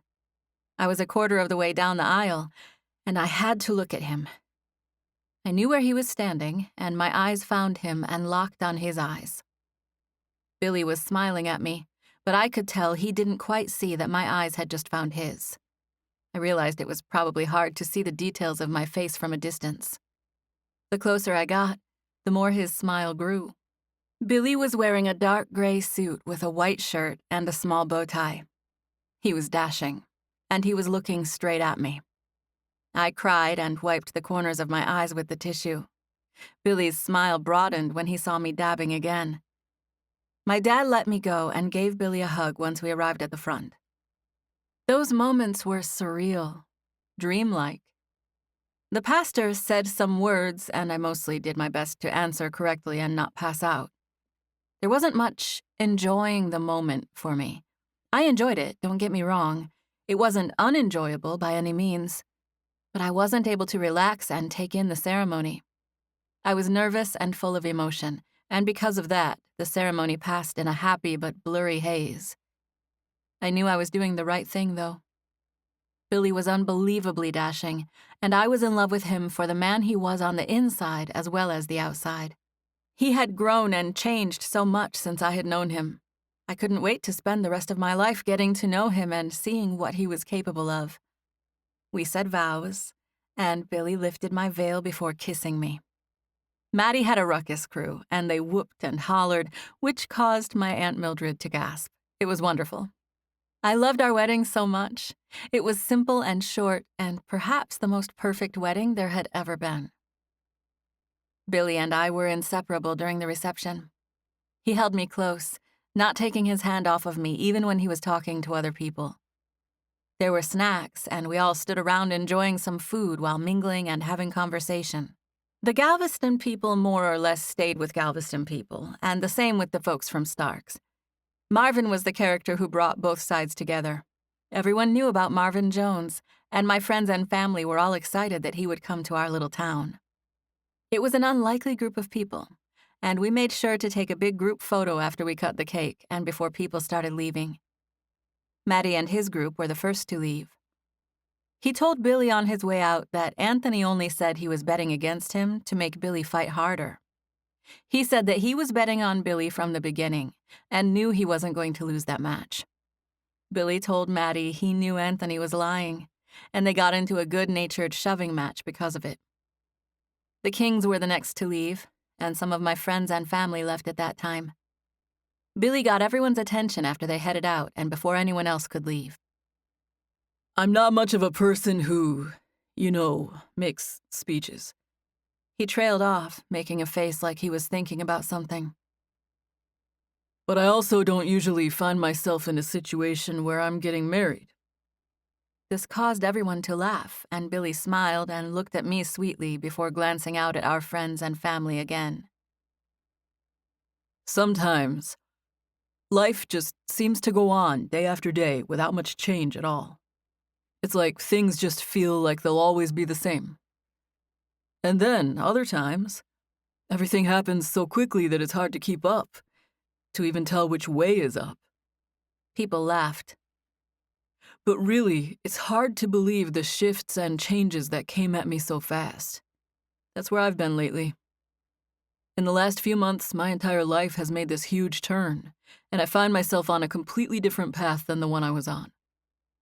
I have people in my life who are investing in me and giving me their trust. Billy gave a nod to Marvin before turning to face me again. And you, he said.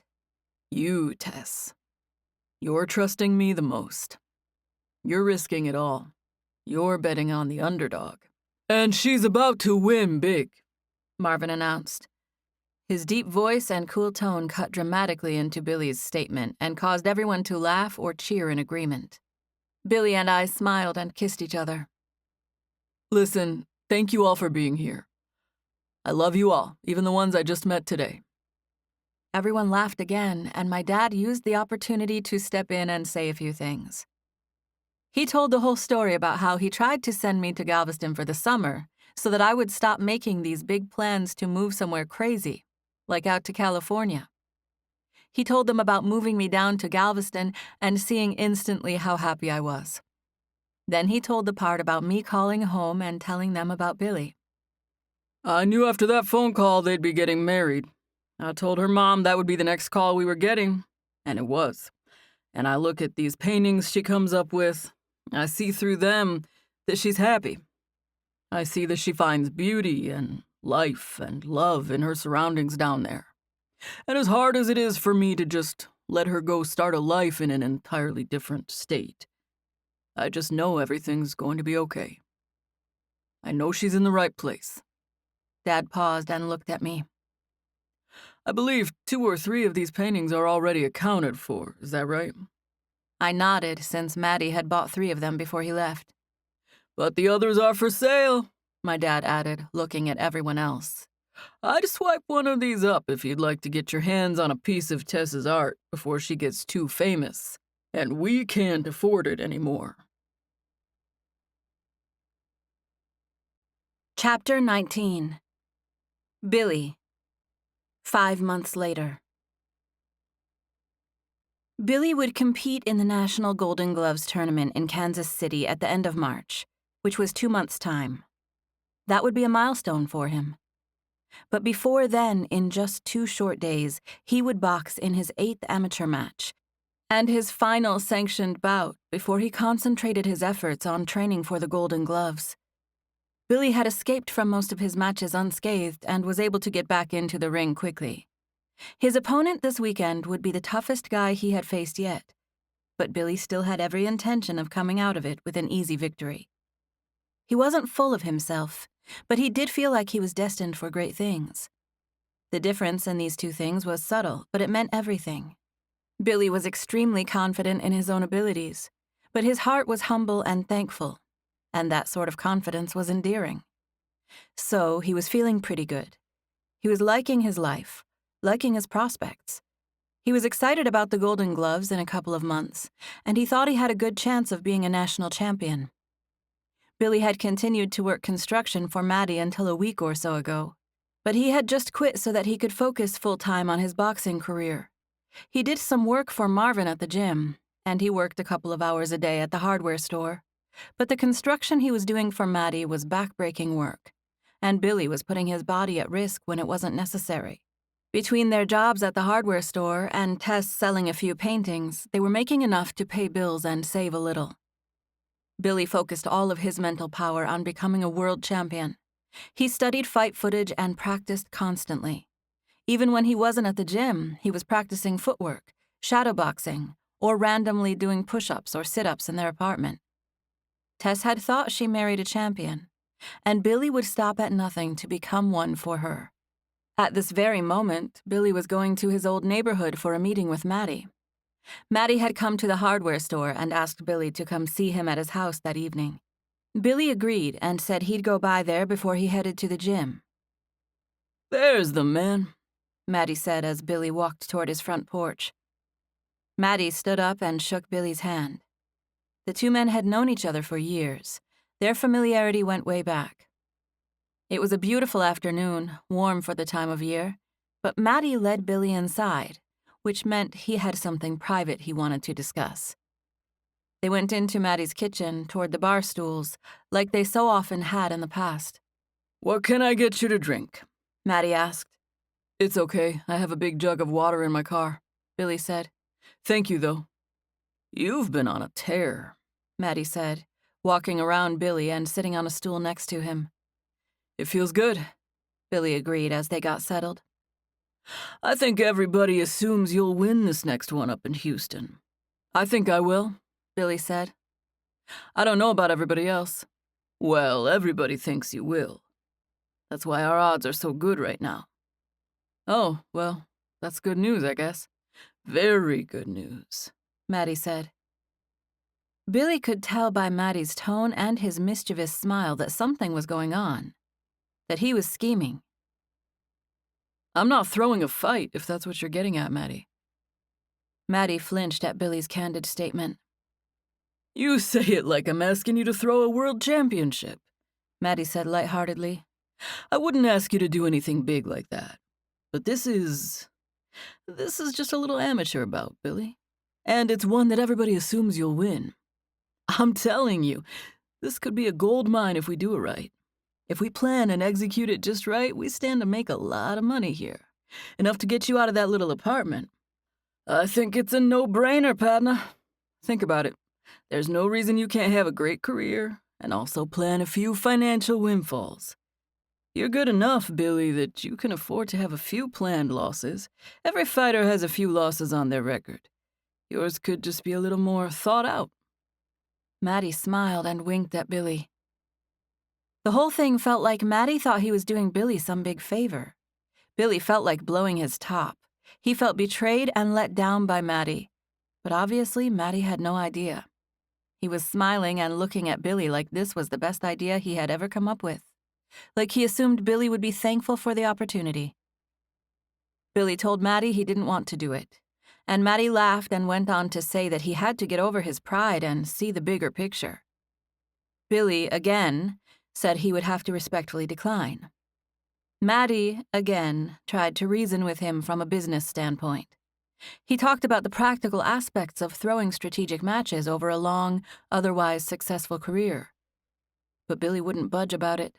Maddie tried for about an hour, working different angles. He was so convinced and adamant that Billy left his house saying he would think about it. But the truth was, there was no way Billy was throwing a fight. He didn't feel right about it, and he didn't mind being honest with Maddie about that. In fact, now that he thought about it, he should have gotten upset with Maddie for asking him to do such a thing. How could he ask such a thing? Billy headed straight for the gym when he left Maddie's. He probably should have gone for a walk on the beach to clear his head first, but he drove straight to Bank Street and parked in front of Marvin's gym. It's not that he asked me, Billy said less than a minute later in Marvin's office. I expect that from him. It's a reasonable plan, business-wise, given my record and everything. It didn't surprise me that Maddie wanted me to do it. Billy blinked at Marvin, who just sat there listening. The worst part is that he was fully convinced that I would be on board. Billy put his hand to his chest.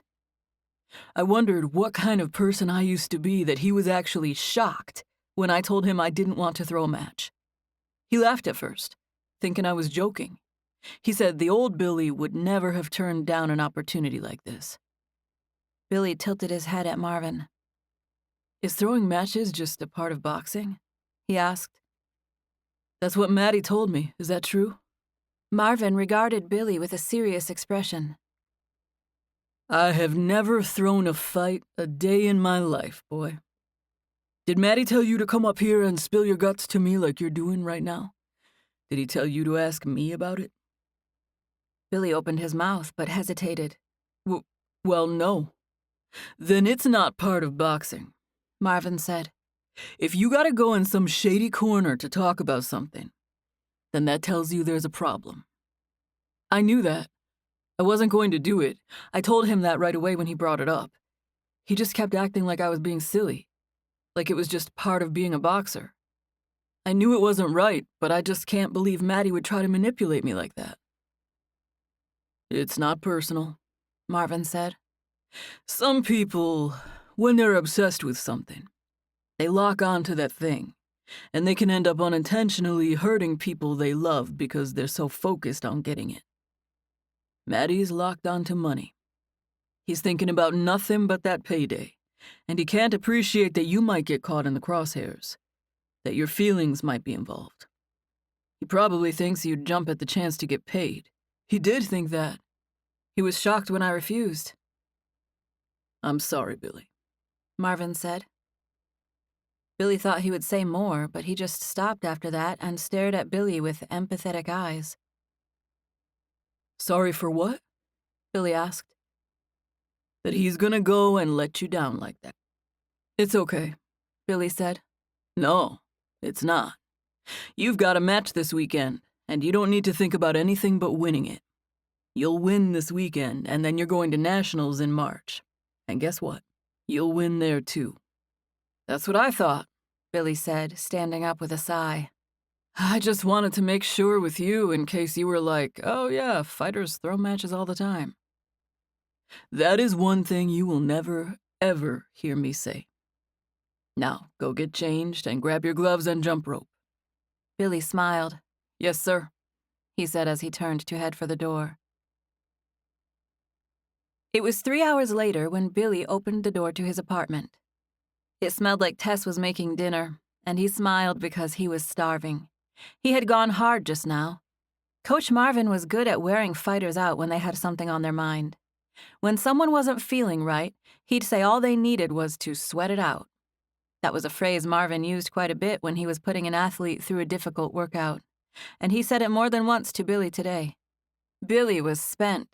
He had broken about 4 sweats, and it was amazing to walk into his apartment and find that it smelled like delicious food. He set down his bag and slipped off his shoes by the door. He went to the kitchen, fully prepared to see his wife standing there since it smelled so good. She wasn't in the kitchen, though. It was empty. Billy went to the fridge to get a drink. He normally drank water, but they kept juice in there because it tasted so amazing after a hard workout. He poured a half glass of apple juice and drank it down in one gulp before rinsing his glass and setting it on the counter for later. "Hey," Tess said, coming in behind him.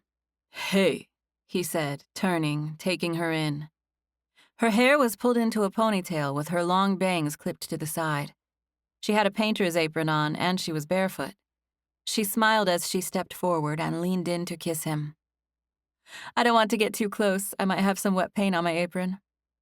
He leaned down to kiss her, lips only. "I stink anyway." "I like it when you smell sweaty," she said, leaning up, kissing him again. She licked her lips. "You taste like juice and salt from sweat." "I'm about to taste better after I take a shower." "Speaking of taste..." Tess turned and stepped in front of the stove. She opened the pot and began to stir, taking a whiff. "It's my best one yet." "It smells amazing. What is it?" "Steak and gravy. There's rice, too, and peas, but they came out a little mushy." "Peas are mushy," he said. "I didn't think they could come out any other way." Tess laughed, and Billy touched his stomach. "I'm starving." "You want some mushy peas?" "No, I want some steak. How about you give me a bite real quick before I go take a shower?" Tess smiled and turned to the pot to look for a reasonable bite-sized piece steak. She had already cut the meat before she let it simmer in the gravy. She balanced a piece on the spoon and let it cool for a few seconds before she held it out for him. Billy ate the bite, feeling so grateful that he got to come home to a beautiful, paint-smeared wife who fed him steak on a spoon and told him his sweat smelled good. "Thank you," he said. "I love you all the way around the whole world." "Ah, so steak makes you sweet," she said, nodding wryly as if she was going to log that one away. She grinned, leaned up, and kissed him on the cheek. "I love you too," she added, covering the pot again. "Maddie asked me to fix a fight," Billy said. He told Tess everything, so he knew it was just a matter of time before he mentioned it. He figured why not now since it was on his mind. "You're kidding," she said, turning to stare at Billy. He shook his head. "I wish I was." "You didn't beat him up, did you?" she asked, looking concerned. "No," Billy said, chuckling a little. "But I'm glad to hear you assume I might want to. Maddie thought I'd be happy to do it with all the money that stands to be made." "It's not a professional fight," Tess said, wearing a look of confusion. "You're not even getting paid." "Yeah, but there's still money to be made," he said. "People still bet on amateur fights, and I'm the favorite to win." "So, if you lost on purpose, Maddie would make money?" "And me, potentially," Billy said. "What did you say?" she asked. I said no, but he's stuck on the idea. He wasn't really hearing me. He's going to bug me about it again. Well, lots of people bug us for lots of things in life. There's a customer at the hardware store, Mrs. Olson, who bugs me to give her half off her order every time she comes in. Tess shrugged. Sometimes, you just have to disappoint people. Chapter 20. Tess. 2 months later. Late March. Golden Gloves National Championships, Kansas City, Kansas. I took a camera with me on our trip to Kansas. I never knew what memories I'd want to paint in the future, so I always took pictures when I didn't have time to sketch my favorite scenes. Billy had been boxing for less than a year, so some people didn't expect him to fare well at the national tournament, but I knew he would be fine. Golden Gloves was an amateur tournament, and Billy planned on going pro before the next year's contest rolled around. It would be his only year to compete. So far, he had competed in 8 amateur fights and a regional tournament. He did well in all of them, and Marvin didn't hesitate to put him in the open division at nationals. Billy was one of 4 fighters from Bank Street Boxing that made the trip from the coast of Texas to Kansas City for the tournament. He was the only one who competed in the middleweight division. He was also the only one who made it to the finals. It was undoubtedly the largest crowd Billy had ever fought in front of. There were thousands of people in attendance for the finals. The tournament had taken place over the last few days. It was hard to believe we were at the end, and it would be over after one last match. I was more nervous than ever, and I prepared myself for Billy to come out. There was one more match to go before his, and I was already shaking with nerves and adrenaline. I took a picture of the ring and the crowd from my seat. My mom and dad were there with me, but Abigail had finals, so she stayed back in Lake Charles. "Here we are," my dad said, coming back to sit with us after a restroom and refreshment break. He bought popcorn, and my mom reached out for the bag so that Dad could get settled in his seat. Billy was in the back. There was another match before his, but it was getting close to time, and I was so anxious that it was laughable to me that my dad could do something casual, like purchase and eat popcorn. I reached over and took a few pieces from the top of the bag, putting them in my mouth and chewing, just to make sure my basic body functions were even still working. Billy had come so far. He had fought several times this weekend to get to this match, and I really wanted to see him win. My dad leaned over my mother so that he could speak to me. He reached out and took the popcorn bag from her in the process. "I heard a guy behind me in line talking all about Billy," Dad said. "What did he say?"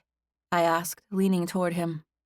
"All kinds of stuff. He was talking about how good he was, talking about his speed." He took a handful of popcorn, tossing some of it into his mouth before chewing. "What about it?"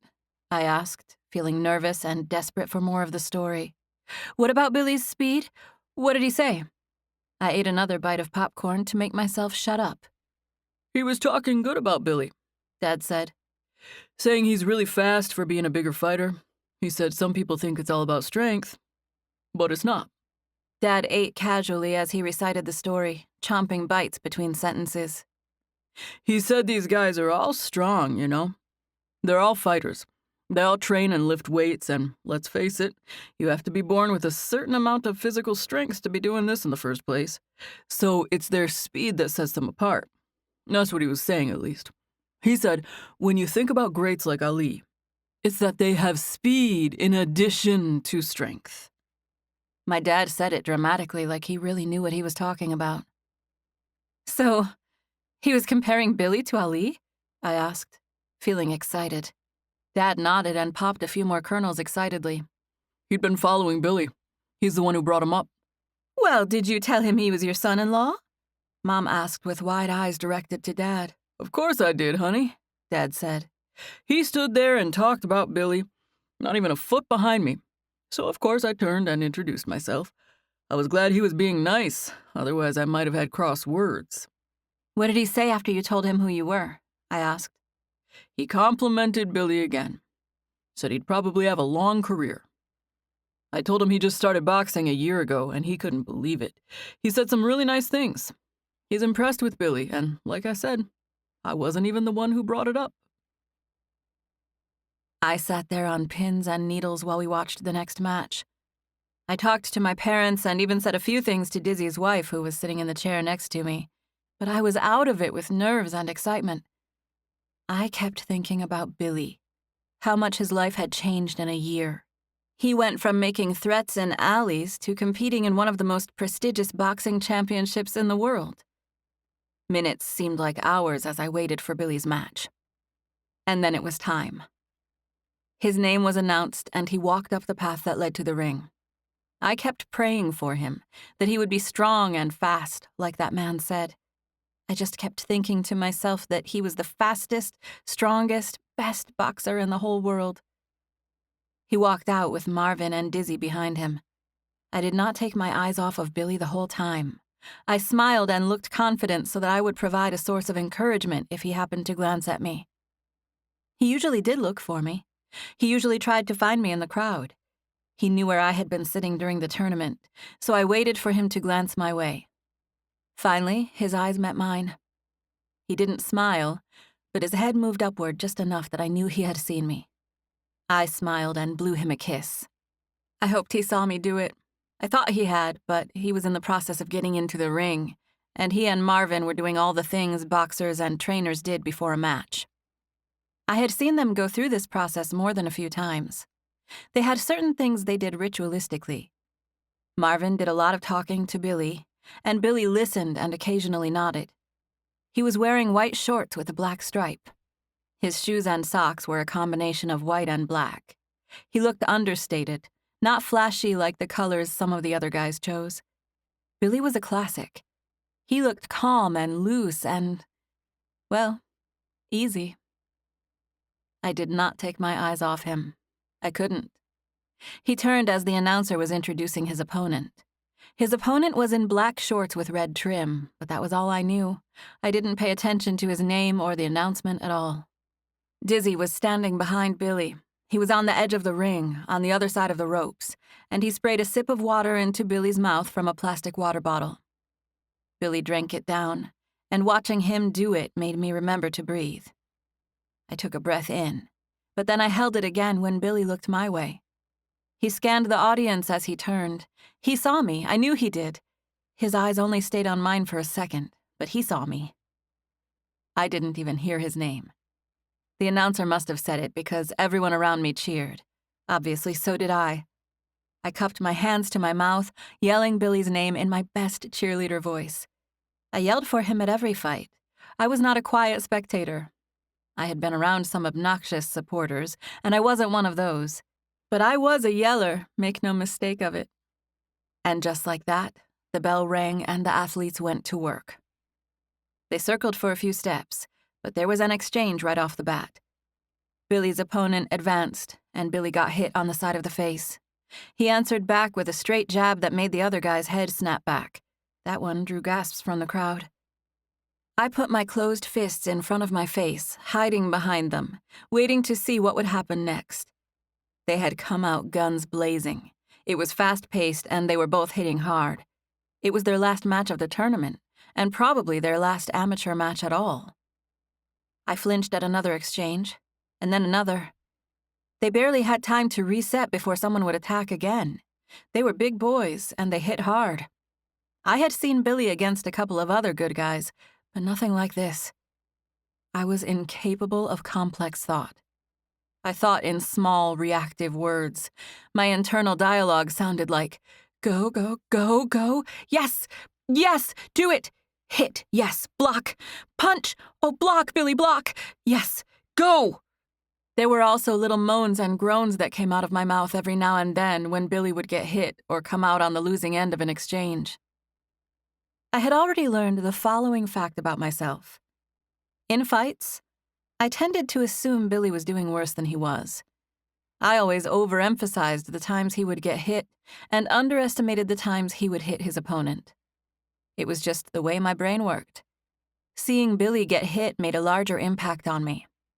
By that reasoning, it seemed to me that Billy was winning this match. 3 minutes passed, the first round ended, and to me it felt pretty even. But I told myself that if it felt even, it meant that Billy was winning. He won that round, Dad said, leaning over Mom. I glanced at him. Do you think so? I was thinking that too. Oh, he did, Mom said, nodding. That other guy's already getting tired, you can tell, Dad added. If he keeps it up at this pace, he'll win for sure. I barely had time to take a deep breath before Billy was standing up again.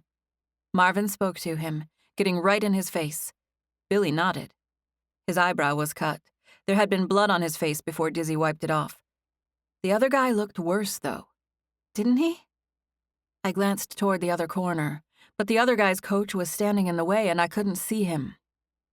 I said a prayer for my husband. And, just like that, the bell rang again. Second by second, blow by blow, I sat there and watched. Round 2 went much like round 1. There was one exciting exchange after another. I vaguely heard the crowd reacting. I mostly just heard white noise in my own ears. It was too close. It was closer than any fight he had so far.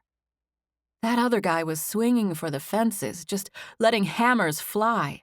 And one time, Billy got clipped with one of them, and it caused him to stumble. That happened in the last minute of the second round, and I wasn't sure he had fully recovered by the time the bell rang. I was praying harder than ever when he went back to his corner. He won that, too, Dad said, leaning over Mom again.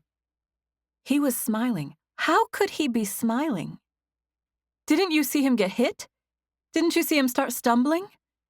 Yeah, but the other guy got hit a lot more, Dad said. They go on points. It doesn't matter if Billy got hurt. All that matters is that he scored a lot more points than the other guy that round. I didn't see how it was possible that Billy scored more points. To me, it seemed like he was getting hit a lot. I told myself I had to trust my dad, that my version of the fight was skewed. I hated that he had gotten hurt. He was such a good fighter that I had rarely seen him up against someone who was capable of doing that to him. I barely breathed for the rest of the match. I stared at Billy, watching his every move. To me, it seemed that he was the toughest person in the entire world. He took some hits during this match, though. This guy was the best he had ever faced.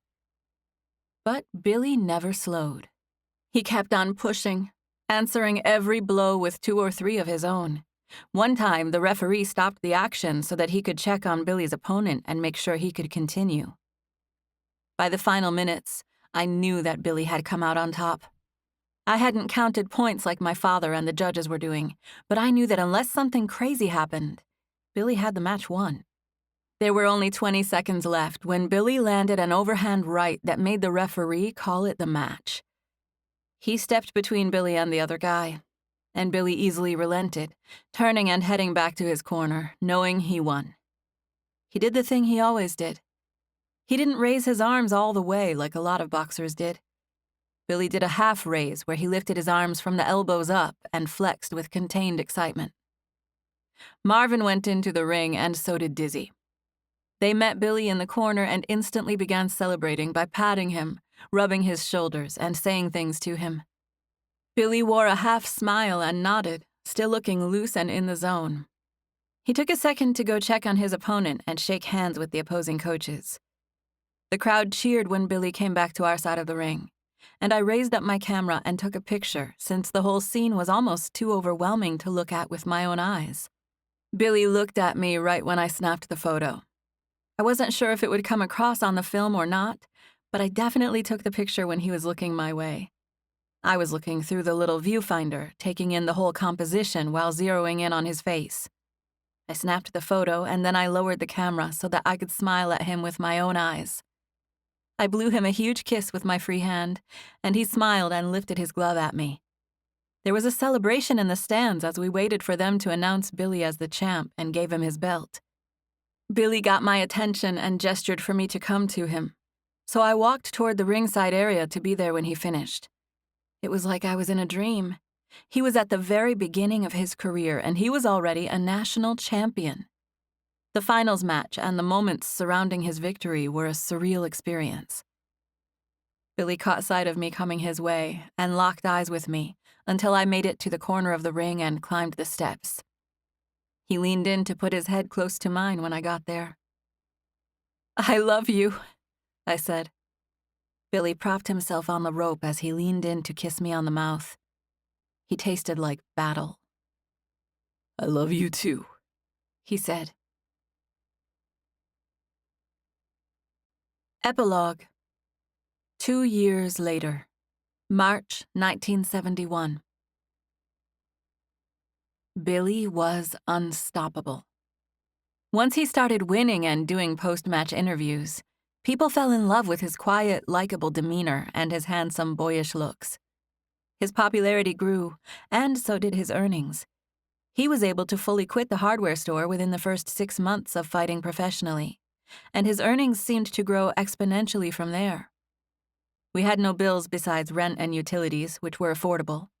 I was still working at the hardware store, but I had gone down to part-time, and I really only worked there because I liked the job and I liked the Kings.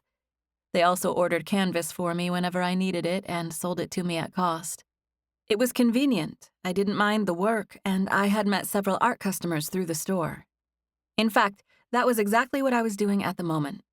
I was currently delivering one of my paintings to its new home, and it was going to a friend of Mr. King. It was a colorful painting of the boardwalk at night. The man commissioned it, size and subject matter. I had painted a daytime boardwalk scene, so I knew I would enjoy it, but the difference in this commission and others I had done was that he wanted it so large. It was on a canvas that was 3 feet tall and 6 feet wide. Billy had to help me build the canvas. I had been working on this one painting for 2 whole weeks straight. That might not seem like a long time in the grand scheme of things, but I was accustomed to having several works in progress and working quickly and efficiently, so this was an intense project for me. The buyers had a gorgeous, ornate frame custom built, and I had already installed it on the painting. I was absolutely in love with the finished product. It was grand. I painted it in our bedroom, which was also my studio, although I didn't go around announcing that to my customers. It seemed to take up the whole room, especially once we installed it into the frame. It was gorgeous. I was thankful someone had commissioned such a piece, but at the same time I was sad to see it go. It reminded me of that first dance with Billy where I told Jacob Collier to go kick a tin can. Billy had told me nothing was stopping me from painting another one just like it. He was right, and I knew it, but I still complained about parting ways with this one, especially once I saw it in the frame. I'd be sad to see it go, and that would happen within moments. I was currently at the location. I borrowed Mr. King's delivery van to transport the painting to its new home. Randall and Kenny had helped me load it up. I knew I would have help unloading it once I got on site, so I made the delivery alone. The address took me to a large, 2-story, aqua blue Victorian house on the corner of Bank Street and 17th. It was only about 6 blocks from the hardware store. The Connors were parked in the driveway. I knew that because they had gotten out of their car and were waiting for me. The Connors owned the frame shop. They were the ones who had designed and built the frame. I pulled into the driveway and parked behind them. "Are you guys the ones here to help me unload and hang this?" I asked. "Or," I hesitated, "this isn't your house, is it?" I suddenly felt a little confused, and the feeling only grew when I saw Mrs. Connor's confused face. "We don't really even know what we were doing here," she said. "We had a guy call the store asking if we could help hang a painting at this address. We didn't even know what painting we were hanging." "I guess it's mine," I said. That big one? Mr. Connor asked, his eyebrows raised. I nodded, and he whistled like we were in for a job.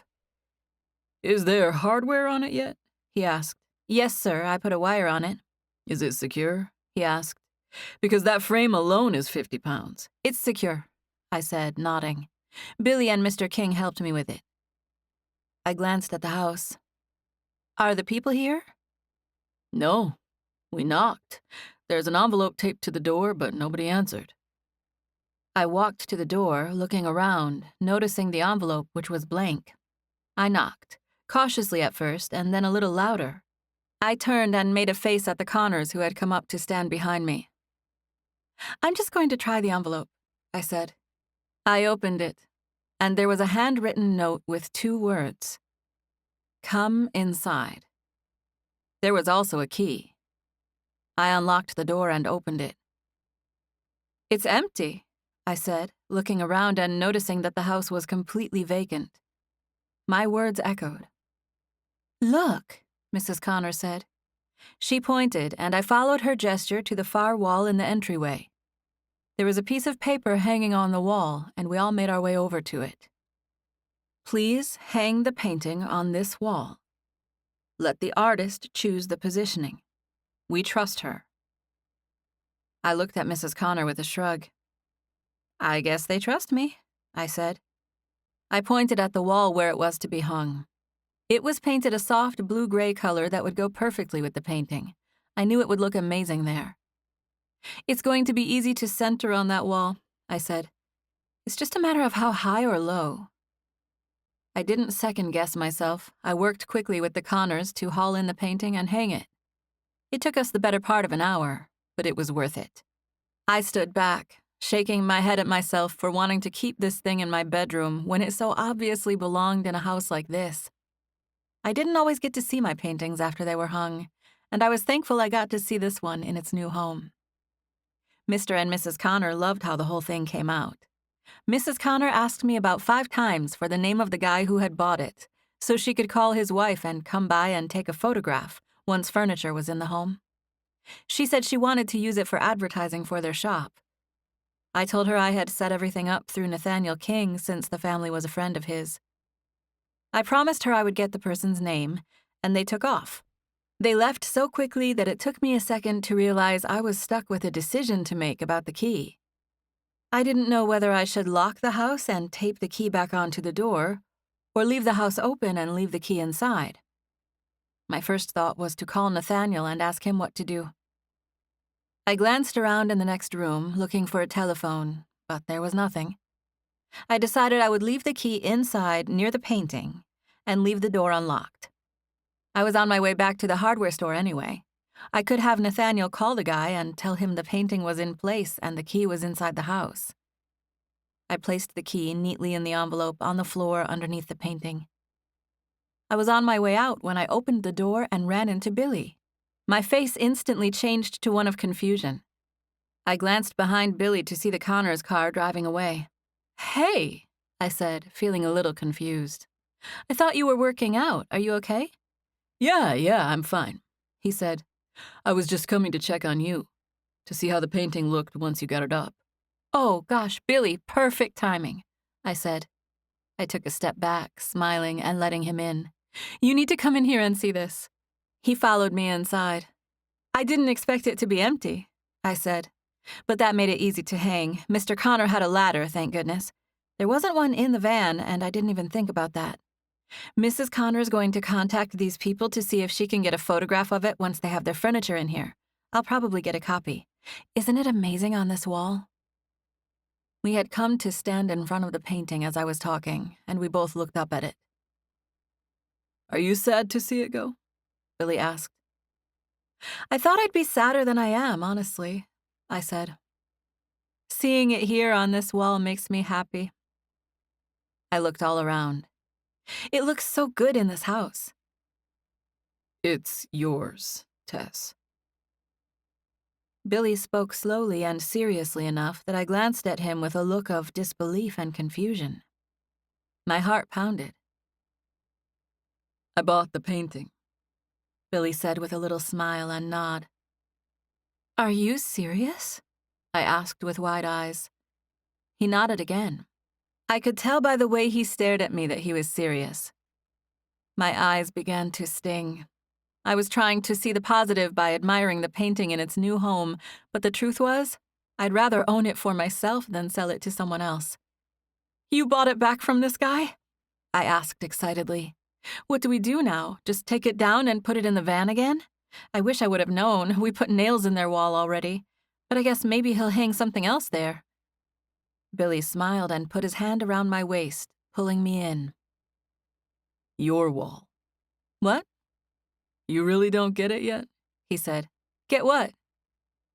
"We don't have to move the painting, Tess."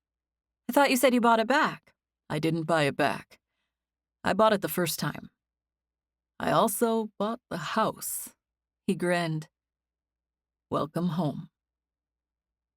He was speaking so quietly and calmly that my brain didn't quite understand. My eyes really started stinging, and I blinked. Billy said he bought the house. Could he mean this house? He said he bought the painting, and then he said he also bought the house. It was too hard to believe. We had been living in that apartment on Bank Street for 3 years, and I had never thought of moving. I had never even mentioned it. My heart began pounding as Billy's words sank in. I went limp. I was only pretending to faint, but Billy caught me in his arms, laughing, knowing I was joking. "Are you serious?" I asked slowly. "Yes." "Is this whole entire house ours?" "Yes." "You bought it?" "Yes." "And the painting, too?"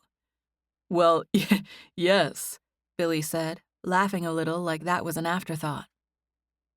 We were standing in the entryway of the most beautiful home I had ever seen, and it was mine. It was perfect. It was unexpected. I was speechless. I was so full of shock and emotion that I didn't know what to say or even feel first. "Thank you," I said, figuring that was a good place to start. Billy pulled me closer. "You're welcome," he returned. He rested his hand on my back. His arms were around me, holding me. He was solid and strong. He was in peak physical condition, and I always loved to gently touch his muscles and trace the shapes of them. Billy loved it when I did that. I let my fingertips move over his shirt, tracing the hard ridges of his wide, muscular back. Billy stared at me with a mischievous grin. You want to go check out the upstairs before I head back to the gym? Billy was a bad boy from way back, and I knew what he was asking. Of course I do, I said. Are you sure this is my house, though? Billy grinned. We wouldn't be having this conversation if it wasn't. So it is. It's mine, ours? Yes, we can move in today if we want. I glanced around, feeling awestruck, speechless. I had no idea, I said. That's what makes it so fun, Billy said. And then he kissed me. Billy's soft mouth touched mine, and all was right with the world.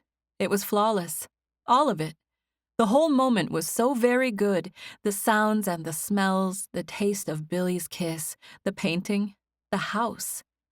Everything about it was perfect. The two of us would settle into that house on the corner of Bank Street and 17th, and stay there for years to come. This has been Easy Does It, Bank Street Stories, Book 1, by Brooke St. James. Narrated by Kate Rudd. Production copyright 2022, Brooke St. James. All rights reserved. Thank you for listening.